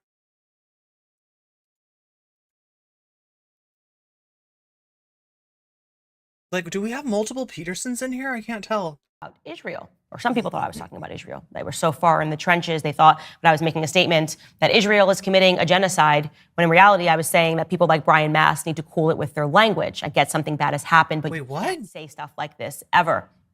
And so what happened was people who were formerly friends of mine, like Dave Rubin, began reading into it, began doing shows, just pretending, straight up pretending that I made a statement about the Israeli government when in fact I hadn't. I just showed you the— Wait, like, to call what's happening in Palestine, that's so weird. That's so weird, right? So she's going to feign concern for what he said, which was awful, right? What he said was awful, like, no doubt about it, right? She's going to feign concern for that, but she's going to be like, oh, I wasn't saying that what's going on is a genocide. No, it is. And it's important to call it out, you know, early. In fact, it needed to be called out as soon as the wheels started rolling towards the invasion of Gaza, right? It would be appropriate to call that, but now she's saying, like, oh, I wasn't saying all of that. I was just saying that, you know, like, I mean, yeah, I'm glad you disagree with the idea that, like, there are no innocent civilians. Sort of glad, except, like, the only thing I'm not glad about is the fact that you lending your fucking anti-Semitic voice to that concern is actually not helpful. It's actually exactly what the people that are in favor of the ethnic cleansing and continuing that ethnic cleansing in Gaza are you know, they love to hear it. They love to be able to point out an anti-Semite on you know, that side of things. That's wow. Proof that I had not.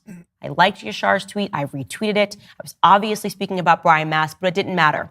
Because what I learned, and what I think a lot of people are learning, and especially on the heels of my discussion with Rabbi Barclay, is that even if what you said was something else, how some people feel should be prioritized. So even though I was talking about Brian Mast, and I was proven right in talking about Brian Mast, I was still at fault. I needed to understand that I was still wrong because of how other people felt, that the timing of my tweet wasn't right. It wasn't the right time to say that genocide is always wrong. There's a time and a place for that, and that was not it. Then it got even weirder because people started just spinning conspiracy theories. Yeah, former friend Dave Rubin. Now let's let, like, Dave Rubin's with the Blaze, right? Started saying that I was coordinating with Tucker Carlson to intentionally get fired from the Daily Wire.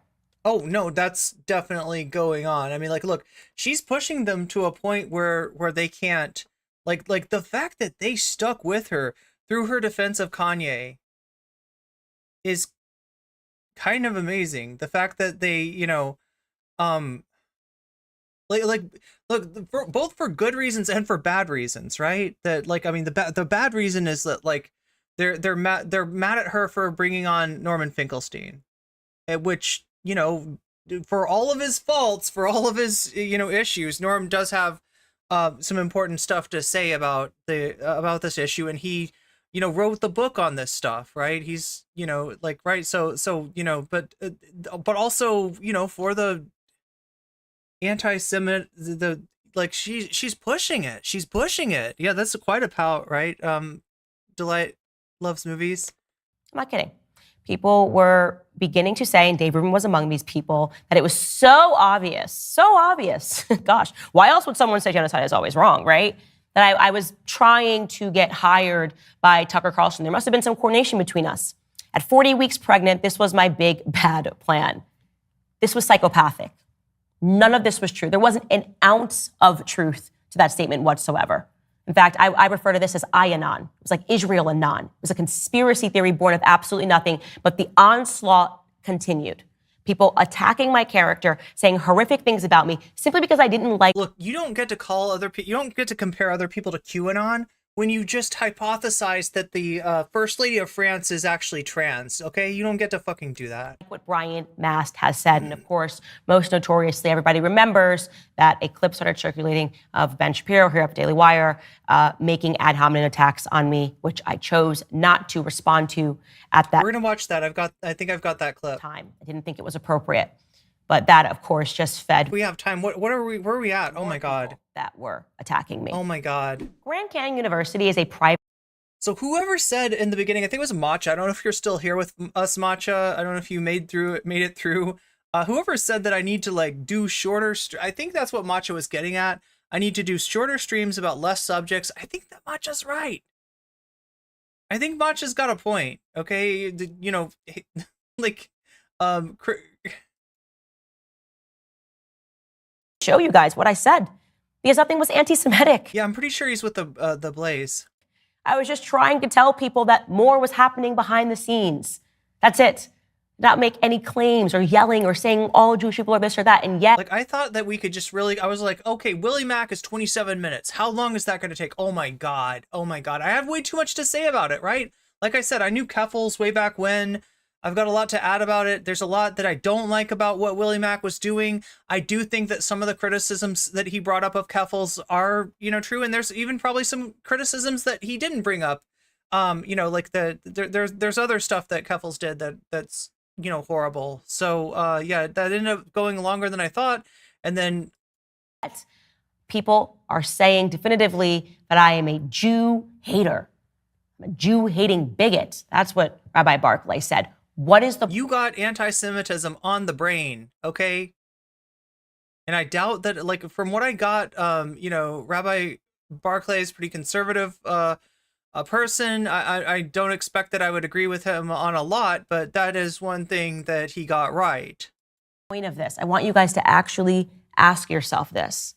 When people say they're going to Michael Jackson you, what are they actually referring to? Well, I have a suspicion.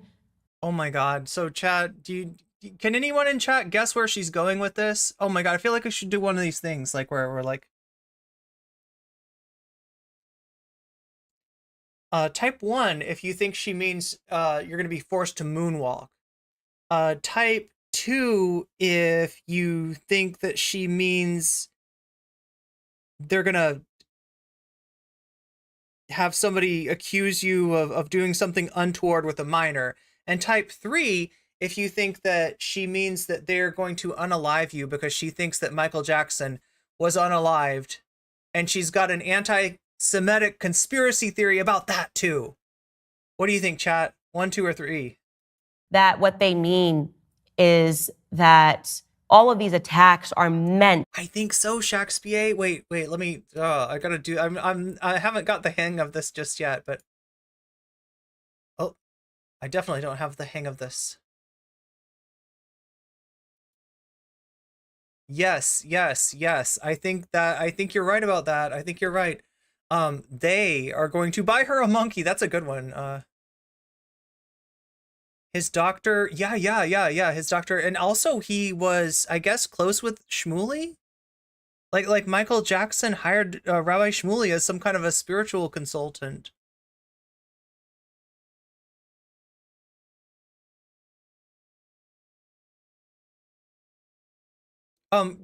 Two is like, I don't know, like I just threw like the correct answer is 3, right? The where she is actually going with this. I'm just trying to like throw out like, you know, what could you possibly think? Like what would be a possible direction you think she's going to go with this? And the truth about the matter is 3. She's subscribes to this conspiracy theory that they unalived Michael Jackson and took his money and took his money. Got him to write them into his will. That's where she's going with this. To drive me crazy, right?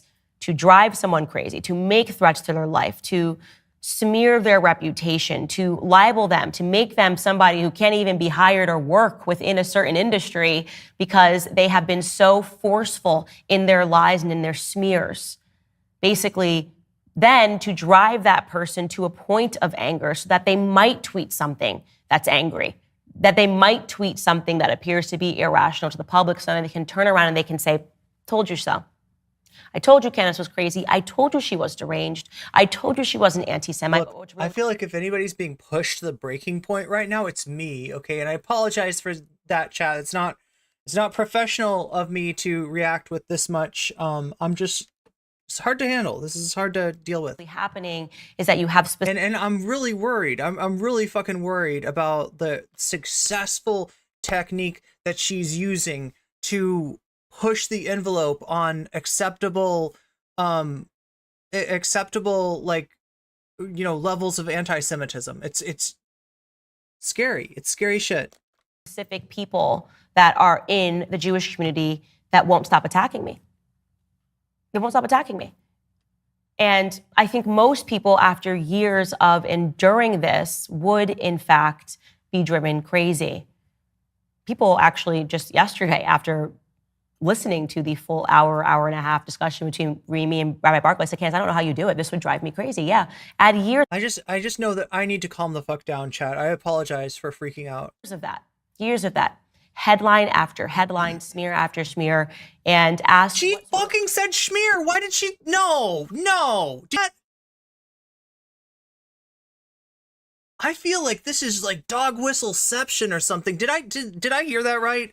Or am I losing it, chat? Did she say schmear? What the fuck? No. Person would still remain this calm. I want to be clear. What is happening is a form of psychological. She said schmear. Doing to me is a form of am I right? Is that what she said? Did anybody else hear that? Am I like, I need to know, chat. Am I losing it? Am I okay? I think she said schmear. Like, I think she's really laying the fucking dog whistles on thick here.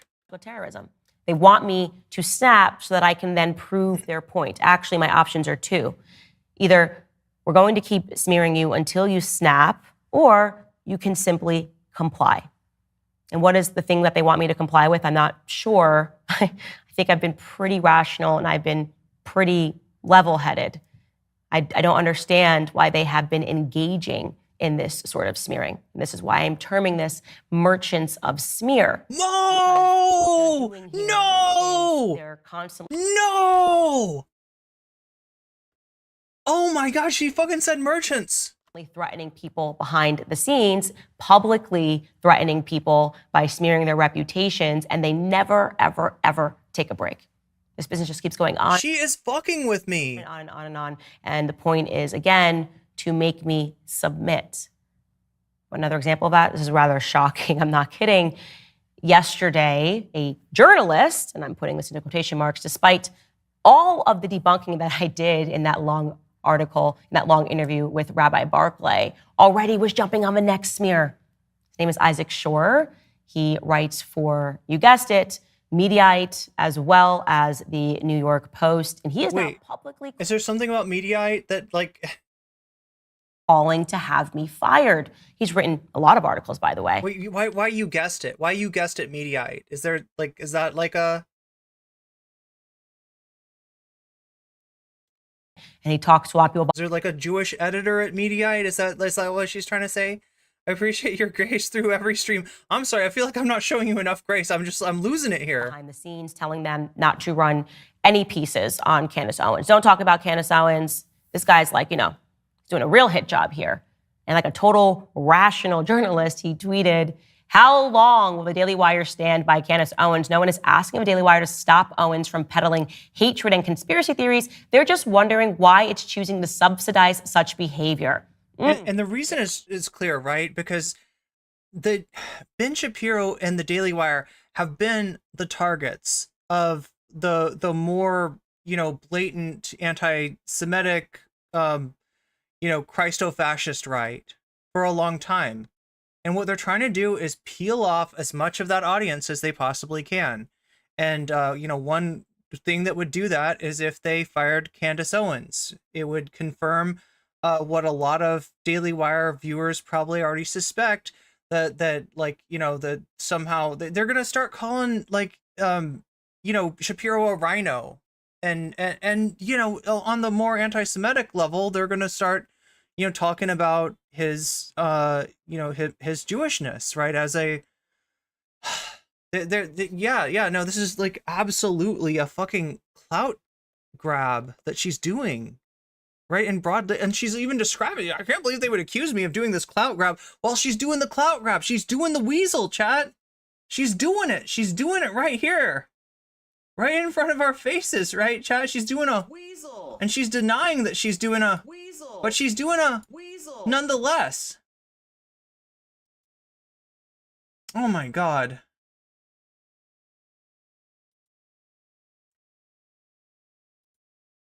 Sorry.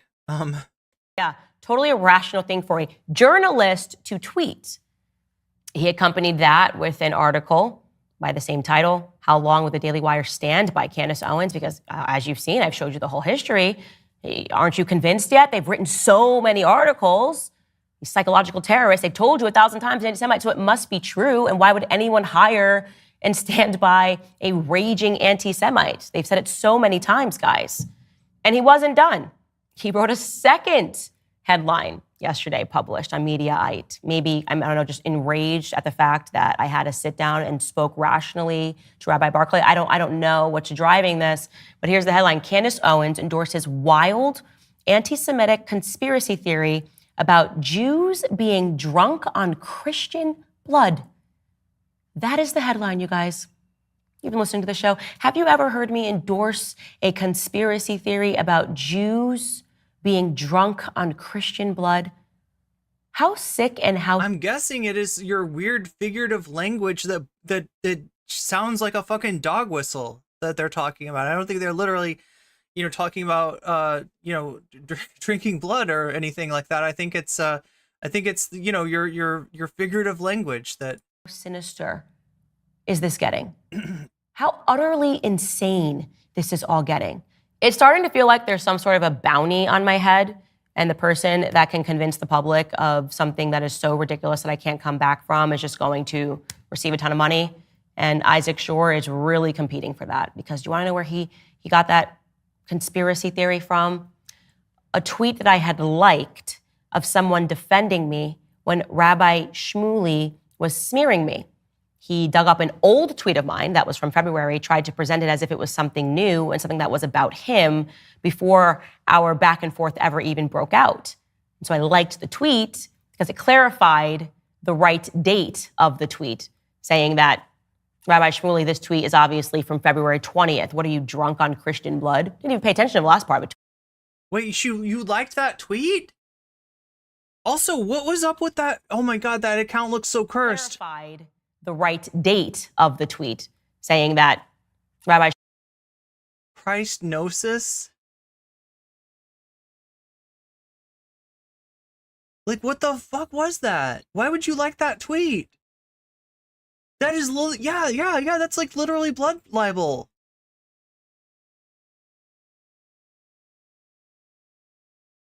What the fuck, Candace?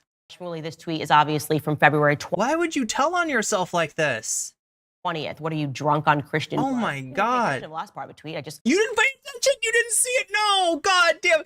Chat, she thought it was a short stack lolly goblin. Oh my God. What the fuck? What the actual fuck? This is worse than Vosh's excuse. What the I'm sorry. Obviously liked. Oh my God. Was calling out this BS smearing tactic. Little did I know that Isaac Shore and a team of journalists are now monitoring every single like of mine on Twitter to see if they can. No, Candace, you're a public figure. People notice when you like shit. Come on. Convince the public that I am advocating for insanity. This is how desperate they have become. So I'll ask the question, what are we actually witnessing here? Do you believe Isaac Shore is a victim? Did you believe that he is a person who genuinely in his heart thinks that I think Jews are running around drinking Christian blood by that headline? Do you think that Rabbi Barclay is a victim? Do you honestly believe his interpretation that I was the one who owed the apology to him and the Jewish community? No, I think he was playing to an audience of fucking foaming at the mouth anti-Semites is what I think. On the basis that And I think you are too. You want those fucking groypers in your audience. They are in your audience. We're going to see, chat. I'm like, if I can find, oh God, I don't know if we'll be able to see the chat. I watched live her debate. I say debate. She says interview. It was really a debate. You know, she was arguing with Rabbi Barclay. But like in her chat, there were people calling to burn him. Like, right. There was like, it was just, you know, it was just all anti-Semitism, the whole fucking chat, all up and down. It was just 100% anti-Semitism. That is her audience now. That is who watches Candace Owens. Sweaty fucking groypers. Just won't let them keep trying to smear me out of existence. Specific people in the Jewish community. God forbid. When anti-Semitism, yo, you're right, Robert G. That is like, look at this. When anti-Semitism is a business strategy, 100%. Oh my God. Okay. Did she defend herself against Rabbi Shmuley? Do you believe Rabbi Shmuley is a victim? When you listen to these individuals speak and the things that they are publicizing, does that register to you as true victimhood? Because what it registers to me as is power. Real power hiding behind a veneer of victimhood, the kind of power that can take somebody out and end their entire career if that person says something that they don't like. And in this case, it's not that I'm saying things that they don't like, it's that I'm refusing to allow my voice to be controlled. I want to be clear to you guys. I'm going to be honest with you because everybody's noticing it. Every single political commentator in America, every single one of them knows this, that if you do not step out and say things that are radically pro-Israel, or if you are too quiet on certain narratives and they want you to be radically pro-Israel, you can lose everything. That's truth. That is a fact. I'm not feeling like I need to hide from that anymore because, or be afraid to say it rather, is a better way to say it, because I've endured this for years. I'm just at the end of my rope. I have given so much rope here and I am just done with it. Every person that you are a fan of, they know this. Every person that you line up to go here speak, they know this. Again, it's not even on the basis of what you say. It can sometimes be on the basis of what you don't say. That an entire mob will assemble. They'll write piece after piece after piece until you subjugate. Like, this is why I feel gaslit, right? She's like, I didn't say that I loved what Hitler was doing to Jewish people in Germany, but she said that she loved what Hitler was doing within Germany, which includes, you know, making an enemy of all the groups that are, you know, quote unquote degenerate, that are, you know, like the you know, that they're blaming for the loss of World War I and the agreement. If you don't subjugate, the bounty grows larger. So yes, there was a large bounty on my head for the crime of refusing to— You are not a one-piece character, Candace. Suddenly hate Muslims and to condone Muslims getting bombed following October 7th. Everybody can see that. I have said nothing controversial. Nothing controversial. I was sad when a bunch of innocent Israelis were murdered and killed in horrific acts. And genuinely, I am sad when a bunch of innocent Palestinians, and yes, they do exist, Brian Mast, are now being made to endure bombing and all sorts of other horrific things that we are all seeing on Twitter. That is my crime. Everybody can see that. It's ridiculous to pretend that it's anything else, okay? There's no language that I have used. There's nothing insane that I have said other than I would like to treat all races the same. I refuse to be a supremacist. I refuse to condone supremacy. That is my crime. So I wanted to do here for all of you guys that are worried that something's going to happen to me is to just provide. I'm gonna turn these off. Of everything that I've ever done and everything The fake, the ghost memberships. I don't think are. I've ever said that has been deemed controversial from this mafia, right? This mafia of journalists that will not let up and leave me alone. Because that's what it is. What is it? What else could it possibly be? Leave me alone. Let me say my dog whistles to the point where they're audible to human ears. Stop interfering with the normalization of fucking Hitler-esque viewpoints that I am promoting here, please. That's what she's saying. That's what she's saying. Like a mafia. You are. Oh, good point. Yeah, Palestinians aren't all Muslims, says Shakespeare.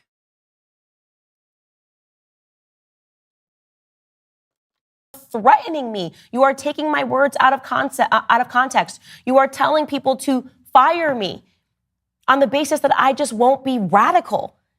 I am amazed that you have not been fired already. I kind of know why it is. I know what the look. Daily Wire is playing a dangerous game as well. Like, right? I know what this Dingus Gambit is all about, right? They know that they're not going to have an easy break from Candace. They know that firing her, which they probably also know that they need to do, is going to cause, like, they're going to lose a lot of viewers with Candace. And she's going to go somewhere. She's going to go do, stuff with Tucker, or she's going to go, wherever. And she's going to take those viewers with her, right? They are wincing from from the anticipated loss of audience that they're gonna have, and the doubling down of the targeting of the Daily Wire as being Republican in name only, as being not pro-Christian enough, right? So the anti-Semitism as a way to devalue and displace Shapiro. Like it's a whole ass thing, Chad. It's a whole ass thing. This is that I won't hate. Oh my God. It's not about love, it's about hate. You want me to hate on command. And I want to be clear that what these journalists are engaging in is evil. It is absolute evil to do this to any person. And I'm not going to be driven crazy by it. In fact, I'm going to be driven to more clarity by it. I'm going to grow stronger from this. I am going to be a person that is more encouraged to speak out on what is happening to me. I want the public to see what is happening to me because I think they know my heart and they know that what I'm actually doing is refusing hatred. Balance of Nature fruits and veggies is the most convenient way to get whole food ingredients. Fruits and veggies! Balance of Nature uses an advanced cold vacuum process. Look, I don't know. For all I know, this could be some weird right-wing company that loves what she's doing. Like, I like the VPN thing was surprising, but I don't know about this company. Oh no, she's she's going to talk about TYT now. She's going to talk about TYT here. Anna Kasparian, her and I have basically been on the opposite sides of everything throughout our entire career. She has said horrible things about me, but so what? I thought this video was interesting and I'm going to show you what she said. Chat, do you know what I'm thinking right now? Seriously. Regarding AIPAC. AIPAC is evil. AIPAC is evil. Oh, wait, is she not going to talk about Candace at all? Is this just her talking about AIPAC? Evil. My fellow Americans, are you okay with that? Are you okay with A lobbying group representing the best interests of a foreign government telling you. As bad as Anna is, I don't think she's going to appreciate Candace drawing her into this. I don't think even Anna's going to, you know. You need to bust your ass every day, work a job that you likely hate, and wait, what does APAC have to do with your job? Have a portion of your earnings. Okay, in terms of taxes going to fund taken from you by our federal government and funneled to the Israeli government so they can commit atrocities in the Gaza Strip. Are you okay with that? Because I'm not okay with that. And nothing gets under my skin more, okay, than hearing these pieces of crap say things that make it clear that they feel It's really weird when Anna does the jink. Like, you know, like this is the entitled to our money. Entitled. That like she has a way of getting mad herself. This is it feels like this is a jink way of getting. That gets under my skin more than you guys understand, okay? That's an impassioned I think he's rubbing off on her. Response, and what she's referring to there are some leaked documents from an APAC meeting. APAC, of course, alongside Big Pharma, is one of the biggest lobbying organizations in the United States. They lobby our congressmen, and I'm certain that that includes journalists, because if you have a budget like APAC, why wouldn't you be lobbying journalists as well to essentially always fight to have pro-Israel narratives? We got to get through this somehow. I am not anti-Israel. This is what is so wild about all of this. I'm just not anti-Palestinian. And so I hear what she is saying, and I believe that what is she really is taking the Gaza issue and using it as a fig leaf over her anti-Semitism. Happening right now in this country politically is an evil. It is wrong. It is completely ridiculous to have a bunch of people that are fearful to speak and say rational things that they know to be true, because they know they can lose everything, because they know that a bunch of journalists will pop up like a game of whack-a-mole and try to spin things that you have said to make them much more nefarious than what you actually intended when you say them, because they know that these journalists have power, because they know that these journalists will not stop the onslaught. And eventually, people are going to cave. And I can't tell you guys how wrong this is. It is so wrong that every fiber of my being now wants to expose this. I want to invite each and every journalist that is going to continue to engage with me in this way onto my show. So Isaac Shore, take this as a public invite for you to come down to sit with me and to explain to everybody why you really believed that I think Jews drink Christian blood. You wrote that article because you really believe it. You're actually a good guy. I'm sure you are. I'm going to sit here quietly. I'm going No, chat. It's like except Occam's razor dictates that it's clearly that she didn't see the part about Christian blood. She read half the tweet and just stopped randomly, like it's a one-line tweet, and she just stopped halfway through and didn't read the rest. Yeah, she had no idea. She had no idea that said weird blood libel shit. Allow you to explain yourself, why you have written so many articles about me, and why you believe that I have to be fired. Because you actually believe, as you've written in past articles, that people like me and Tucker Carlson were anti-Semites. Further to that, no shit. Note further to me believing that the solution to all of this is simply daylight being the best of disinfectants. I have publicly offered to Rabbi Barclay, who wants me to watch the IDF footage, that not only will I watch the footage, but I am challenging him to use his contacts to also get me a trip to Israel and Gaza. Allow me to be a reporter on the ground. People feel like they're being propagandized about the matter one way or the other. So why not send somebody who I think I've earned the trust of the American public? I'm not someone that will ever be bought and paid for. I think I've earned the trust of the American public, yeah. I'm not someone that will ever say things that I know to be untrue. I don't know, you got the trust of Kanye. Why not allow me to go? I'll talk to IDF shoulders, I'll talk to Netanyahu, but I also want to speak to people that are impacted by this in Gaza. I want to see what's going on in Gaza. Why not allow someone like me to go there? And I've offered that I will bring other journalists that I think are middle of the line, not one way or the other, simply reporting on like Anna Kasparian the matters, and similarly having to endure a bunch of threats and a bunch of smears. Okay, prediction. Anna Kasparian is going to make a statement just disavowing this shit, right? Anna Kasparian, I don't think wants anything to do with the anti-Semitism train that Candace is on. People like my friend, who's just a commentator, Dave Smith, a Jewish person who is now being told that he's a self-hating Jew because he won't get in line and, I don't know, deliver the AIPAC talking points. People have a right to know what is going on, especially when it is so significant that you're willing to take out people for not saying the right thing. So my offer stands. Anybody who wants to write an article or smear me or libel me, you are invited to this show. Hopefully, they'll take up my offer. Hopefully, in a few weeks, I will be out to Israel and I will be out to Gaza, and I will be able to report to you guys what it is that I actually see. But I also want to say this because it's so important. I am Team God. Okay? I'm Team God. I do surprised she didn't say Christ. Not fear the media. I do not fear journalists. I do not fear AIPAC. I don't fear Big Pharma. What I actually fear is God. I think that one day we are all going to have to account for the things that we have done and the things that we have said. And I want to make sure that I am not a person that is parroting lies. The fear of losing your job, encouraging some people to spit out lies, I don't think that works in the end. Right? I think you've got to check your priorities.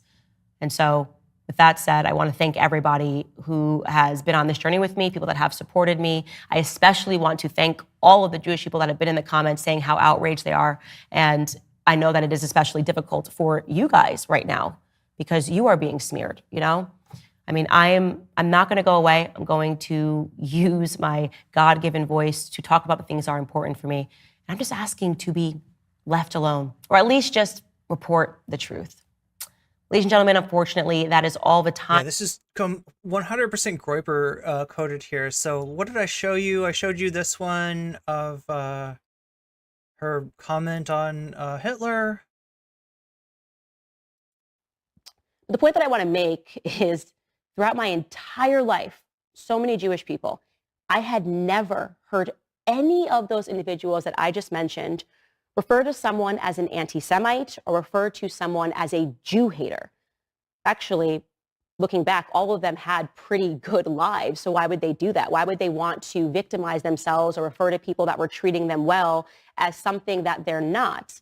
I had never seen that before in my entire life, right? Until I got into politics. And I gotta be honest, I didn't understand it at first. I was trying to reconcile the Jewish people that I grew up with and who I love and who are my friends and who are my ex-boyfriend, I guess you would say, with this sort of DC Jew who was using these words, not because they believed that what they were hearing was actually anti-Semitism or Jew hating, but to basically silence people. They were threatening people. What I started to recognize and what I now understand is that just like Black people are not a monolith, Jewish people are not a monolith. There are all different types of Jewish people. And this particular people that I've been talking. Does somebody want to, so this video that I'm, oh God, again. Right? It bears repeating. Wrong. It bears repeating. Wrong. Everything about this is wrong. Right? Wrong. Everything about this is wrong. If somebody wants to take a look at this, maybe with your phone, why does everyone think I'm going to be unalived? And of course she uses a different word for unalived. But here's what I want to know, chat. My stream got demonetized while I was talking about this. I'm assuming it's from this and not from the Willie Mac video. I want to know, is she monetized? Because if she's fucking getting monetized for spewing anti-Semitism and I'm getting demonetized for debunking anti-Semitism, that is not okay. That is not fucking okay. Like, YouTube has got a problem, and I'm pretty sure YouTube does have a problem, right? Seeing the same sort of thing go on with you know, spewing transphobia versus debunking transphobia. Jesse Gender's Matt Walsh videos, the example that comes to mind, right? Matt Walsh does all this fucking transphobic stuff, says all this transphobic stuff, no problem. Jesse Gender goes and debunks it, and like, that's the video that gets demonetized. YouTube has got a problem blaming the victim and siding with the worst people out there. So let's fast forward to this being published yesterday in the Times of Israel. It reads, the Jewish Federations and the Anti-Defamation League have accused TikTok of allowing anti-Semitism and anti-Israel sentiment to run rampant. Within that article, it reads, quote, the single most important issue to our Jewish communities today is a dramatic rise in anti-Semitism. That was a quote from the Jewish Federation, which they gave to Congress. It goes on, our community understands that social media is a major driver of the drive in anti-Semitism and that TikTok is the worst offender by far. Okay, so there have been some bogus studies compiled on TikTok which try to link anti-Semitic points of view to hours of exposure to TikTok. We looked at those figures and there was a lot of spin. It was misleading. And actually the biggest driver or the biggest correlation, let's not say driver because I'm not implying that I can interpret causation. What we can interpret though is correlation. And there was a much bigger correlation between hours exposure to Twitter than there was to TikTok, Elon's platform. That's where the anti-Semitism is. You know, that's ground central for anti-Semitism. Okay, so that is their perspective. Let me give you the deal. This is what's going to happen. Don't fault me for telling you the truth. If TikTok is in fact banned, there is no question that Israel will be blamed. APAC will be blamed. The ADL will be blamed. Jews are going to be blamed for a social media app being removed. You can see that sentiment building. They're reading these articles. They're already making videos. And Gen Z is saying that the only reason this is on the table is because they don't like our perspectives about the Israel versus Hamas war. That is what they are saying. So what tends to happen is that if you prove them to be right, if they believe that this gets banned and they are looking and they are seeing that Jewish organizations are behind or at least supporting the ban, they're not the only people that believe it. Anyway, yeah, she's been popping off. This is an article in the Jerusalem Post about her beef with Rabbi Shmuley. Like I said, Shmuley kind of jumped on to talking about her as after the Kanye thing, and he's, you know, he's a piece of shit in his own right, but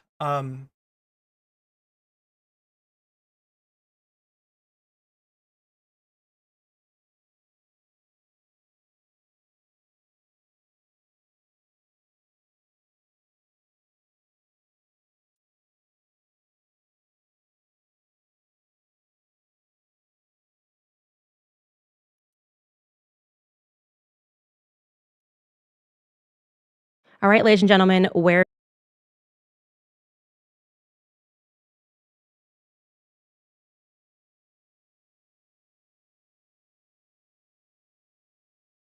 All right, everybody, let's jump right into this. My very God. exciting episode for you today. Here in my hands, I am holding an article that was published by PJ Media. The title is Let's Be Honest, Candace Owens is a Jew-hating bigot. It was written by a rabbi, Rabbi Michael Barclay. So I read this article, and honestly, there are only two options here. Either this rabbi is genuinely ignorant of everything that I have ever said, in which case I'm happy to clarify it because he will be joining us on today's episode. Or the other option is he's completely aware of the things that I have said, and he is just a monster. I'm excited to find out when we sit down here with Rabbi Barclay. That's what we have coming up. So as I suspected, I mean, this is a video version of, the only thing I can think of is like looking, oh God, the live is going to be even worse though. This is too long for us to watch. See if I look on live. Nope, she doesn't keep her lives up. The other possibilities, playlist, podcast clips, taboo clips, Candace Owens podcast. Oh my God, no. All right, everybody. It's one of happy these Tuesday. deals. Oh God, okay. I don't think this is gonna help. All right, everybody, let's jump right into this. It's the same video, basically.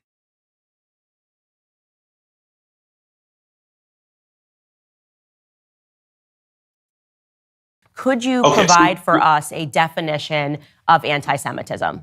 I was hoping to be able to show you the chat, but just trust me, I watched this live and there was more anti-Semitism Like there of the posts that were in there, there were more of the posts were anti-Semitic than were not anti-Semitic. Absolutely. I really appreciate that because I think that is the break.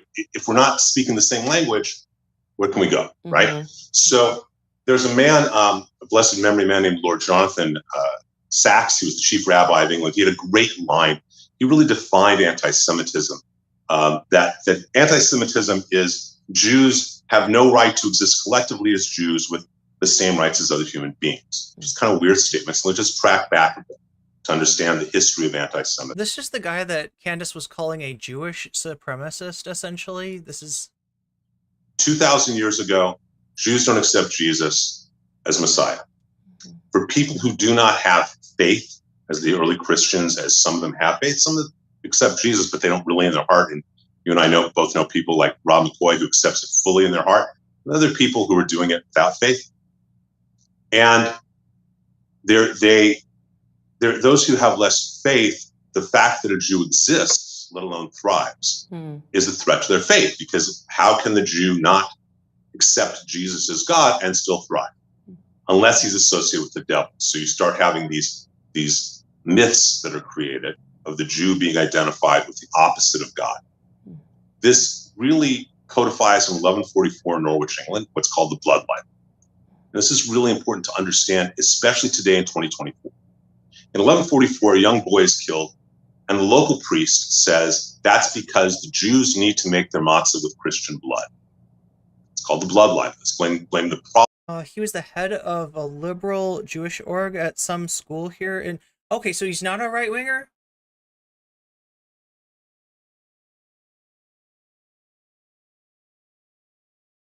Wait, are you sure? Are you sure? You know, this is Rabbi Barclay. For some reason, I thought that he was signaling conservative, but you could be right. I don't know much about this guy at all. But yeah, this is so. Just to keep it straight, Rabbi Shmuley is the person that she's been beefing with since Kanye. That's been kind of calling out her anti-Semitism, and she has started to respond to problems of other people on the Jew. It's just so you know that's so ridiculous. Not only just on its face, but we're forbidden from even having meat that has any. Yeah. Okay, that's him. That's him. Law. You can't have. That's why we can't have steak tartare. Okay. So Shakespeare, how would you typify? Do you know? I mean, like this guy. Yeah, he head of the liberal Jewish org at some school here in L.A.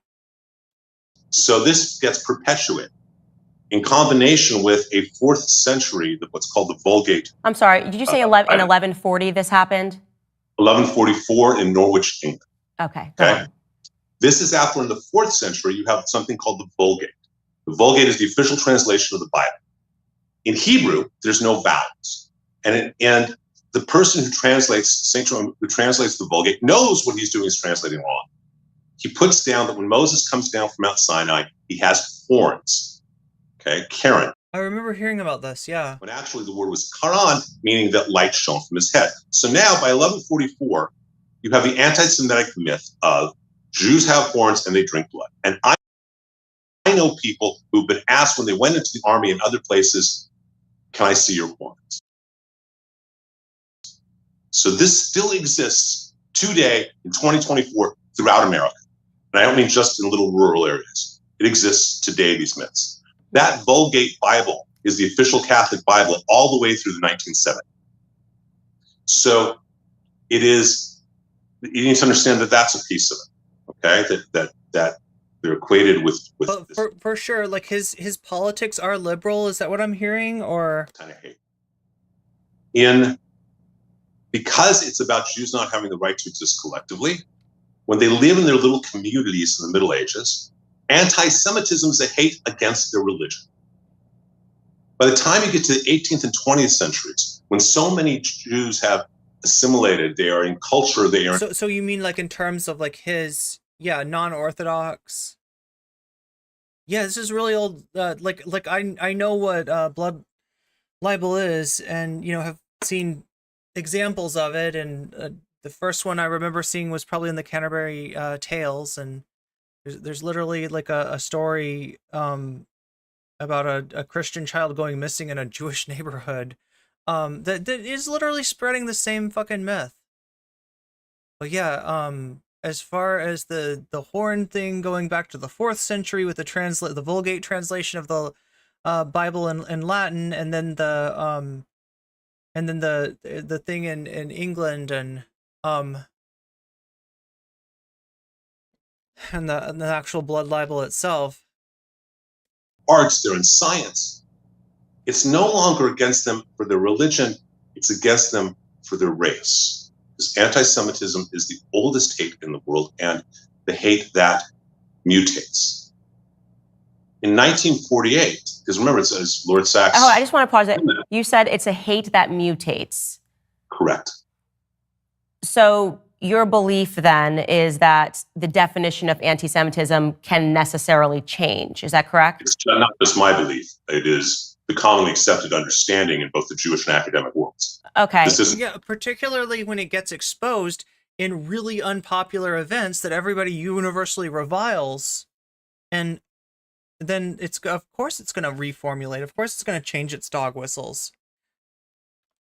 Okay, as I said, that's why I quoted. This is a quote. It's a great thing from Lord Sachs. Jonathan Sachs. It's a great thing from Nihilecka. This is just accepted as the understanding of a cultural anthropologist. So I would just say off the bat, I do not accept that definitions can just mutate. That is something that I could debate that on, like the definition. Oh my God. A woman. I mean, oh no! She had to bring Matt Walsh into it. Saying not just about Jewish people. Actually, wait. Where is Matt Walsh going to stand here? Remember, the Daily Wire is, Ben Shapiro's a part of it. He's probably, at least at one point, he's probably considered the point man. Like, he's the most, important public figure involved in the Daily Wire. It's also got Jordan Peterson. It's also got Matt Walsh. I don't know at this point, like, who is, they're all kind of important. So, what is Matt Walsh going to say about this? Like, I'm pretty sure that Matt Walsh has got a less than 0 Hitler particles per square milliliter. Just, is he going to agree with Candace? I think that we have to have is she going to get custody of the sweet baby, Matt? That creepy baby doll that he puts out? Concrete definition to work with, because then you can just update and say, actually, I've changed that, and now this is what constitutes anti-Semitism.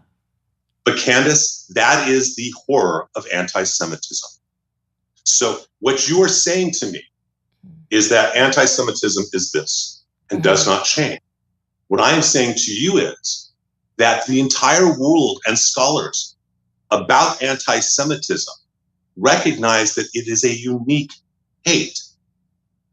That if you define it as the I'm just wondering where the fuck she because this is the guy she called a Jewish. Okay, let me be careful about what I say. She implied this guy was like some kind of Jewish supremacist, right? She attributed a feeling of an opinion of superiority, of Jewish people to this guy. Like, that's what I'm wondering where she got that. That Jews should not be able to exist collectively. Mm-hmm. Okay, as a collective, they just shouldn't have that right.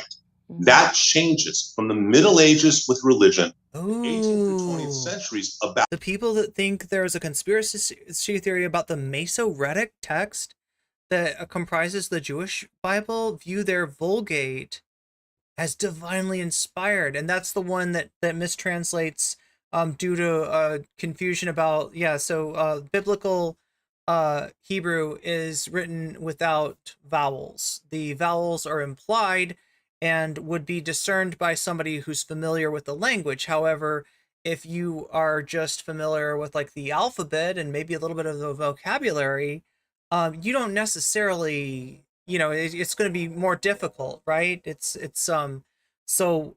When this was, it's really easy to turn one word into another if you're not familiar with this, with the way that biblical Hebrew works. Race, and then after Israel's created, it's a hatred based on the nation.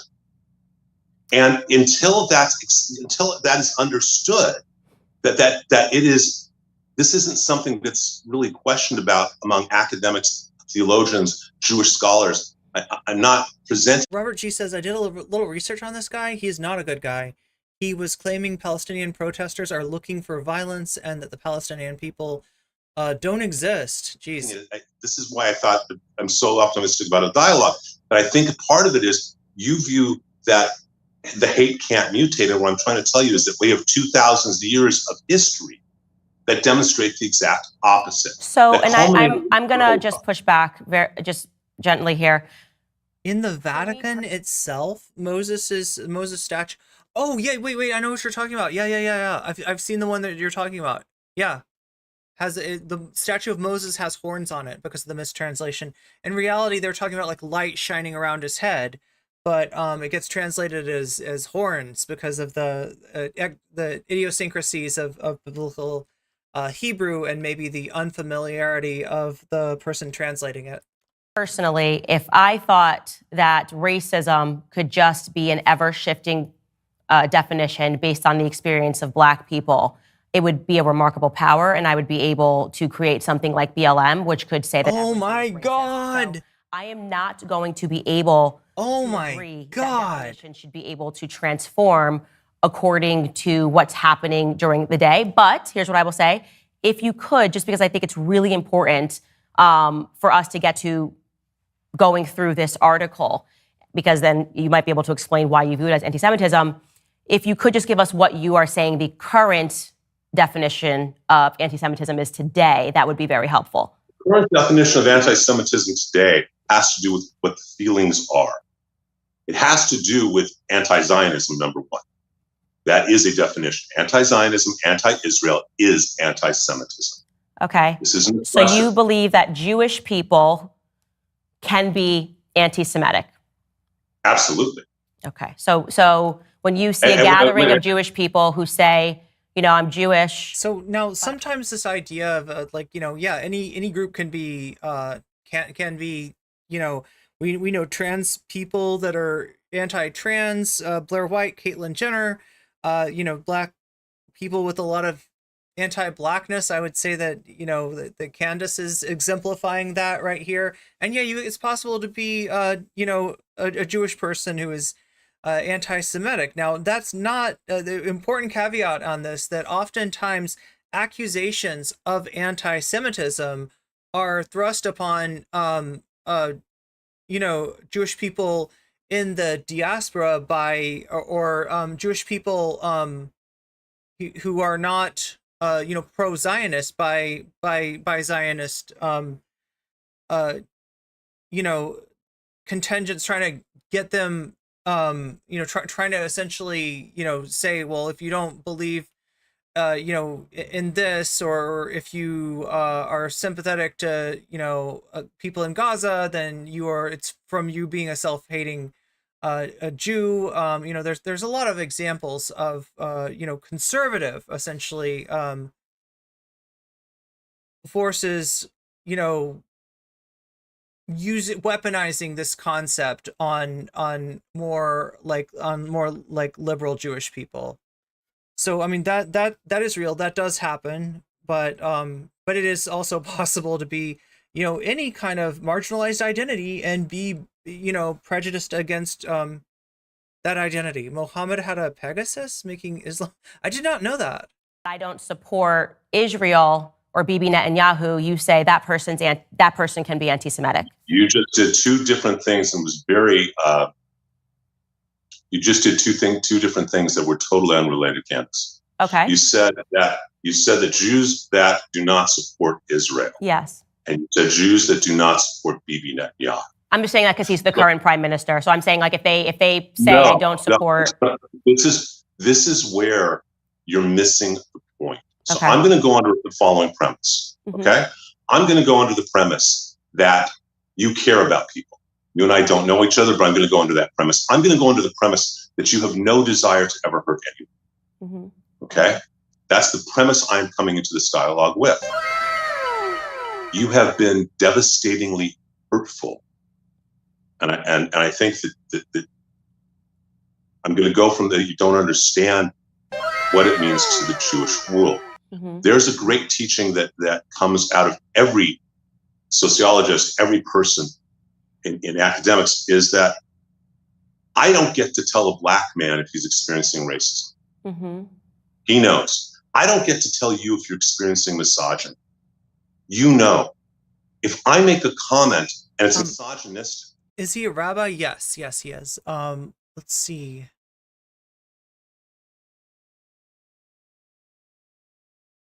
Okay,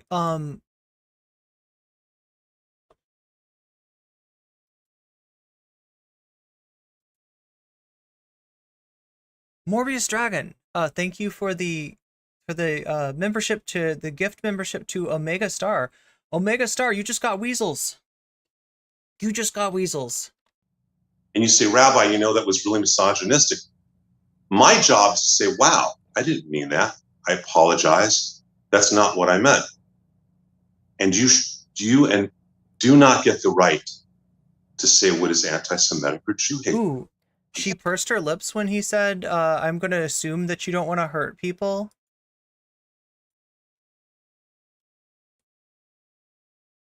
I don't get cruel, hurtful to ever hurt anyone.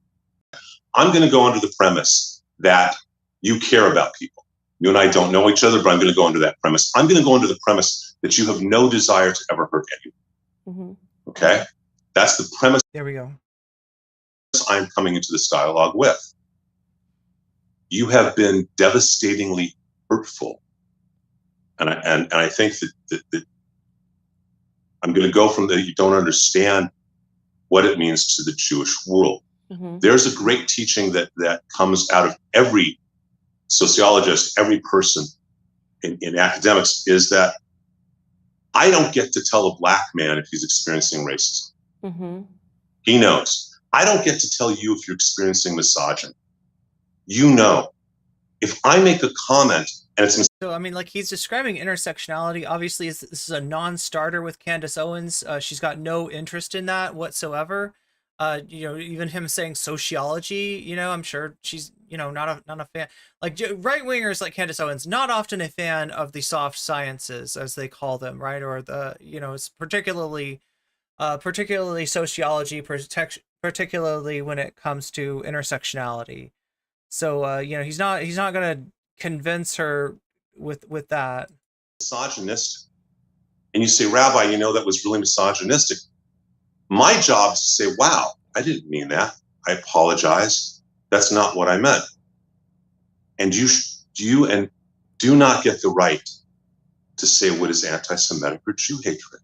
I'm not trying to. I don't think I said anything about me having the right. I just said to you, would you then view, because I did host somebody who was Jewish, Dave Smith, on my show, and I'm sure you're familiar with him. He's a comedian, he's a libertarian. He is not pro-Zionist. So I'm just asking you for clarity, because you're saying that you can't dismiss a Jewish person, but aren't you thereby dismissing Jewish people who say that I don't support Israel as a state? I'm just trying to have you answer that question. And the answer is, I will ask you back the same question. Are there blacks who do not support blacks? Are there pick the cause or the minority who do not support or not, or actually are even better? You and I both sit on the conservative side politically. We share that, right? Okay, so there he is. It's really weird for him to appeal to you know, like, sort of an intersectional view on sociology, yeah, on one hand, and then be like, we're both conservative. We're all conservatives here, right, Candace? Just amongst us fellow conservatives. Oh no, she is not. Like, she does not believe him. Okay. Face the same way when it comes to that, and we both. She got him, says Metal. She knew he would respond that way. Disappointed in those who are Republicans in name only, correct? Yes. Okay. Does that mean they're not Republicans? Well, I wouldn't describe a race as a political ideology, like a political party. That's very different. So to say that you can't be a race, like you're not black if you don't support this, is different than, like, you're basically saying that a Jewish person can be anti-Semitic. So that would be like saying a black. You can only see your comment on live chat. Person can, in fact. Chat, I think I might be like, I mean, make sure to like the stream. I don't know if it'll help or not, but I feel like I know my stream got demonetized. It's really shitty that like, did anybody take a look at her video? Like, take a look at her videos and tell me if she's monetized, right? Because if she's monetized and I'm not, that is fucked up. That is fucked up, right? And like the reason that like, okay, being monetized, you know, I don't make that much in ad revenue. It's a little bit, it helps, you know, it's, you know, gets, you know, like I wouldn't want to go without it, right? But all in all, like one day of monetization for me is one thing. The real thing that I'm concerned about though is the reach of my videos, the reach of my channel and everything, that like just covering this stuff is going to get me punished algorithmically. It's not you, it's, oh no, I know that in terms of that you appear on live chat, but you don't appear on top chat. But what I'm saying is that the stuff that you're talking about, which is important stuff to talk about, you haven't said anything wrong. You haven't said anything bigoted, anything, you know, that YouTube should be suppressing. But the very nature of this topic, I'm worried is somehow getting, you know, my stream, like, you know, it just like the AI moderation in YouTube is being like, let's not promote this stream, because like I feel like otherwise I would have more viewers in here. Not that I'm complaining about that. Like, I'm not worried about numbers. I'm not worried about monetization as much as I'm worried about the reach of my videos, which I need for a lot of things. Be racist. No emojis allowed in top chat. Towards or they're not black. Look, I'm not going to comment on black community. Mm-hmm. I will say there are plenty of self-hating Jews. Okay, so you do believe, that's all I was trying to get you to say, is that Jewish people who don't support Israel, you are saying they are anti-Semitic. I just want to understand that. I'm saying it very clearly, they are self-hating Jews. Let's use that term very specifically. Okay. And you need to... So wait, is he saying that not supporting Israel makes you a self-hating Jew, or is he just saying that there are self-hating Jews? I didn't quite hear if he said there are self-hating Jews, or if he said they are, as in people, Jewish people who don't, you know, support Israel, whatever that means to him. Understand why they are self-hating Jews, and you need to understand, as numerous people have talked about, I've written about, Prager's talked about, Gorka's talked about, Gorka? Now we're bringing Gorka into it? Talked about, a number of people have talked about, Shapiro's talked about, and as I say, I've written about, is that a people want to assimilate. For 2,000 years, Jews have been persecuted, and so they want to assimilate, and so many have converted from Judaism not to another religion, but to leftist politics. That becomes their religion, and they lose their identity. That is a reality. So you need to understand, or I shouldn't say you need to, that's not fair, and I apologize. I would hope that you understand a history and an understanding that we define what anti-Semitism is. And what happened on October 7th,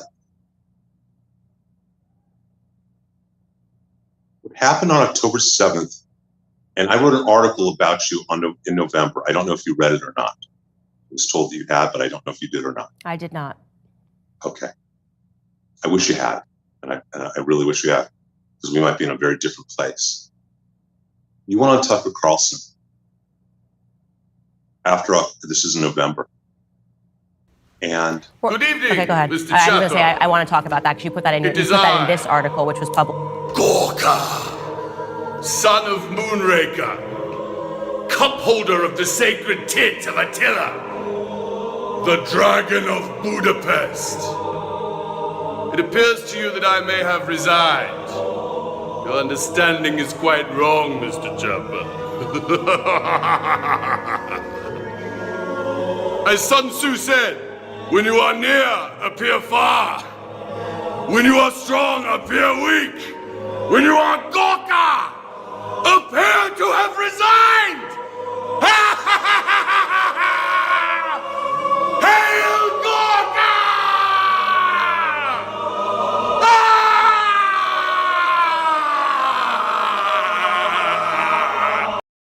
Wait, that wasn't the Gorka I was looking for, though. I think I was looking for...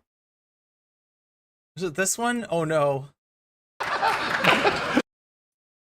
In this pajama boy convention. Go, go, go, go, go, go! It is I, Gorka. Look, never say his name. He's like Voldemort. Okay, he appears. Just last week. So I wrote a very specific article, and you can find it right now. And it was an impersonal invitation. He's like, listen, even Gorka agrees with me. What are you talking about? Gorka is on my side. If Gorka is with us, who can stand against us? If the Dragon of Budapest is on our side, like how can we possibly go wrong? Obviously this guy's in the right. Oh my god, chat, there's so much. I'm running out of time. This segment is called Dude. I mean, you can read it, like, right? I don't want to say this, but it's about Hollywood and yeah, like she titled this. We're gonna have to somehow get back to this, chat. I think I'm talking about. I think the main topic for tomorrow was supposed to be like Jink and oh my god, it's a doozy. Tomorrow's a doozy too. There's this whole thing about Brianna Joy Gray and Jink Huger. They bring back the what is it called?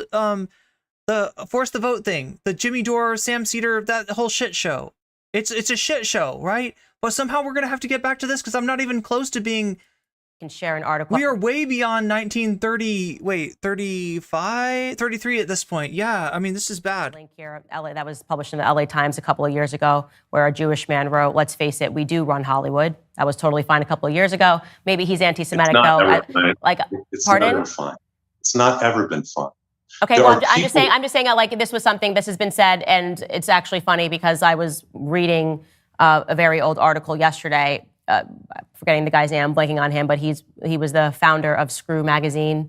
He's a Jewish guy, Al something. I'm blanking on his name. Anyways, he gave a very long interview about how, the Jews hire the Jews when they get into Hollywood. And like I said, this was said not 100 years ago. So if this was something... Okay, YouTube, like, is this freaking monetized? Has anybody checked on this? Is this video monetized? Is any of this stuff monetized? Because I feel like not only this should not be monetized, I don't think this is I don't think this is according to terms of service here. We're gonna get out of this because eventually maybe YouTube will get around to moderating this content like they should have. Maybe we can hope. It's a possibility. Whisper of a Dream. I've got so much more to show you, chat, and I don't know how I'm giving you a half-assed rendition of this. I am going to have to somehow like find more time for this because this is demanding of more time.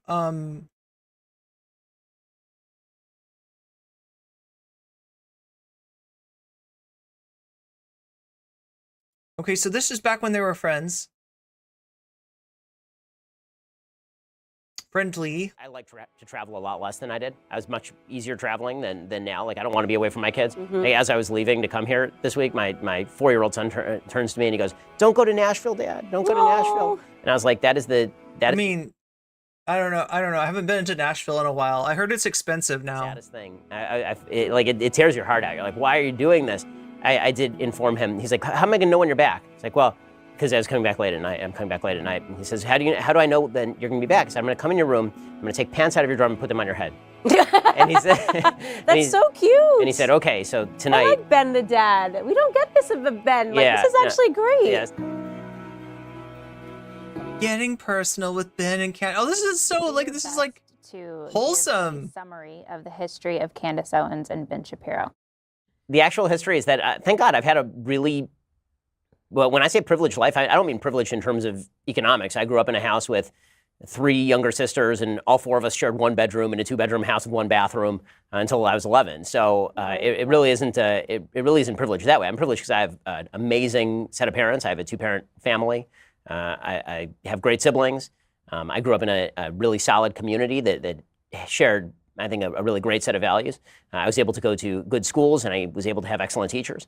And my parents made sure that I learned from as many people as humanly possible. They opened a lot of doors for me to be able to experience different ideas. Okay, when did you two meet? How did you meet? How did you, tell us the story of Ben and Candace. Pretty hungry for knowledge.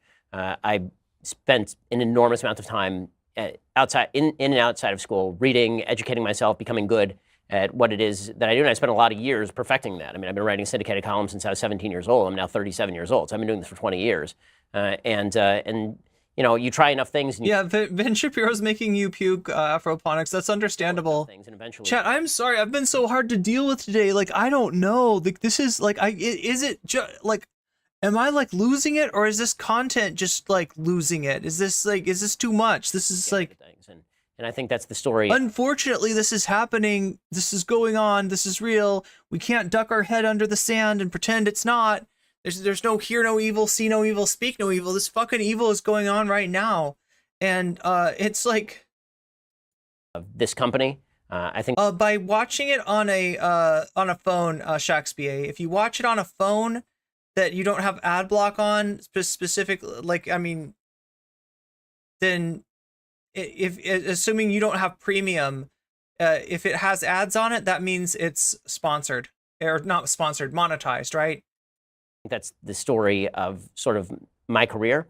I think it's the content. Okay, good. The most important thing about me personally is that I happen to be a fantastic father and a fantastic husband. And dominating the fucking conversation. Let's hear about you and Candace. Come on. Those are the two most important things about me, and I say that with all due humility. But actually, I'm really, like, of the things... Okay, you're going to talk about me some more. That I'm good at. I am the best at being a father, and I'm the best at being a husband. You're most humble, too.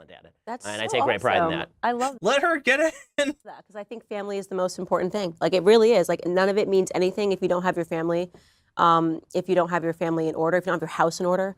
And I think that that's kind of one of the things that we really get right as conservatives, and the left really gets wrong with them trying to strip down the family, because it all starts from there. If that's not right, nothing in your life can really be right. I guess my story is very obvious. I guess very opposite, in that I came from nothing. I had a very disruptive household growing up, but I was very fortunate to have my grandparents, and when they saw what we were living in, which was, you know, a roach-infested apartment. Me and my two sisters shared a bedroom. My grandfather just said, I don't want my grandbabies to grow up like that because I worked too hard for them to grow up like that. He grew up on a sharecropping farm, grew up in this... I am the best husband, according to my dry wife, segregated South, who assures me that the myth of the female orgasm is indeed a myth. Never, ever heard from his mouth growing up in his household. I moved into his house when I was 9. He's never uttered one bad sentence about a white person. And so it was sort of that quiet knowledge. He never ever said anything against white people. And I think just being able to sit around the breakfast table with him every morning, he was, you know, all about reading the Bible. It has ads. This shit is monetized. We had prayers. I get demonetized for debunking Candace's racist bullshit. And meanwhile, her content is monetized.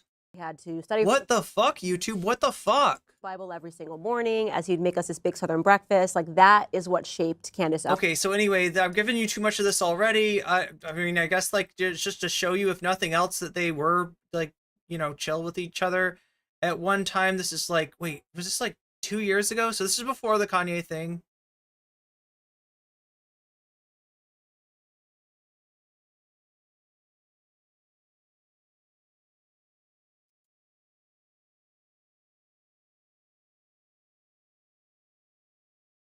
Kanye West. Weird how she never looks at him. Yeah, her body language is, her nonverbal cues are really interesting. I mean, I've made my thoughts about Kanye West pretty clear. I mean, what he said is anti-Semitic.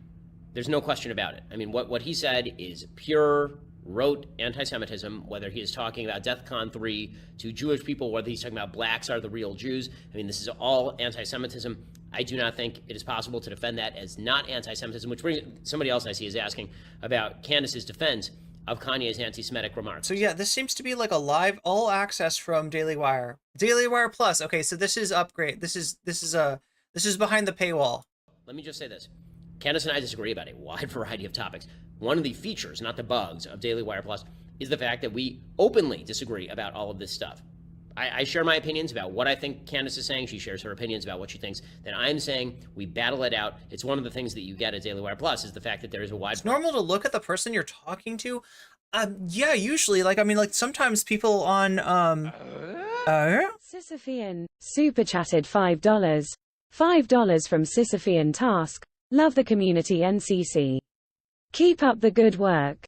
Thank you so much. I'm going to try to. I am definitely, yeah, I don't know what's going on with the numbers today. I don't know what's going on with anything today, but it just feels like YouTube's straight up hiding my stream, right? And that's fucked up if the Candace Owens material is just going out, right? Some of the stuff that we watched of Candace has been up for a while, right? They've had a chance to, like if it was going to get moderated, if it was going to get demonetized, it should have been demonetized by now. And that is it's really disturbing to me that it's still up there and yeah, like I don't know. This is like, unless it was the Willie Mack stuff, but I doubt they care about that, right? YouTube doesn't care about transphobia. They care about transphobia even less than they seem to care about anti-Semitism, which is in both cases, unfortunately, very little. Listen, on a personal level, I get Candace defending her friend. She's very close with Kanye West. I get it. I don't think that her defense of Kanye is correct or convincing. I think that the real answer to the Kanye West of it is Kanye is a bipolar human being. I mean, he's made this very clear. I talked about this on the show.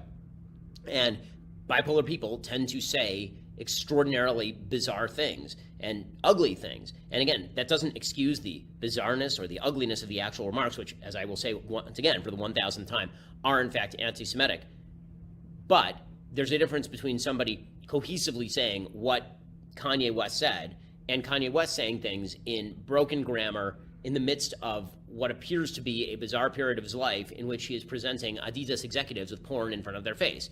And I'm not going to treat that the same as Ilhan Omar saying openly anti-Semitic stuff as an elected congressperson in the United States of America. So when it comes to Candace, I mean, look, am I still friends with, of course I'm friendly with Candace. Am I friendly with Tucker Carlson? I mean, Tucker cut a segment from his interview with Kanye in which Kanye said a bunch of anti-Semitic stuff. Listen, am I friends with Joe Rogan? Joe Rogan had on Roger Waters the other day. Roger Waters is a ridiculous anti-Semitic jerk. I mean, like, wide varieties of disagreement happen in this space. Bottom line is, when it comes to Kanye's remarks, undoubtedly anti-Semitic remarks. When it comes to Candace's defense of those remarks, I think Candace is dead wrong. Yeah, good point, Sisyphia. And bipolar does not make you racist. Look, and I think he gets to this, right? That like, yeah, like the anti-Semitism is there because Kanye is anti-Semitic. Like the sort of way that he doubles down and triples down on it, maybe that's, the fact that he's willing to, say the quiet part out loud. I don't know. Like, I mean, it might be like, like we're seeing it through like the filter of maybe bipolar, but that's a big assumption too. Right? We don't know like if he's going through like a like a manic, thing right now. So anyway, you shouldn't like diagnosing somebody like that is I mean, like, I think he might be open about being bipolar, so maybe that part's confirmed, but like trying to be like, oh yeah, no, this is clearly him going through a manic episode. On what she doesn't he have an album called Black Skinhead? Does he? Said, while respecting her relationship with Kanye, she knows Kanye better than I do. She knows his motive. Okay, whatever. All of that I'm sure is true, and I will take that for granted. What she said about Kanye, I radically disagree with. I think that she. Oh my God, BCatK says, as a bipolar person, I've never zeted anti-Semitism. Oh, thank you, Delight Loves Movies. I'm glad the algorithm. Yeah, like, cause like I don't know, I might be invisible to the algorithm right now. I don't know what I did, chat, because it's not making sense to me. Is dead wrong. I think that it is not it betrays a lack of understanding about anti-Semitism and the scope of anti-Semitism. But we're allowed to have those disagreements. That's the way this works. Okay, so there's Ben Shapiro. We're allowed to have they're being convinced to be anti-Semitic by Ye. I mean, I think that there's a group of people who may be swayed by type stuff. Do you think those words come from pain? Where they come from? And it's always hard to try and read somebody's mind. I mean, what he looks like to me, just having experience in my own family with people who are bipolar, is he seems like a bipolar personality. He seems like somebody who is in the middle of a manic episode and when you're manic, you tend to say a lot of things that you shouldn't say, and you tend to believe that they're the most brilliant things ever said. The Washington Post did an entire piece speculating about how bipolarism played into the kind of stuff that Ye was saying. And it's hard for me to think that it's not playing into it, especially because... Yeah, it's Lex Friedman, who sucks at moderating debates, as Metal is pointing out. Even if he is an anti-Semite, and I have no reason to suspect he's not, given all of his comments, if he had an ounce of common sense, he would stop at a certain point. And bipolarism tends to drive you well past the point where common sense applies. So, I mean, I would imagine it's coming from that. I mean, from his comments, I would also imagine that he's doing the logical mistake that a lot of anti-Semites or racists or bigots do, which is, somebody hurt me. That person is a Jew. Therefore, all Jews are bad. And that jump from a person did something to me I don't like, who's... Michael Corcoran says, translation, either Candace is still profitable or her contract would mean that we would have to pay her anyways. Or like, at least what's going on right now is that Candace gets to play this as drama to her Groyper audience, right? The rhino, the guy that got vaccinated, the guy was not for Trump 100% at all times, right? Ben Shapiro, who also happens to be Jewish, just fired me. She gets to go away with the most right-wing element of the Daily Wire audience. She gets to pocket that. That's what Candace gets out of it. And apparently, even though, Ben Shapiro might not like these people, might not like that he's ended up writing this particular tiger and is getting attacked by these people constantly, they are part of the Daily Wire audience. They love Matt Walsh's transphobia. They love Jordan Peterson's weird theories. They love all of it. A member of a particular race or class. And if they're going to fire Candace, then they're going to pay the price. Or everybody of that race or class is bad. I mean, that's textbook bigotry, and that's pretty obviously what Ye's engaging in here. So jumping from the... Interesting that he's trying to be empathetic about Kanye. Good. Actually, let me take a look here and see if this was anybody associated with the Democratic Party, he would say they're hateful, reveling in moral degeneracy. I am curious, chat, as to what the date is. 1 year ago. Let's see the exact date, though. I want to know the... November 7th, 2022. So like either right before or right after the midterm elections. Individual to the group. That's the way he's been expressing it, right? He keeps talking about his Jewish agents. And I watched your interview with him and you kept saying, so just name the agents, right? Just name the people who are screwing you. Oh, I forgot that he went on Lex Friedman. That's right. And he wouldn't do it. Instead, he just kept going. This was like one of the first stops on his anti-Semitism tour. Back to the general, the group, the Jews in general. I mean, that's textbook bigotry. And if it were put in any other context, he would probably recognize it as such. To the degree his words fuel hate in the world, what's the way to reverse that process? What's the way to alleviate the hate? I mean, when it comes to alleviating the kind of stuff that he's saying, obviously debunking it, making clear that what he's saying is garbage. But the reality is that I think that for most people who are in any way engaged with these issues, I don't think they're being convinced to be anti-Semitic by Ye. I mean, I think that there's a group of people who may be swayed that anti-Semitism is acceptable because Ye is saying what he's saying, and he's saying so very loudly, and he's saying it over and over. But yeah, I think that, for example, there are these signs that were popping up in Los Angeles saying Ye is right. Well, that group's been out there posting anti-Semitic signs on the freeways for... The other issue is that if they publicly disassociate from her, there could be a backlash. Yeah, from conservatives. He doesn't, definitely from the more mask-off Christian nationalist element of the conservative movement. Years. And there are groups like that posting anti-Semitic signs where I live in Florida. They've been doing that for years, well before Ye was saying this sort of stuff. It's just like latest opportunity to kind of jump on that particular bandwagon. But left during the Kevels hate, back for the Candace updates. Hey, I don't blame you. That was rough. Like I didn't actually realize like how you know, even though there's a grain of truth in some of the things that Willie Mack is talking about, like the fact that he's fucking just willing to just like, yeah, let's like put her dead name up there. Right? It's like, and I'm under no illusions. I mean, I know about the commentary community. I know about the drama community. I know about the right-leaning nature of a lot of these, you know, apolitical Andes, like Willie Mack, but I didn't expect it to be that bad. And if that's any indication, like it's going to be even worse when Motahar comes out. Like I have problems with Keffels. I've mentioned them. I think she, you know, attacked her own community. I think she harmed her own community. I think she like essentially ran away from everything the good she'd ever done in a, you know, sort of defensive you know, self righteous way, but the problem is that a lot of these assholes, they're not attacking Keffels, they're attacking the trans community. Keffels is unfortunately just the perfect vehicle for them to do that.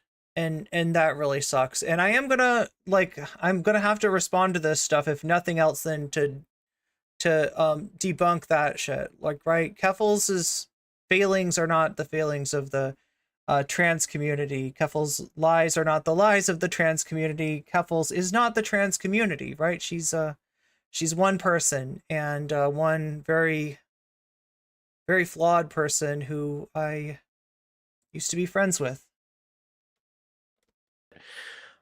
Listen, I think that people do have a moral duty to call that stuff out. So there is a degree to which it normalizes Yeah, we are right near 6 hours. Thanks for mentioning that, Sisyphean task. that kind of idea that Jews control the media, Jews control X institution.